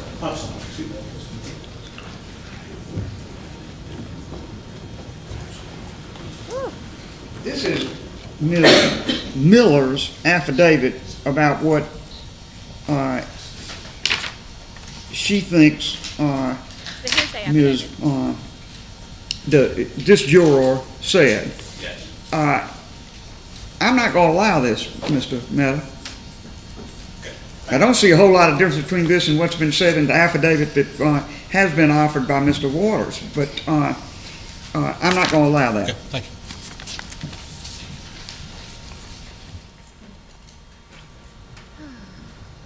You did not tell them about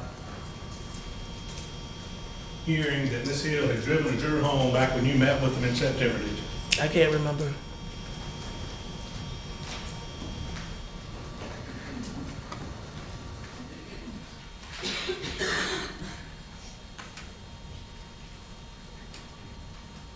Okay, court's in notice, I'm sorry. All right.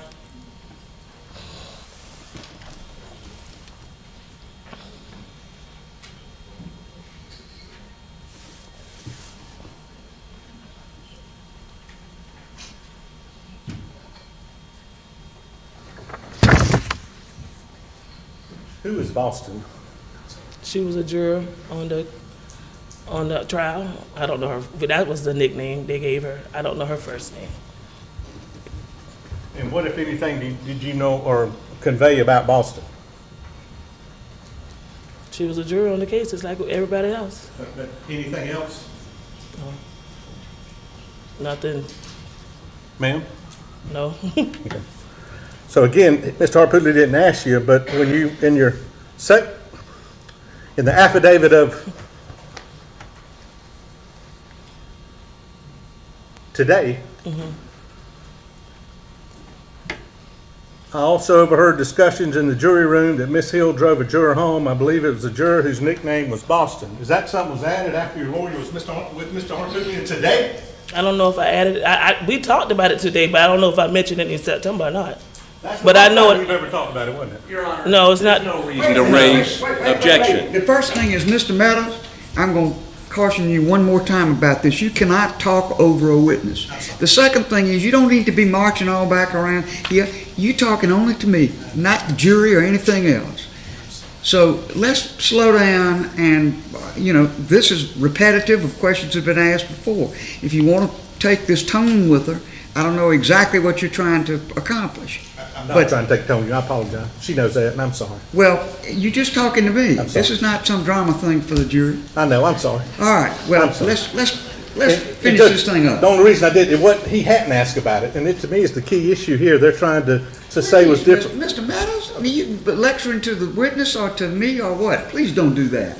Strike that from the record, please. Don't strike. I'm so sorry. Let's line this up. All right. Wow.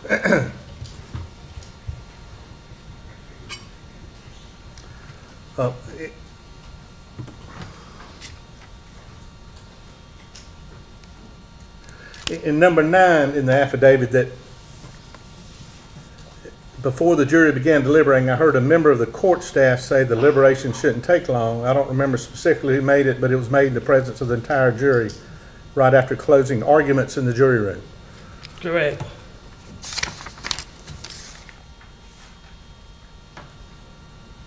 Then I think you said something, Judge Newman came to see you afterwards, but after the jury went to their room, you were in a separate... No. When we first left out the courtroom, we all went in the same jury room. And then they separated me. And Ms. Simpson, I didn't mean to raise my voice. Oh, that's okay. I apologize. That's fine. But when they started deliberating, were you in a separate room? Yeah, when they started deliberating. So you had no involvement in the deliberations or verdict of Richard Alexander Murdaugh at all, No, sir. did you? No, sir. You didn't get to come back with the verdict, did you? No, sir.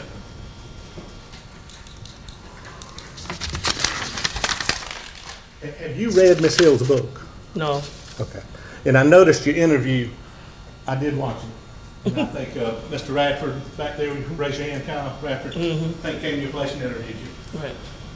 At some point during the trial, I think there was some discussion that somebody might have wanted to do an interview with you.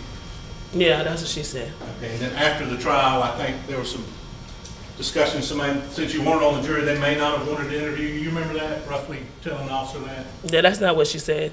She came to me roughly in the middle of the trial, and she said, I have a few people who would like to interview. She said she didn't say a few.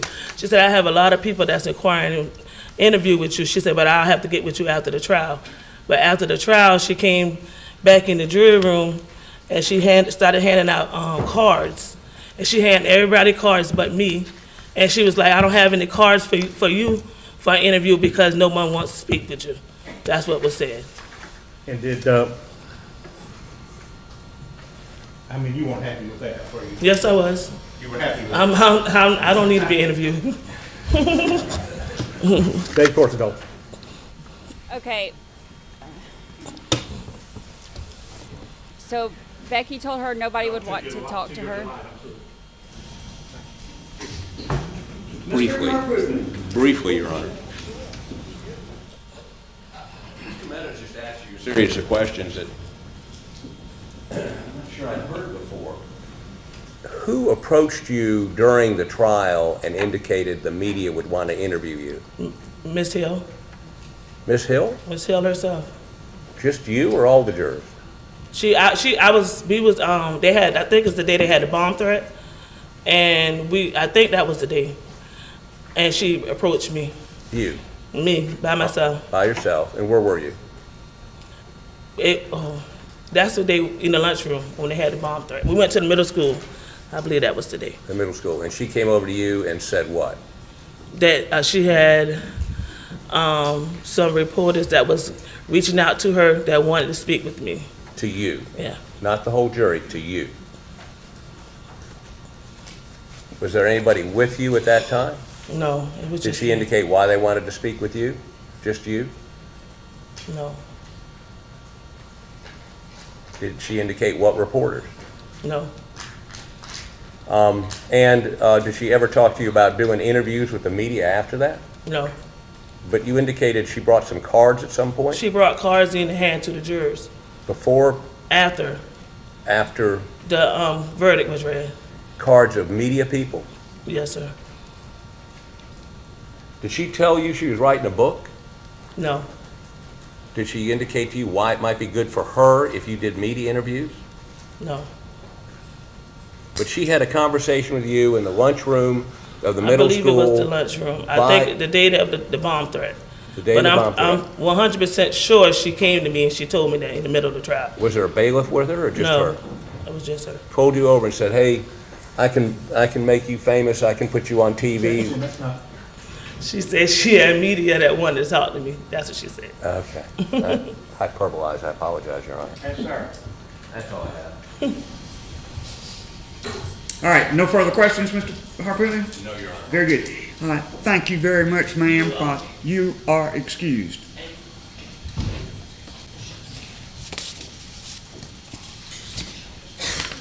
I have thoughts. I'll give them to you in a minute.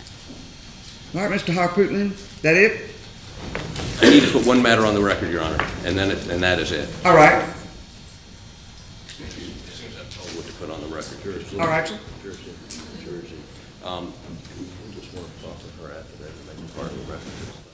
Your Honor, earlier today, you received a very short affidavit from Juror Z. We'd like to proffer that and make it part of the record. Right, I did not admit it, but I'll accept a written proffer, and if you would give the thing to me, I saw it on the screen on my law clerk's computer, but I don't have a printed out copy. We don't either, but would you allow us to do that? I will allow, before I close the record with Ms. Harris, if you can get it to us. When can you get it to us? We could email it this afternoon. Very well. How about do this? How about email it to Mr. Waters, to me, to Ms. Diaz, and to Ms. Harris, the court reporter. And I will say now that it's offered as a proffer, and I admitted it into evidence. Yes, ma'am. All right.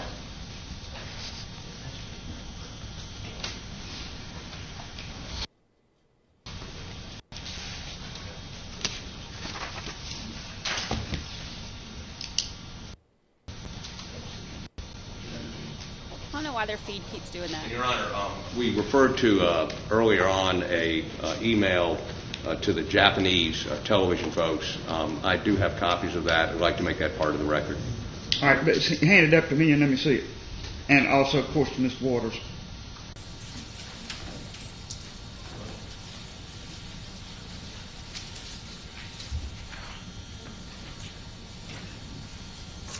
Oh, I'm sorry.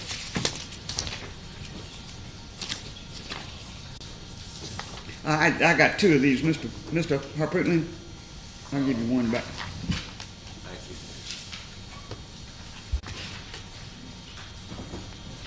Metters looks really flustered.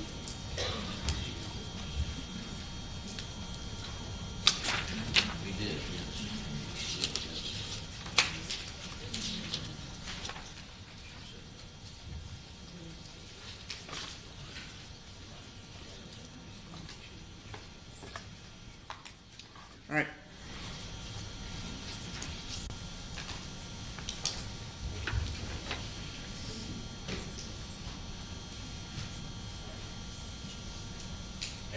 For the record, the hearing before Judge Newman to seal the body cam videos was on May 26, 2023. This email is in July, just to give you the context of All what's right, going on. and this is being offered as a after-the-fact email to Rebecca Hill and her replies garnered from the emails that were released by Cotton County at a certain point. And it addresses the issue I raised with Ms. Hill relative to the security of sealed records. Exactly, Your All Honor. right, I'll admit it. Mr. Waters? As to this specific exhibit, Your Honor? Yeah. Your Honor, I mean, we don't have any objection other than the ones we've raised just generally to the testimony. But I have no further objection to Very Your good. Honor. All right. And Your Honor, that's all we would have. All right, hang on. All right, have you got a copy of it there? I got it. This is his next exhibit, Harpoon.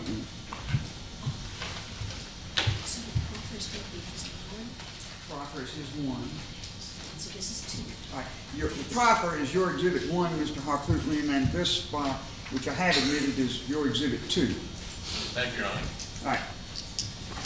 All right, now we proceed to closing. You prepared? Yes, ma'am. Very good. Mr. Waters. Thank you, Your Honor. Just to go back and reiterate as to the standard, and ultimately, we've of course argued that the defendant has the burden. We've also discussed that the standard for Your Honor, of course, is first of all, was there any misconduct that occurred, and then regardless of that, whether or not there was any effect on the verdict. And the standard has been expressed in multiple cases is whether the verdict is solely the product of honest deliberation or the product of outside influence. And that inquiry fundamentally, as the court recognized from the very beginning, focuses on the jurors themselves, because it doesn't necessarily matter what was said as much or what was intended or what was inadvertent, even assuming that those existed. What matters is what the jurors heard, what they perceived, and whether or not it had any sort of effect on the verdict. And Your Honor went through that inquiry with these jurors. 11 of those jurors were clear and unequivocal that there was no effect on their verdict, and also clear and unequivocal that nothing was said that could in any way be inferred as any sort of attempt to influence them. And I think that's very important, Your Honor, because there can be sometimes behind the doors, as we've talked about, I think some of the cases recognize this, that some conversations can go on and things like that can happen. But ultimately, and while I think there were some cases cited in some of the various South Carolina decisions, that it's unrealistic and not surprising to think that sometimes things like that can happen, an untoward comment or something was said. But that was in Aldrich, Your Honor, in the 1999 Supreme Court case. But the mere fact that something like that may be stated, that could be stated in a neutral reason, is not enough to undermine the verdict, because the inquiry ultimately boils down to what was it that those jurors heard, and in the end, though, did they listen to the instructions from the trial judge? Did they come to a fair and honest verdict? And Your Honor, the evidence here is overwhelming, I would say, from the people that matter, and that's those jurors. And that is, there was no effect on the jurors. And you saw every single one of them very clearly and strongly looked you in the eye, all 11 at least, and I'll get to the 12th one in a second, but looked you in the eye and said, no, that didn't happen. No, I didn't hear anything like that. No, there was no effect on our verdict. No, this was our verdict, and it was based solely, which was Your Honor's question, solely on the evidence and the law and the testimony at trial. And I think that carries the day. We have the one juror, and I want to make sure, because I'm about to say the number and I don't want to do that. Let me go back to Juror Z. And let's look at Juror Z and what she said, because Juror Z also said that, yes, I said this was my verdict. I was polled and said this was my verdict. Juror C also said that my verdict was solely based on the evidence and the law of the testimony at trial. Answered question number 2, yes. Absolutely yes. But then goes on after that to say she heard some communications from the clerk and then says, well, it had an effect on my verdict. Even after she had already answered question number 2 when she said her verdict was based solely on the evidence and the law and the testimony at trial. And beyond that then, Your Honor, I think that it's very telling that the affidavit that was submitted from this particular juror, and we've been pointing this out from the beginning because it's very crucial and very telling, because despite the things that she alleges that happened, even though the other jurors say it didn't, despite the things that she alleges that happened, she says that she voted guilty because she felt pressure from other jurors. Not that her verdict was in any way affected from some supposed external influence. In that affidavit that was filed with the defense motion from day one, that is what she says, that she felt pressure from other jurors. And Your Honor, we've cited the cases over and over again that the internal mechanics of the jury room, the fact that one juror feels pressured by others, as long as there's not violence or things that go beyond the pale, that is not a basis for undermining a verdict. That is part of the deliberative process, and it's expected, and it occurs. But I think it's very telling that we have those conflicting answers. And Your Honor, without waiving any objection to the latest affidavit that we were just discussing from this juror, I think that's very telling. Because now we have answer number 3 as it relates to this particular juror. And of course, it is clearly manufactured and rehabilitated, recognized after the fact. She, of course, this juror is represented by Joe McCullough.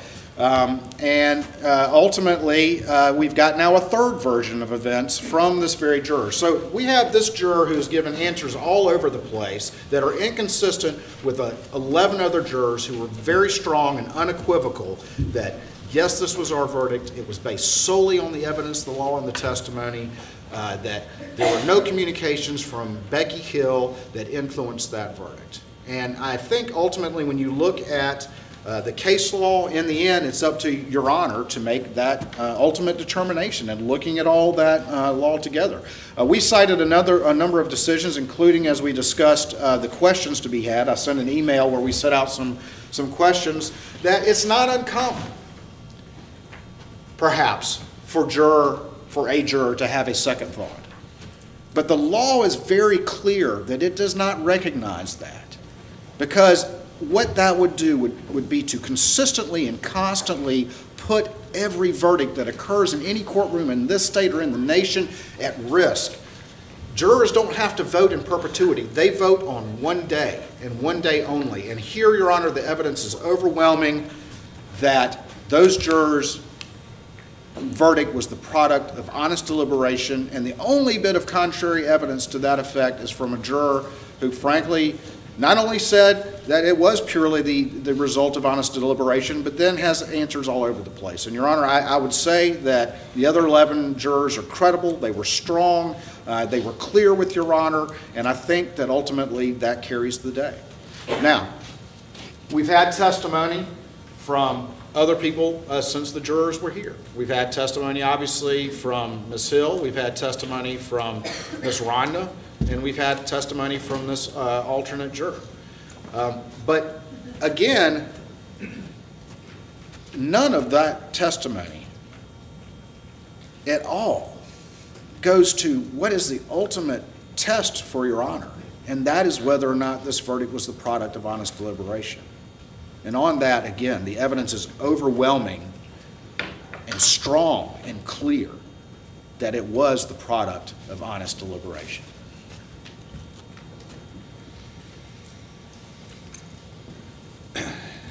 It's very interesting as we look at some of the testimony from the other witnesses. And obviously we have Miss Becky, and as Your Honor has pointed out, we're not here to go through some of the issues that have been alleged or are percolating out there. That's not the point of this proceeding here today. But Miss Becky is a court reporter and then became a clerk, and was clear to you that She never made any comment in an attempt to sway the jury one way or the other. We have Ms. Rhonda. And Ms. Rhonda came in and testified, but I would submit to Your Honor that this is kind of a red herring, because what Ms. Rhonda described were conversations that she herself admitted are just the kind of conversations that go on, and that's the reality of it. The conversations that go on among a trial team when we're not in open court, where we're discussing things, the kind of conversations that go on among court staff behind the doors, those types of conversations go on, but that does not mean, nor does that necessarily indicate that somebody's not going to come out here and do their job fairly and understand the distinction between influencing a jury and not doing that. And one thing that I think is very important is Ms. Rhonda was at that trial more than Ms. Becky was. And she was very clear.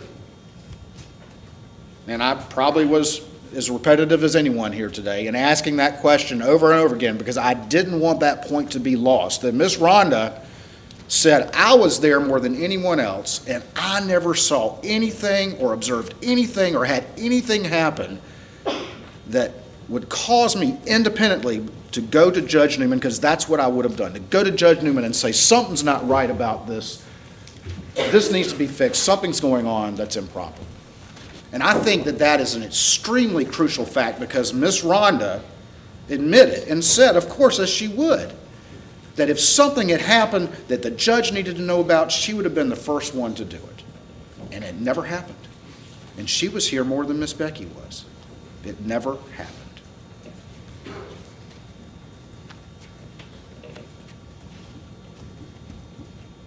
When we look at the balance of those facts,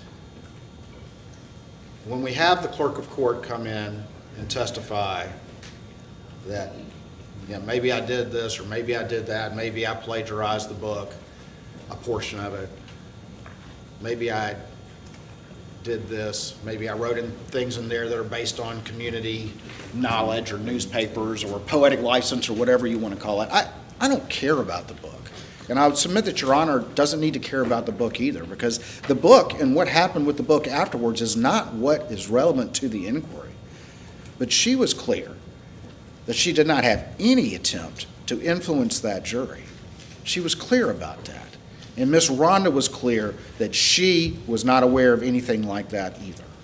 And what does that do but corroborate the most important witnesses here? The defense, I think in one of their letters, tried to say that Miss Becky was the state's star witness, and that's not what this inquiry is about. It's not what this inquiry is about at all, because as I've said from day one, if there were not facts to be litigated, if we had not done an investigation and had those 11 jurors say, that didn't happen, there was no effect on our verdict. This was the product of honest deliberation. We would be the first ones here standing here to say that. But what we do know, Your Honor, is that what Miss Becky said and ultimately what Miss Rhonda said corroborates who are the true, if you want to say it, and I'm only using this term because the defense accused us of Miss Becky being our star witness. There are no star witnesses here. This isn't about stars. But what Miss Becky and Miss Rhonda do is corroborate who are the most important witnesses. And that are those jurors. And you have 11 of them strong as a rock saying this verdict was not influenced, nobody tried to influence, and regardless, it was the product of our honest deliberation. And you have one juror who said that too, but then has answers that are all over the place. And if you go back to her original statement, what she says is not external influence anyway. It's not sufficient under the law. So I think that the proof here is overwhelming. I think the proof here corroborates what those jurors say. I think the only juror that we have to contend with, her testimony is compromised. And I'm not saying that that person is in here maliciously lying. I just think that this process is a lot. But it's clear that if there was any attempt to influence this jury, those jurors who sat in that box Every single one of them, you saw them, and we saw them for 6 weeks. They are conscientious. They take their obligations seriously. They were not here to reward friends or punish enemies. They were here to do their job appropriately and fairly. You saw that in their eyes. You saw that in their mannerisms. You saw that in their demeanor. And they were strong and clear that this verdict was fair. Your Honor, we would submit that the motion for new trial be denied.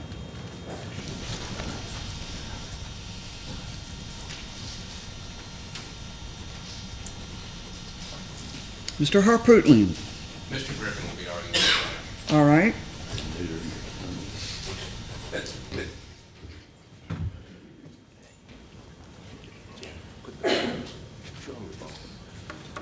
It's okay if I stand here, Your Honor? That way I won't be interrupted by Mr. Harpootlian as I'm trying to make my points.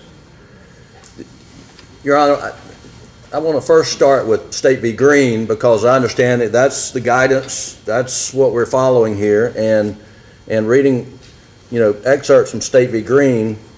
First, it is absolutely clear in State v. Green that we find ourselves, and the issue is whether there's a defendant's right to a fair and impartial jury under the Sixth Amendment has been violated.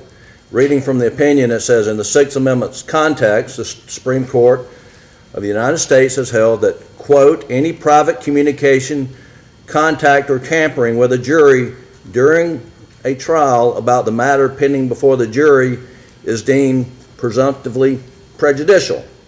Now, Green goes on to say that we are not going to categorically apply the presumption whenever there is a contact with the juror. But the question is it prejudicial? Not whether the verdict would have been different. It is it prejudicial? And I'll keep reading. The court says, we're not persuaded that the Rimmer presumption of prejudice, we're talking about prejudice, not is the verdict different, it was their prejudice, was this tainted process. Was it prejudice to the defendant? Was the process prejudicial to the defendant because of extraneous communications? Not whether the verdict would have been different, but whether there's prejudice involved in the process of the trial. The court goes on to say, our unwillingness to categorically apply the Rimmer presumption of prejudice stems from our view that not every inappropriate comment by bailiff to a juror rises to the level of constitutional error. Goes on to say the attempted bribery of the jury in Rimmer conduct which goes to the heart of the merits of the case is a far cry from the circumstances presented in this case. The bailiff's actions here, though improper, did not touch the merits, but only dealt with the procedural question of how the judge might handle a jury impasse that apparently never materialized. The court says, while we decline to adopt the Rimmer presumption of prejudice in every instance of inappropriate bailiff communication to a juror, the occasion of this case presents an opportunity for our clerks of court and circuit judges to ensure that all bailiffs are properly trained. Now, the only thing the Green did was reject the presumption of prejudice in every case. And Your Honor, I just want to preserve for the record that our position is that the comments that you heard in this case go to the merits, go to the heart of the defense. And if you find that those comments were made, and I'm going to establish for the record, we clearly have proven that then we do get the Rimmer presumption. That we do get the Rimmer presumption if we have proven these comments were made. But I'm going to argue that we prove prejudice also in this case. So to start with, let's go to the evidence that was presented since Friday. And Your Honor, we have 12 deliberating jurors. In this case, what you've heard, 3 of the 12 have testified under oath that they heard Ms. Hill make comments about the case, whether it's, how they categorize it as merits or not. But Juror X on Friday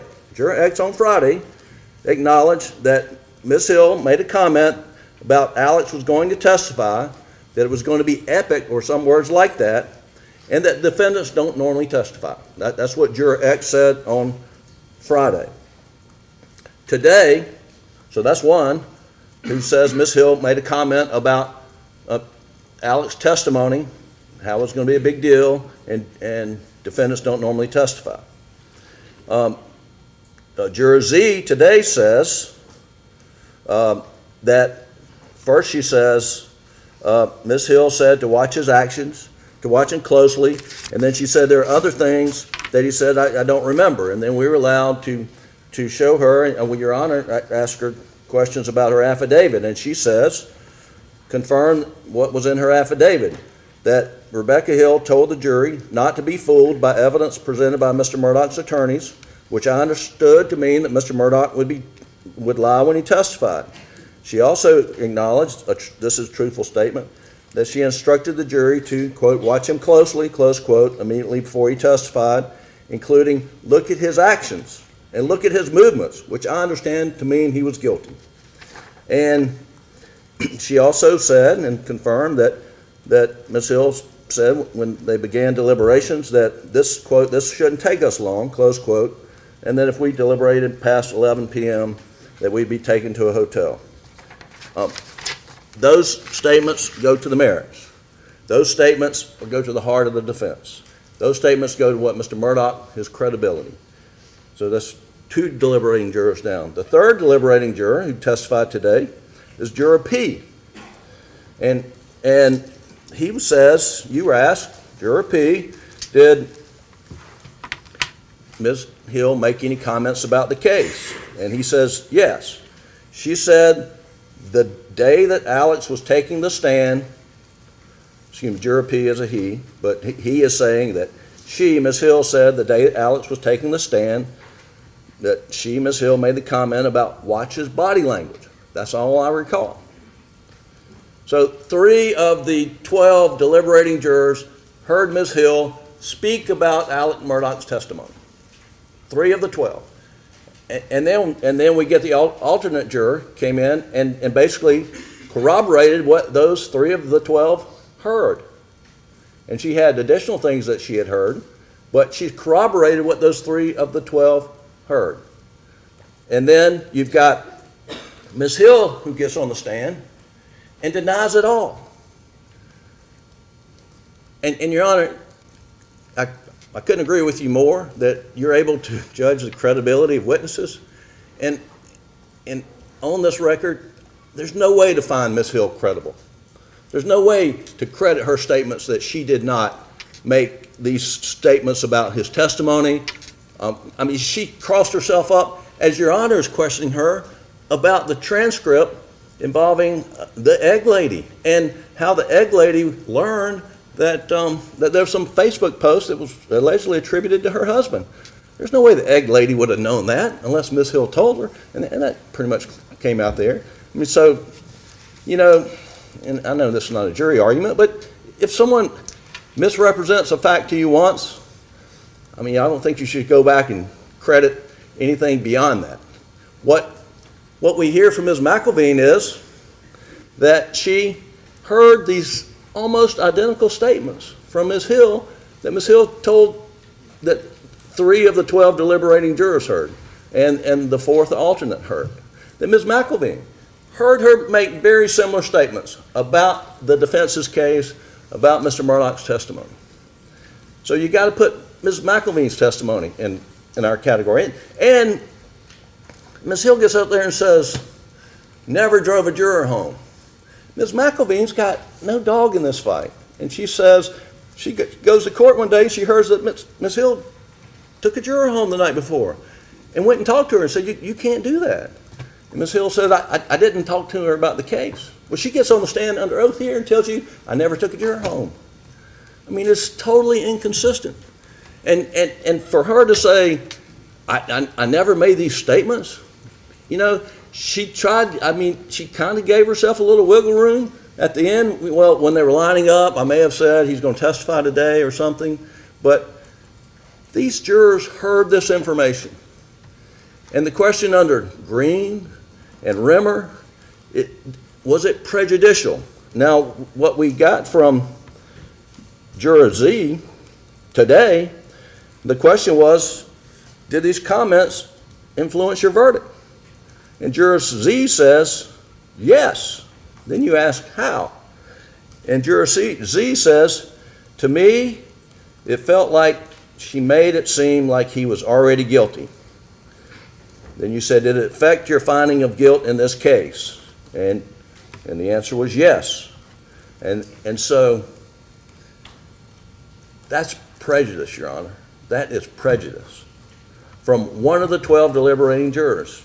Was your verdict influenced by what Ms. Hill said? And good grief, how could it not be? How could it not be? And to ask all these other jurors who heard the same thing, was it influenced?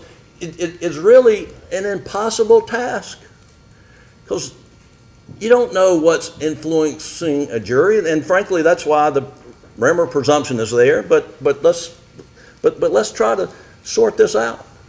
And Your Honor, I think it was a State v. Kelly case where the deputies went out and they were investigating the jurors' beliefs on the death penalty, and there was really no testimony about did that affect your verdict, but it was just so wrong. The conduct was so wrongful that the Supreme Court says that's prejudicial, and we're granting a new trial. I mean, this is prejudice, and this has been proven. I mean, Ms. Hill is not credible. Ms. Hill is not credible. And she's talking about her book, talking about taking literary license to lie. Literary license to lie is that's what she thinks a literary license is. So her testimony should not be credited. We have proven, we have met our burden of proving that there was extraneous contact with these jurors. 3 of the 12 deliberating jurors have testified to that. 1 of the 12 says it influenced my verdict. How is that not prejudice? And that's all we have to prove.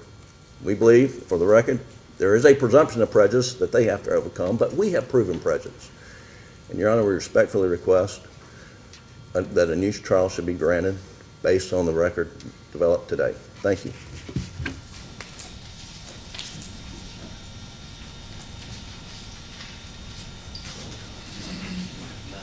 All right. The arguments are closed. I will take until 5 of the hour to examine my notes, and then I will come and make a ruling from the bench on this matter. Court will be at ease.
I forgot I muted myself when Lucy started barking. Okay, this is the way I look at this. Remember when we were talking about the Charlie Adelson trial, and I said something about going to it because it's right down the road, and we were laughing about it in here. It was the day I was so sick. One of the many days recently that I was so sick. And remember we were like laughing about it or whatever. Like we were talking about me going, and I said something about how I would go, and we had talked about Jessica and Kathy kind of coming on and being like guest host, like hosting while I was there, and I was going to, like be there and like be in chat, like, chatting with y'all about like jury's reactions and stuff like that, stuff that's going on, in the courtroom, right? And as soon as I said something about going, we were talking about like how we would figure out how to have the stream going or whatever, like who would cover it. And we started talking about, like, some people in chat were saying like, oh, well, if you're there, we can't stream it. Like, where are we going to go watch it? And I said something about like, if, I was like joking around with y'all. I was like, if y'all are sending me to Tallahassee to give you intel on the jury, and you end up like, and I'm doing this so that I can put it in the chat, and y'all watch it somewhere else, I'm going to be pissed. Remember how we, like, for those of you who were there that day, that whole conversation. Nobody in here really thought twice about that, because how it was, right? How everything was said. Well, my little group of stalkers took that clip of, if you watch it somewhere else, I'm going to be pissed, and clipped that one part and tried to spread it all over the internets about how, I don't support other creators or whatever. I'm using that as an example to look at it like this. Let's say Becky did say those things. Look at this dog. Look at this dog. Is she the cutest? She's the cutest. But think about when y'all heard me saying that, you may not have ever even thought about it again, because it was just something that was said in passing. You knew the context of it. No big deal, right? But hearing that when you have a different motive or intention or perception or bias or anything else, that could be something that would stand out to you. So y'all are missing the whole point. I'm not talking about the trolls. That's an example. That you're missing the whole point. Focus.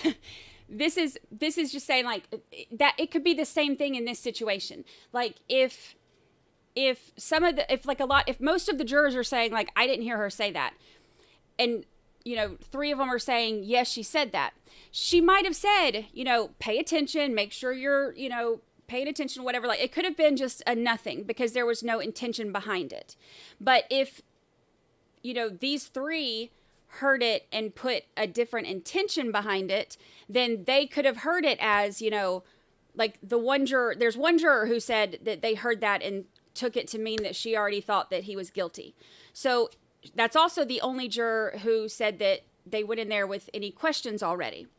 So it could be one of those things where if she, said these things in, like, it was just a do this, whatever. Now, I'm not taking, like, this is just, like, I'm not taking anything. She obviously did a whole bunch of things she shouldn't have done. I'm not defending her. What I'm saying is I'm only looking at the juror's perception of this.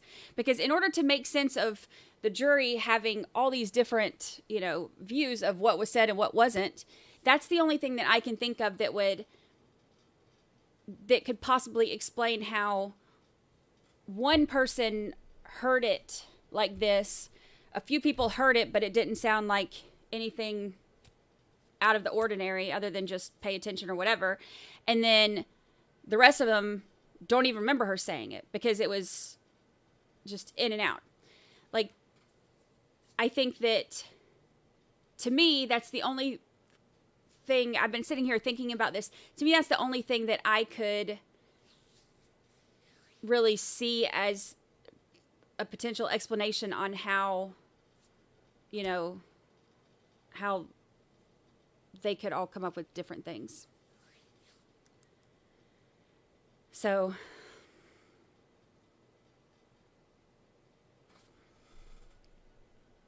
there are always different accounts from groups of people, 100%. So what one person, and a lot of those accounts of what you give, I mean, look, you can even tell this by the, by the trials that we watch. Like, if you watch like a recap of the day on Court TV, you will get a totally different version of how it went or what happened from somebody, like, live tweeting it or whatever. Like, people will give their interpretation of what happened. And a lot of times your perception of what's being said and what's happening is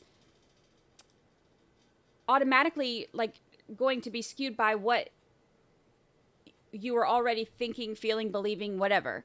So if she is the only one who said that she went into that jury room with questions already and she heard that could have been the reason she interpreted it differently than the others.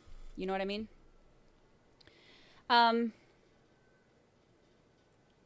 The other thing,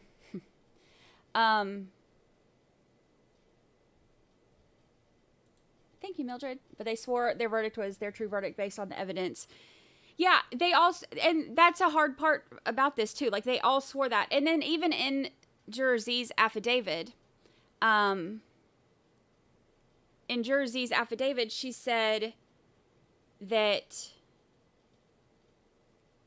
it was not Becky who influenced her decision. It was the other jurors who influenced her decision, which is exactly what is going to happen anyway in deliberations. Like that's what the point of deliberation is. You don't just go in there and like everybody raises their hand for whichever vote they think it's going to be it, and then that's the end of it. Like you deliberate because if you're not all unanimous right away, then you deliberate the different parts of it, and somebody, ends up changing their mind. That's the whole reason they have like the Allen charge, where if it's a, like if the jury's saying it's a hung jury, the judge can give the Allen charge where he tells them, like he sends them back there and tells them, whoever's in the minority, like, go back and reevaluate and see if your mind can be changed. Like if you can, come to a unanimous decision, and if not, then of course they'll have to do a hung jury. So to have a jury influence you, which is originally what she said, is not grounds for mistrial. That's just how trials work. If it's according to the way that Judge Toll is saying, the verdict had to be impacted, that would require her not saying that the jury impacted her decision or made her change her decision, but that Becky did, or anything that Becky said did. And she was just kind of back and forth about that. So that's going to be, basically everything's going to come down to that one juror and how Justice Toll interprets her verdict and the impact of Becky on her verdict. So that'll be really interesting. Really, really interesting.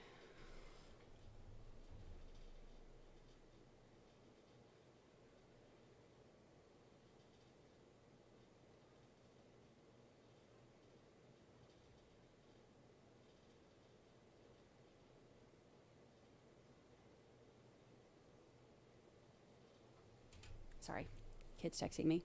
He's going to help me put together my chair. Why, when polled, did she say yes, that was her verdict and still was? No clue. No clue. I think that, honestly, and look, this is just pure speculation. Think about like in that first affidavit, and again, pure speculation, just a theory, not saying this is what it is. It's just my own thoughts and opinions. Think about right now, they are all in that jury room together. Well, not right now, but this morning. They're all in that jury room together, right? And think about on that juror's affidavit, she said that the jury influenced her to change her mind. So now she's up on the stand and they're hearing this. And even if she didn't know that they're back there watching it on their contraband cell phones in the moment, she knows it's going to be seen later. Like, think about, is the reason that she changed her story to say it was Becky instead of the jurors because now she doesn't want to go sit in a room with the jurors, you know, like mean mugging her or treating her different or being mad because they got blamed? You know, maybe she felt uncomfortable with her decision, so she, you know, thinks it could have been any of them that did it. I don't know. I mean, it's hard to say why somebody did what they did, but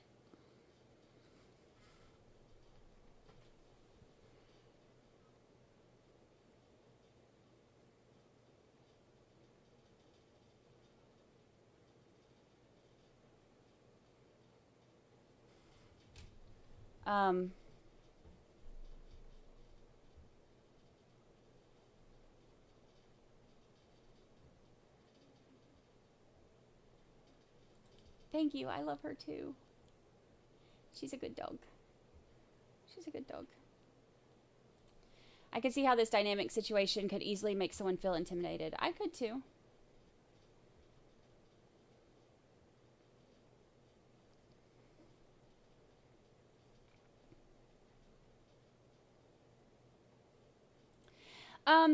The way that, I can't remember exactly how the affidavit was worded, but she said something about how, you know, she had questions going into it and questions about his guilt going into deliberations, and that she changed her mind because of pressure from the jurors, I think is how it's worded. Don't quote me directly, but I believe that's how it was worded. So if she's feeling pressured by these jurors, and now here she is in a room with all these jurors that she said she felt pressured by, and now she's got to get up in front of the world and tell them, yeah, I felt pressured by them. You know, I could see where that would be really intimidating.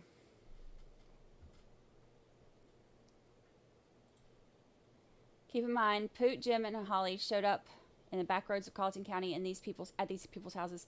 Talk about intimidation. You know, they showed up prim and proper. And I'd be so mad. I would be so mad if they showed up at my house, period. If they showed up at my house on a Sunday, I'd be even madder. I'd be so mad. If they showed up at my house, I'd be so mad. I'd be so mad.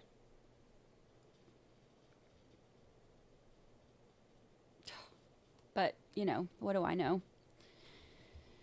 Look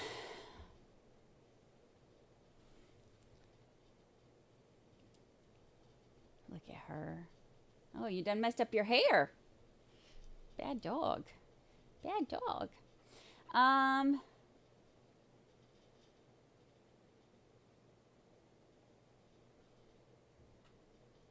61, I think it was 61% of y'all said that you think that he's going to get a new trial. I can't believe she's given the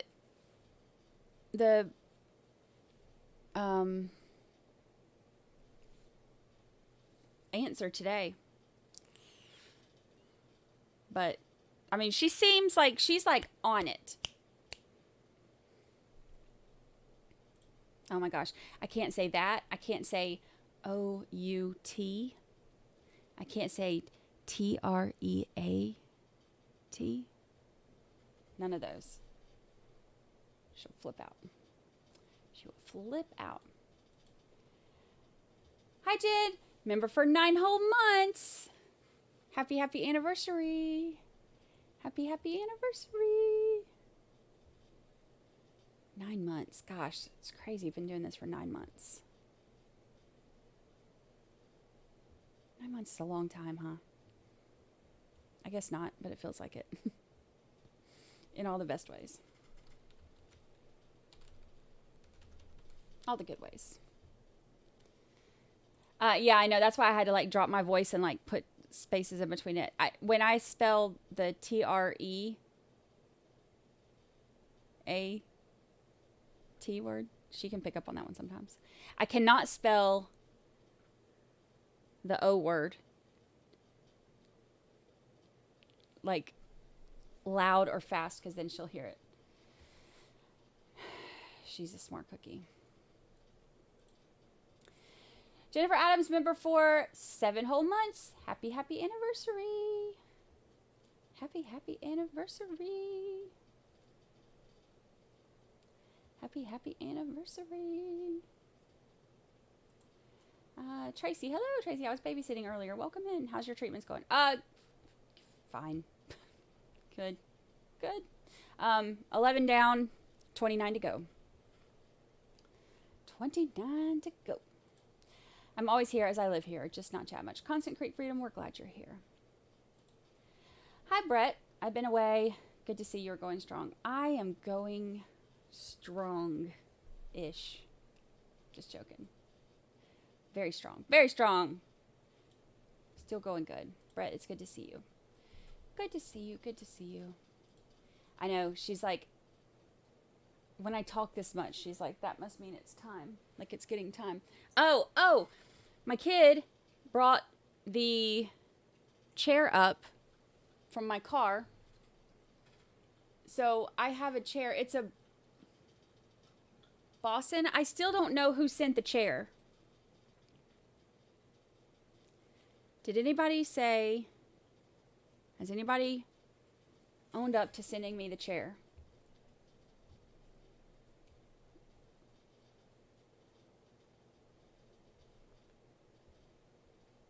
I'm excited about it. You know what's funny? I can tell you all this now that I have a new one. The bottom of this one, see how I rock like this? It's not supposed to do that. I sit here and rock because my chair is broken. It's not supposed to do that. But because I do that, where the top part goes into the bottom part, it's like wood on the bottom. And that wood around it is like it's gone. When I lift this up, because I have to like retighten it every 2 or 3 days, I have to like flip it over and retighten it. And when I do, I have like a little rug that I have to keep under it because there's always like a little pile of sawdust under my chair because it's broken. And I can tell y'all that now that somebody sent me a new chair, but I didn't want to say it before. But yeah, this chair has been broke. I'm actually excited. We talked about a chair last week. It's like, because somebody made fun of my broken chair. Not made fun of my broken chair, just pointed out that I'm constantly like shifting and stuff because of my back, so. But nobody has fessed up to the chair. Oh yeah, they may want to stay anonymous. Well, if you do, that's fine. But if you don't, or if you don't want me to acknowledge you publicly, I won't, but just email me so I can thank you.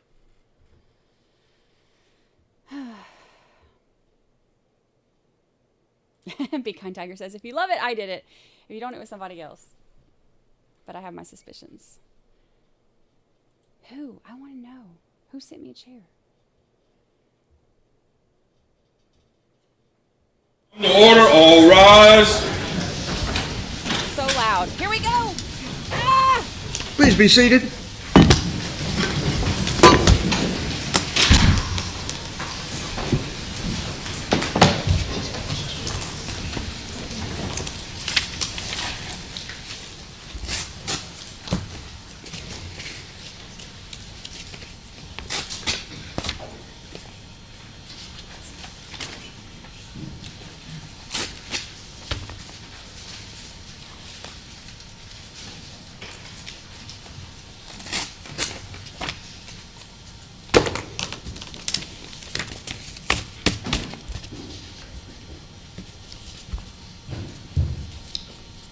Oops, sorry. Sorry.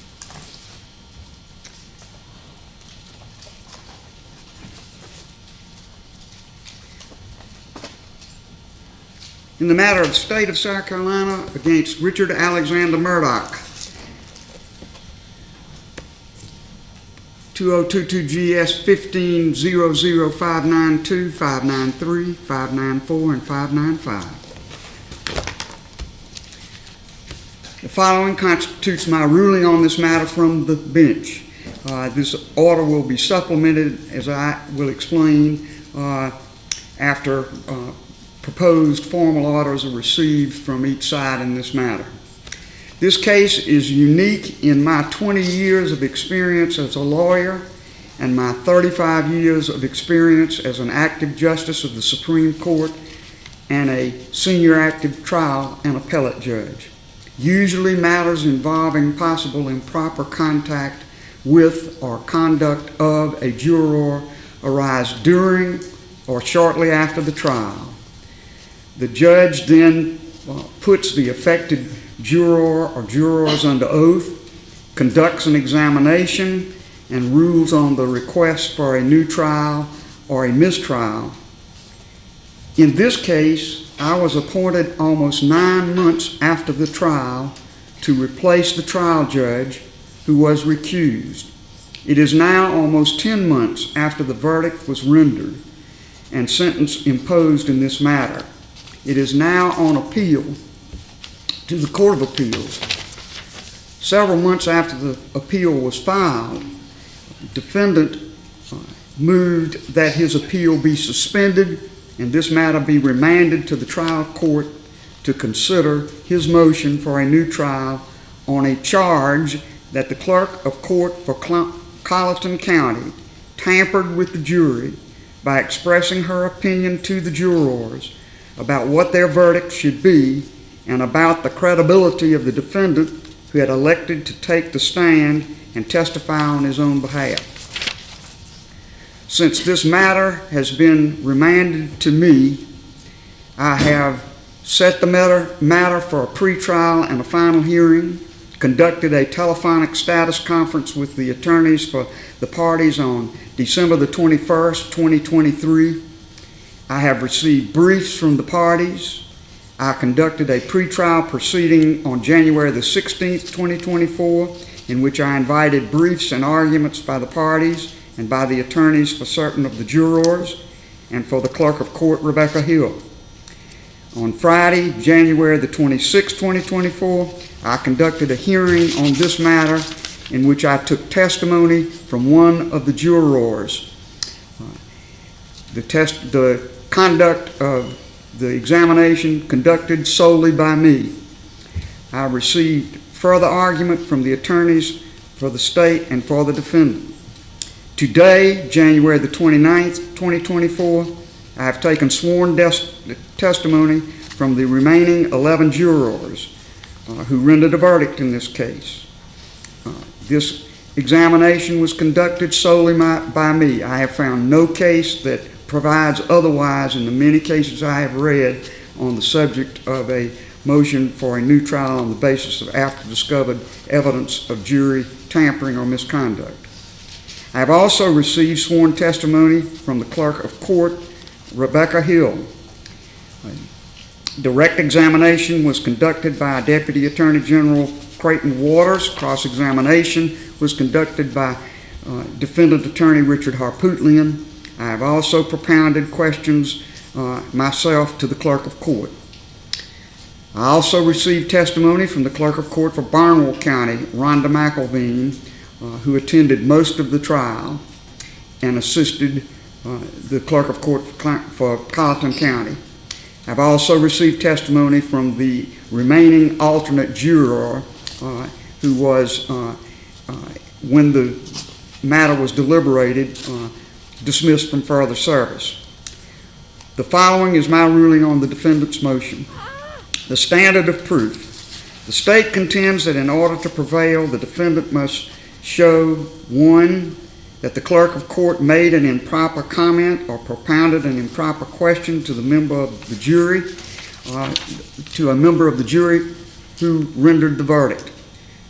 2, defendant must further show that Ms. Hill's improper comment or question actually influenced the juror's verdict, citing State v. Green, State v. Aldrett, and other opinions of our Supreme Court and other authorities.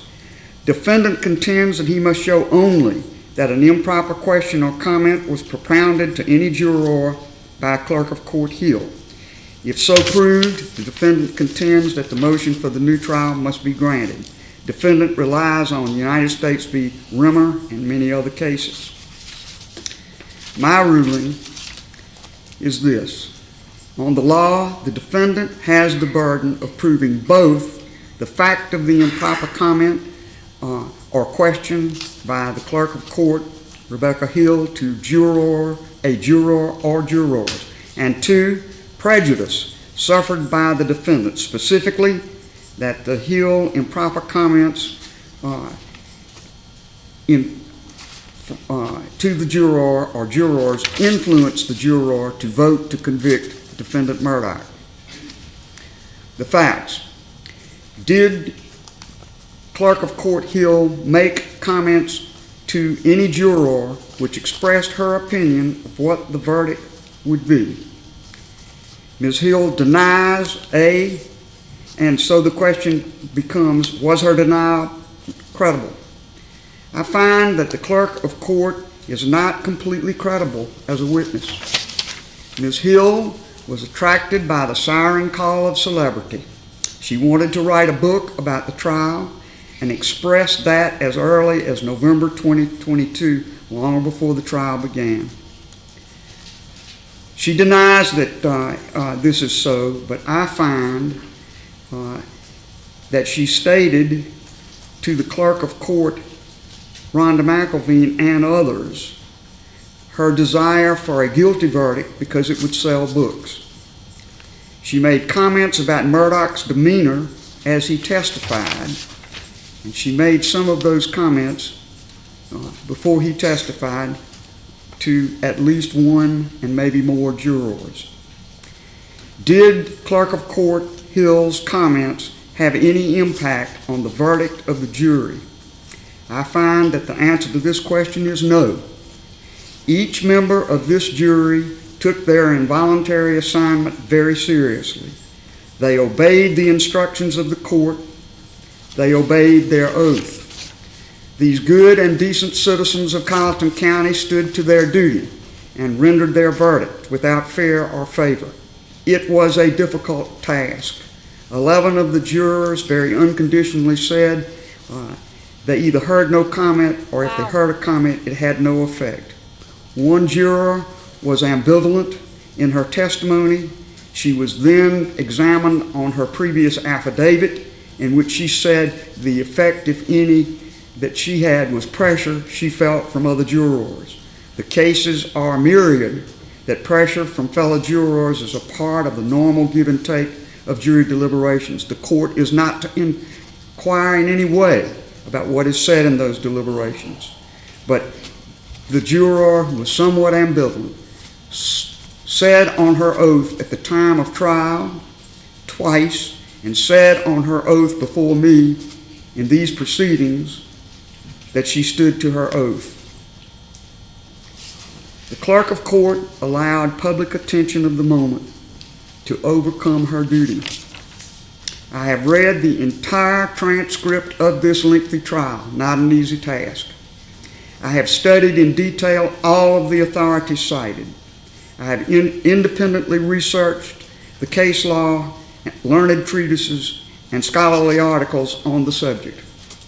Although there is certainly a split in the federal circuits and in the states on the standard of review, I simply do not believe that the authority of our South Carolina Supreme Court requires a new trial in a very lengthy trial such as this on the strength of some fleeting and foolish comments by a publicity-influenced clerk of court. This is a matter within the discretion of the trial judge, and I am the trial judge at this moment. I do not feel that I abuse my discretion when I find the defendant's motion for a new trial on the factual record before me must be denied, and it is so ordered. I will file a fuller order which denies this motion on the grounds I have recited on the record before me as a trial judge and the authorities that have been cited by all parties in this matter. To that end, I will hold the record open. I direct that within 4 business days of receipt by the attorneys in this matter of a transcript of these proceedings, a proposed order by the state denying the defendant's motion for a new trial with citations be sent to me and to opposing counsel. I will allow the defendant 4 business days from receipt of the state's proposed order to lodge objections and or submit an alternative proposed order. Upon receipt by the court of all proposed orders, I will finalize this record, submit a written order, and I will at that time transmit the written order to the Court of Appeals, the court which has remanded this matter to me. This hearing is adjourned. Thank you, Your Honor. Thank you. Let me say this, and I should have said it before I began my order. Hey, order. Members of the audience, would you just be patient with me for one more minute? Please keep your seats.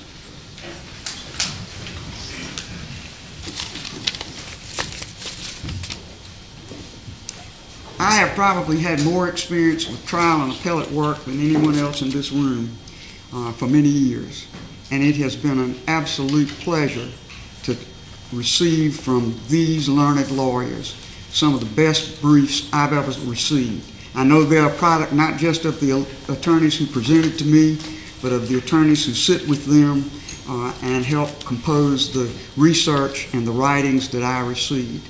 I know that I put you on a very tight timeline, but my feeling is these matters are best disposed of by the trial judge in a very timely manner, so that you may then go to the authorities that really count more than I do.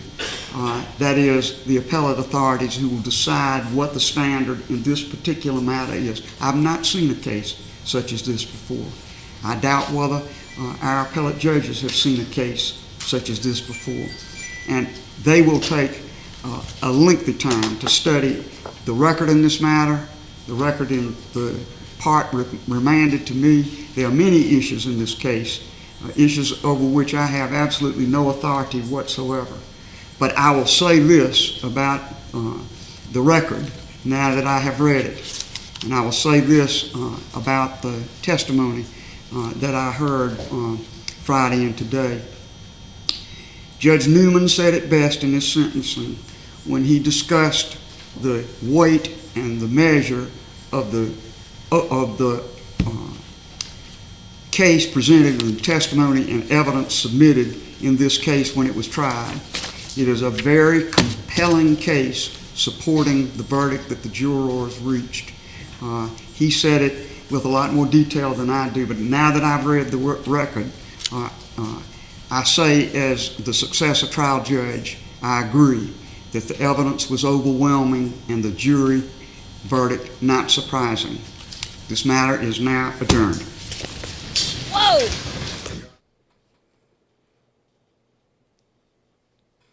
Whoa!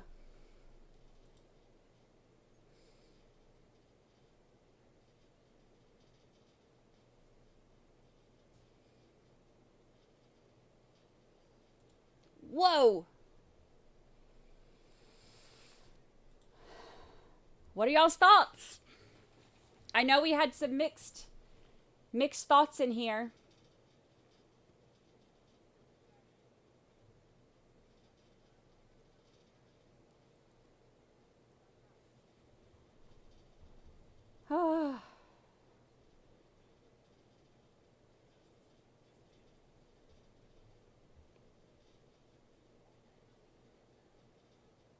Look, they wanted a new judge. So what happens to Becky? Anything? Yeah, there will be repercussions. We'll have to keep an eye on exactly where this goes from here. Pandafoy, hello. It was so fun to be with you all today. Fire Miss Becky. Love you, Brandi. Yeah, I don't think that her job is so secure anymore. So, this is a big old mess. I'm glad you watched it with us today. We've missed you. I feel like we were all as nervous for this as if it were like our own trial or our own family members on trial, which is kind of crazy. But I mean, I get what she was saying. Like, the way that she was going for this, or what she was looking for, like she said, was that both of those things had to be proven, and one of them was proven, like that, you know, Becky made comments and stuff like that, but she does not feel like it was proven that it had an impact on the jury, because all of the jurors said it had no impact on their decision, except for the one who didn't say that, actually. She said that the other jurors did, and then she said that Becky did, and then she said it was the jurors or whatever. So,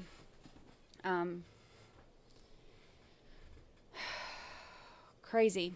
I know that prosecution team is feeling really relieved right now to not have to go through all of this again.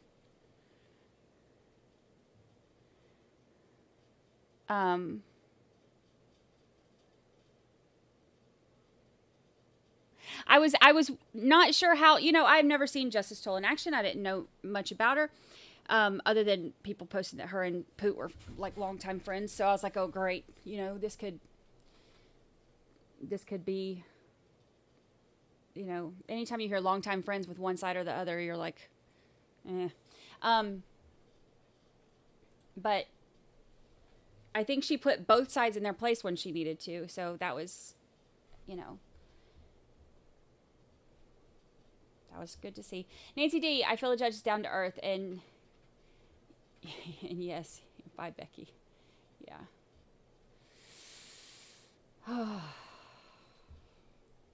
Crazy, huh? Crazy. I'll keep an eye out to see if they do a press conference, but honestly, with it being denied, I don't know that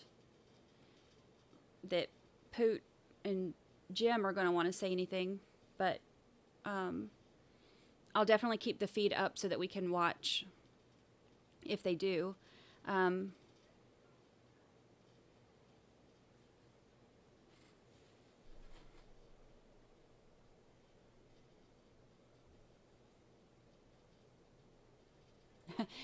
Bowing out, I was wrong. Look, the majority was wrong on this one. The majority, like, I think it was 61% said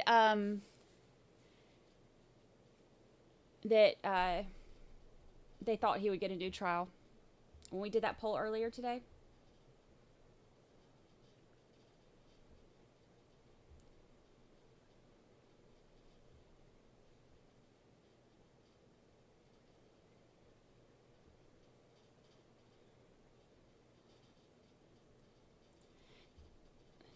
The 12th juror contradicted herself in her testimony.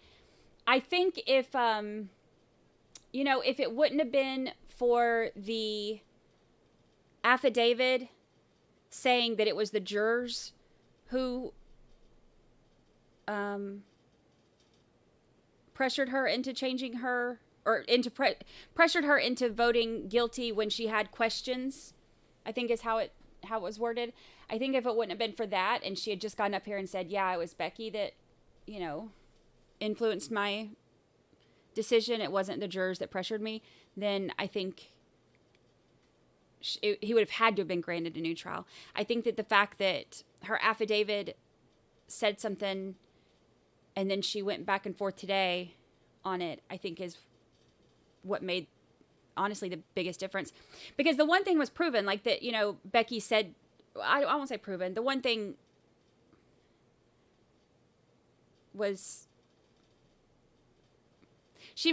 Becky made comments to the jury about, you know, whatever, watch, whatever. Like I said, it could have been one of those things where it was just innocent stuff and some people took it different or whatever. But regardless, if there's a possibility that somebody could take something any type of way, you wouldn't want to say anything anyway. Like, you know, so I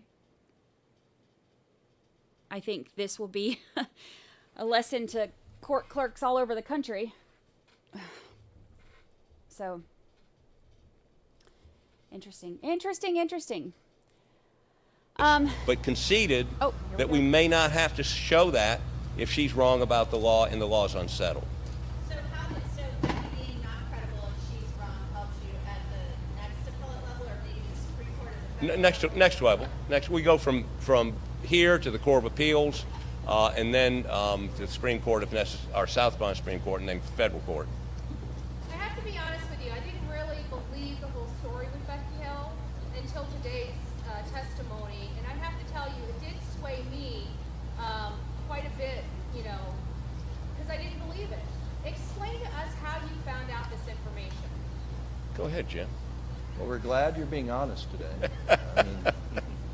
When we found out the information by talking to the jurors. You heard the alternate testify today, and honestly, that was really the first one-on-one interview that we were able to get.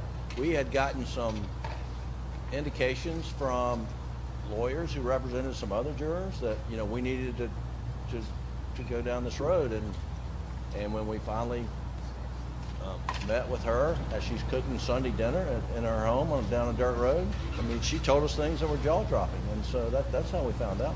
And we rode down a lot of dirt roads in Colleton County on Sunday afternoons, knocking on people's doors, and that's shoe leather is the way you work cases. I know everyone's used to social media and electronics, but you got to knock on a door and you got to ask questions, and that's what we did. And that's how we proved to Judge Toll that Becky Hill attempted to influence this jury. She said for the siren call of publicity and money to sell a book. Right. We were denigrated, made fun of, chastised because in our initial filing we pointed out that she had a profit motive for doing what she did.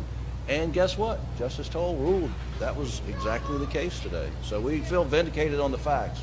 The law is unsettled, and early on she acknowledged, and we all acknowledged, this was not going to be the final say-so on the law.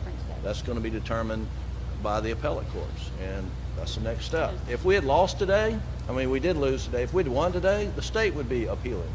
And so no matter who wins today, it's just one step in the process. We would not have a trial next week or next month. It would all be wrapped up and gone up to the Court of Appeals and the Supreme Court, and so we're prepared for that. But the good news is we agree, the court agrees, that Becky Hill attempted to influence these jurors, that she made these statements.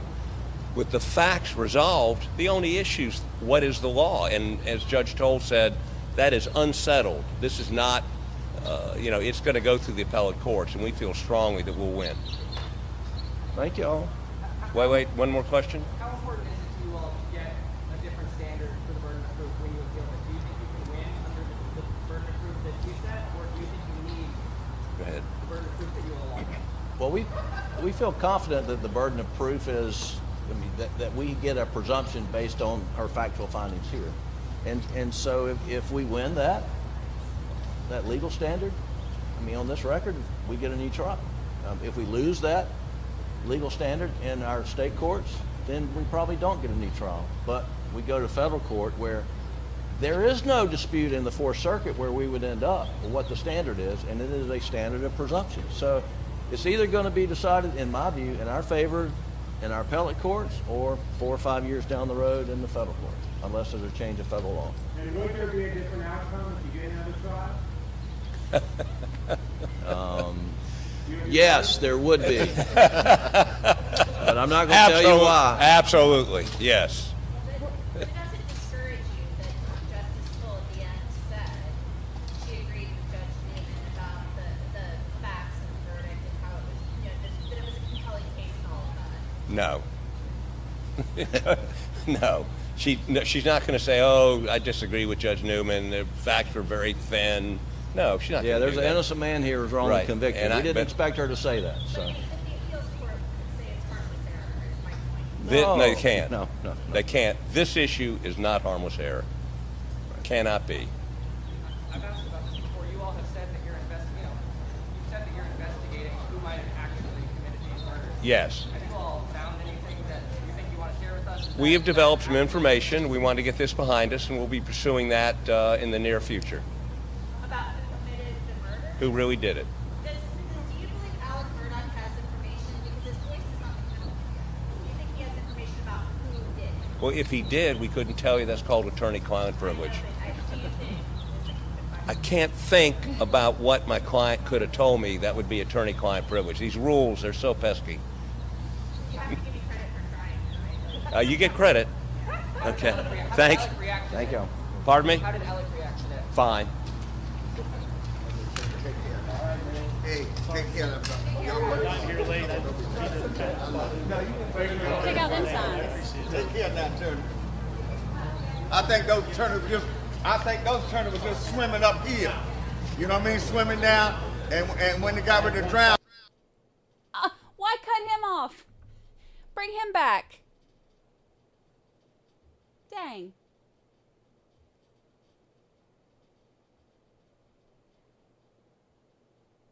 Dang. I was into that. And a question to Mr. McGinnis. Okay, real quick. What time is it?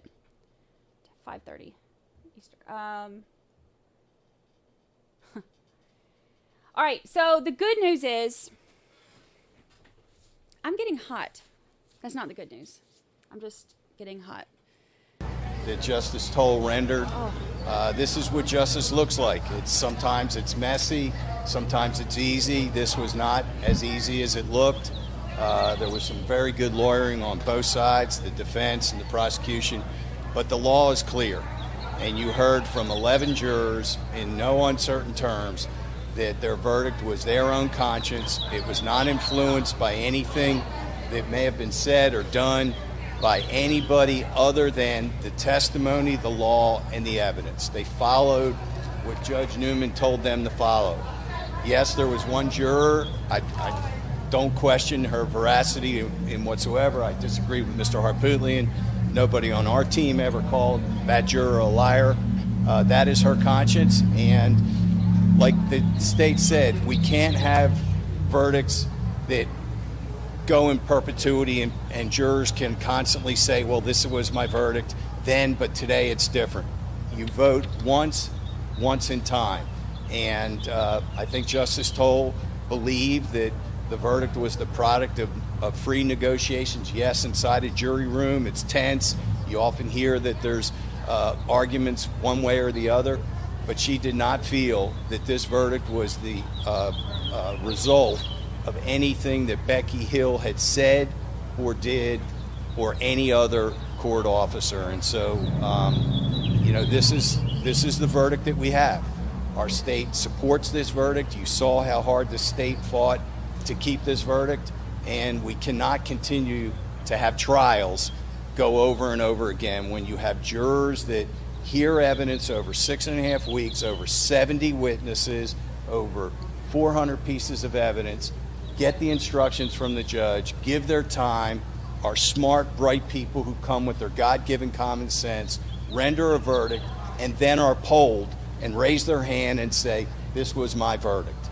And so... Well, here we have an issue of, as a legal professional that I once was, I have a problem with some of the things that we heard Becky say. I'm thankful that it didn't sway the jury. But we have to be... Oh, I have a big problem with the things that Becky has said. And it's clear that there was some inconsistencies regarding whether she rode with a juror, what was said, what was heard.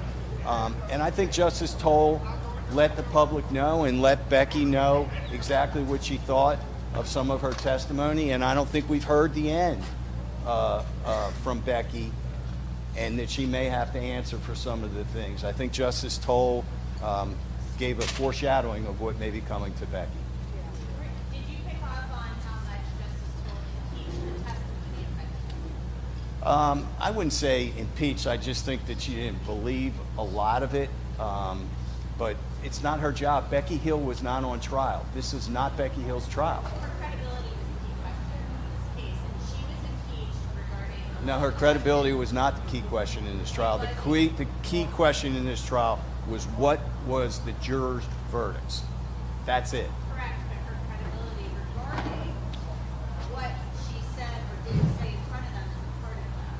It's not, because the ultimate question was, right, and she already discarded, I believe, what Becky said. I don't think she believed that Becky didn't say anything. I think she believed that Becky actually did say a lot.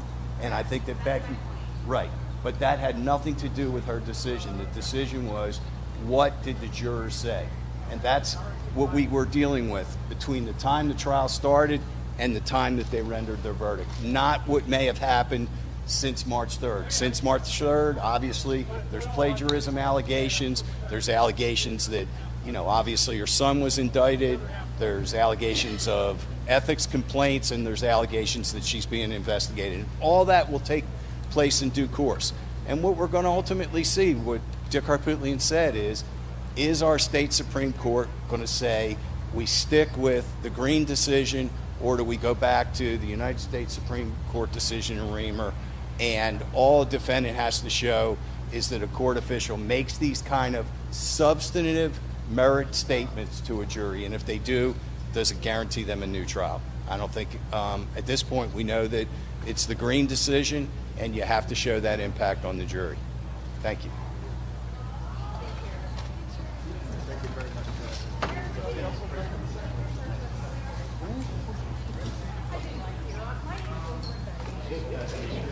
Right. Just give me his thoughts. Justice been served, brother. Justice been served. I've been out here a long time. I can go to the house now and get in the pulpit. And going back in the pulpit.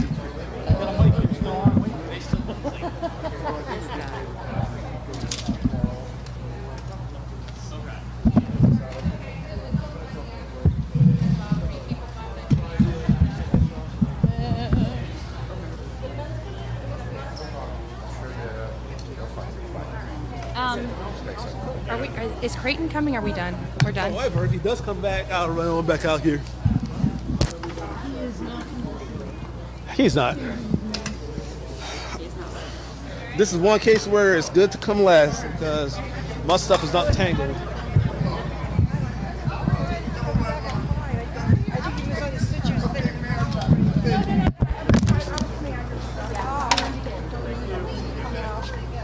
All right, so we just need to grab the chair and I'm ready to go back home.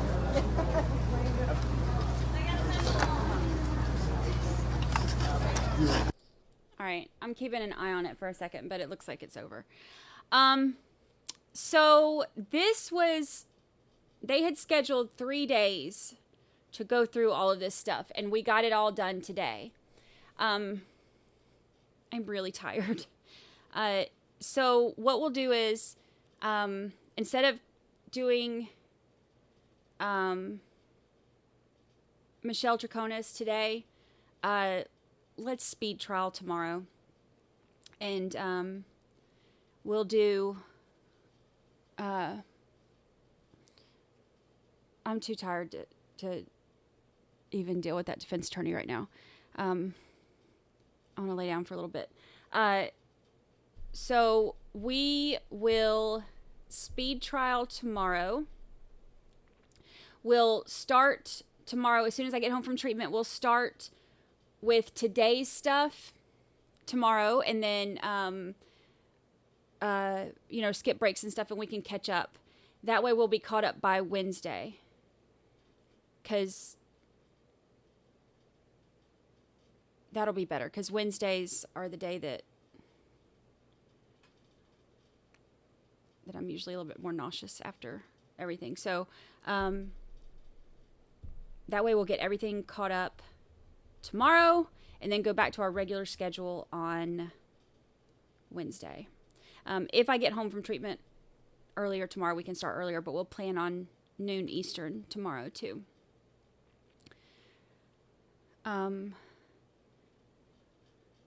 They're walking through...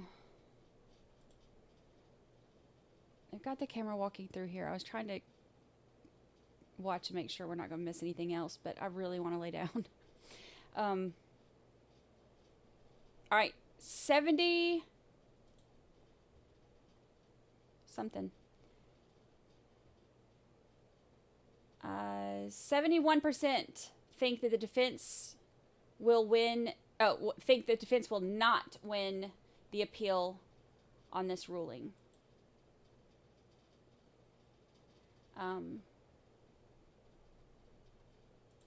And 30, or sorry, you can tell I'm running out of steam here. 28% think that he will win the appeal on this hearing. So, you know, it ain't ever over. It ain't over till it's over. This can go on for years. It can go on for years. Oh, but some of us read it wrong. There's always one or five of y'all in every crowd that read it wrong and vote wrong. That's okay. That's all right. All right, y'all. I appreciate you hanging out with me today. It was a good day. It was an interesting day. It was an intense day. And again, whoever sent me the chair, please come forward so I can thank you. And Kathy's sending me... What a day to have a screaming goat. Let's see if Lucy likes it.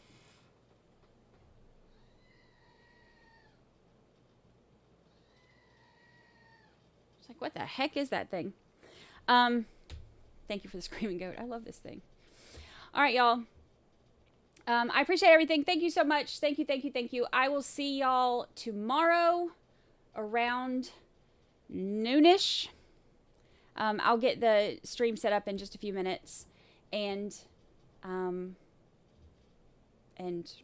we'll get caught up on Michelle Troconis. All right, sounds good. Love y'all.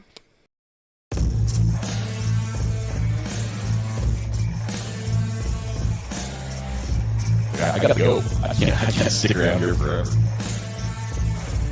It was wonderful. Everybody behaved. Everybody's always so nice to me. Just love your channel.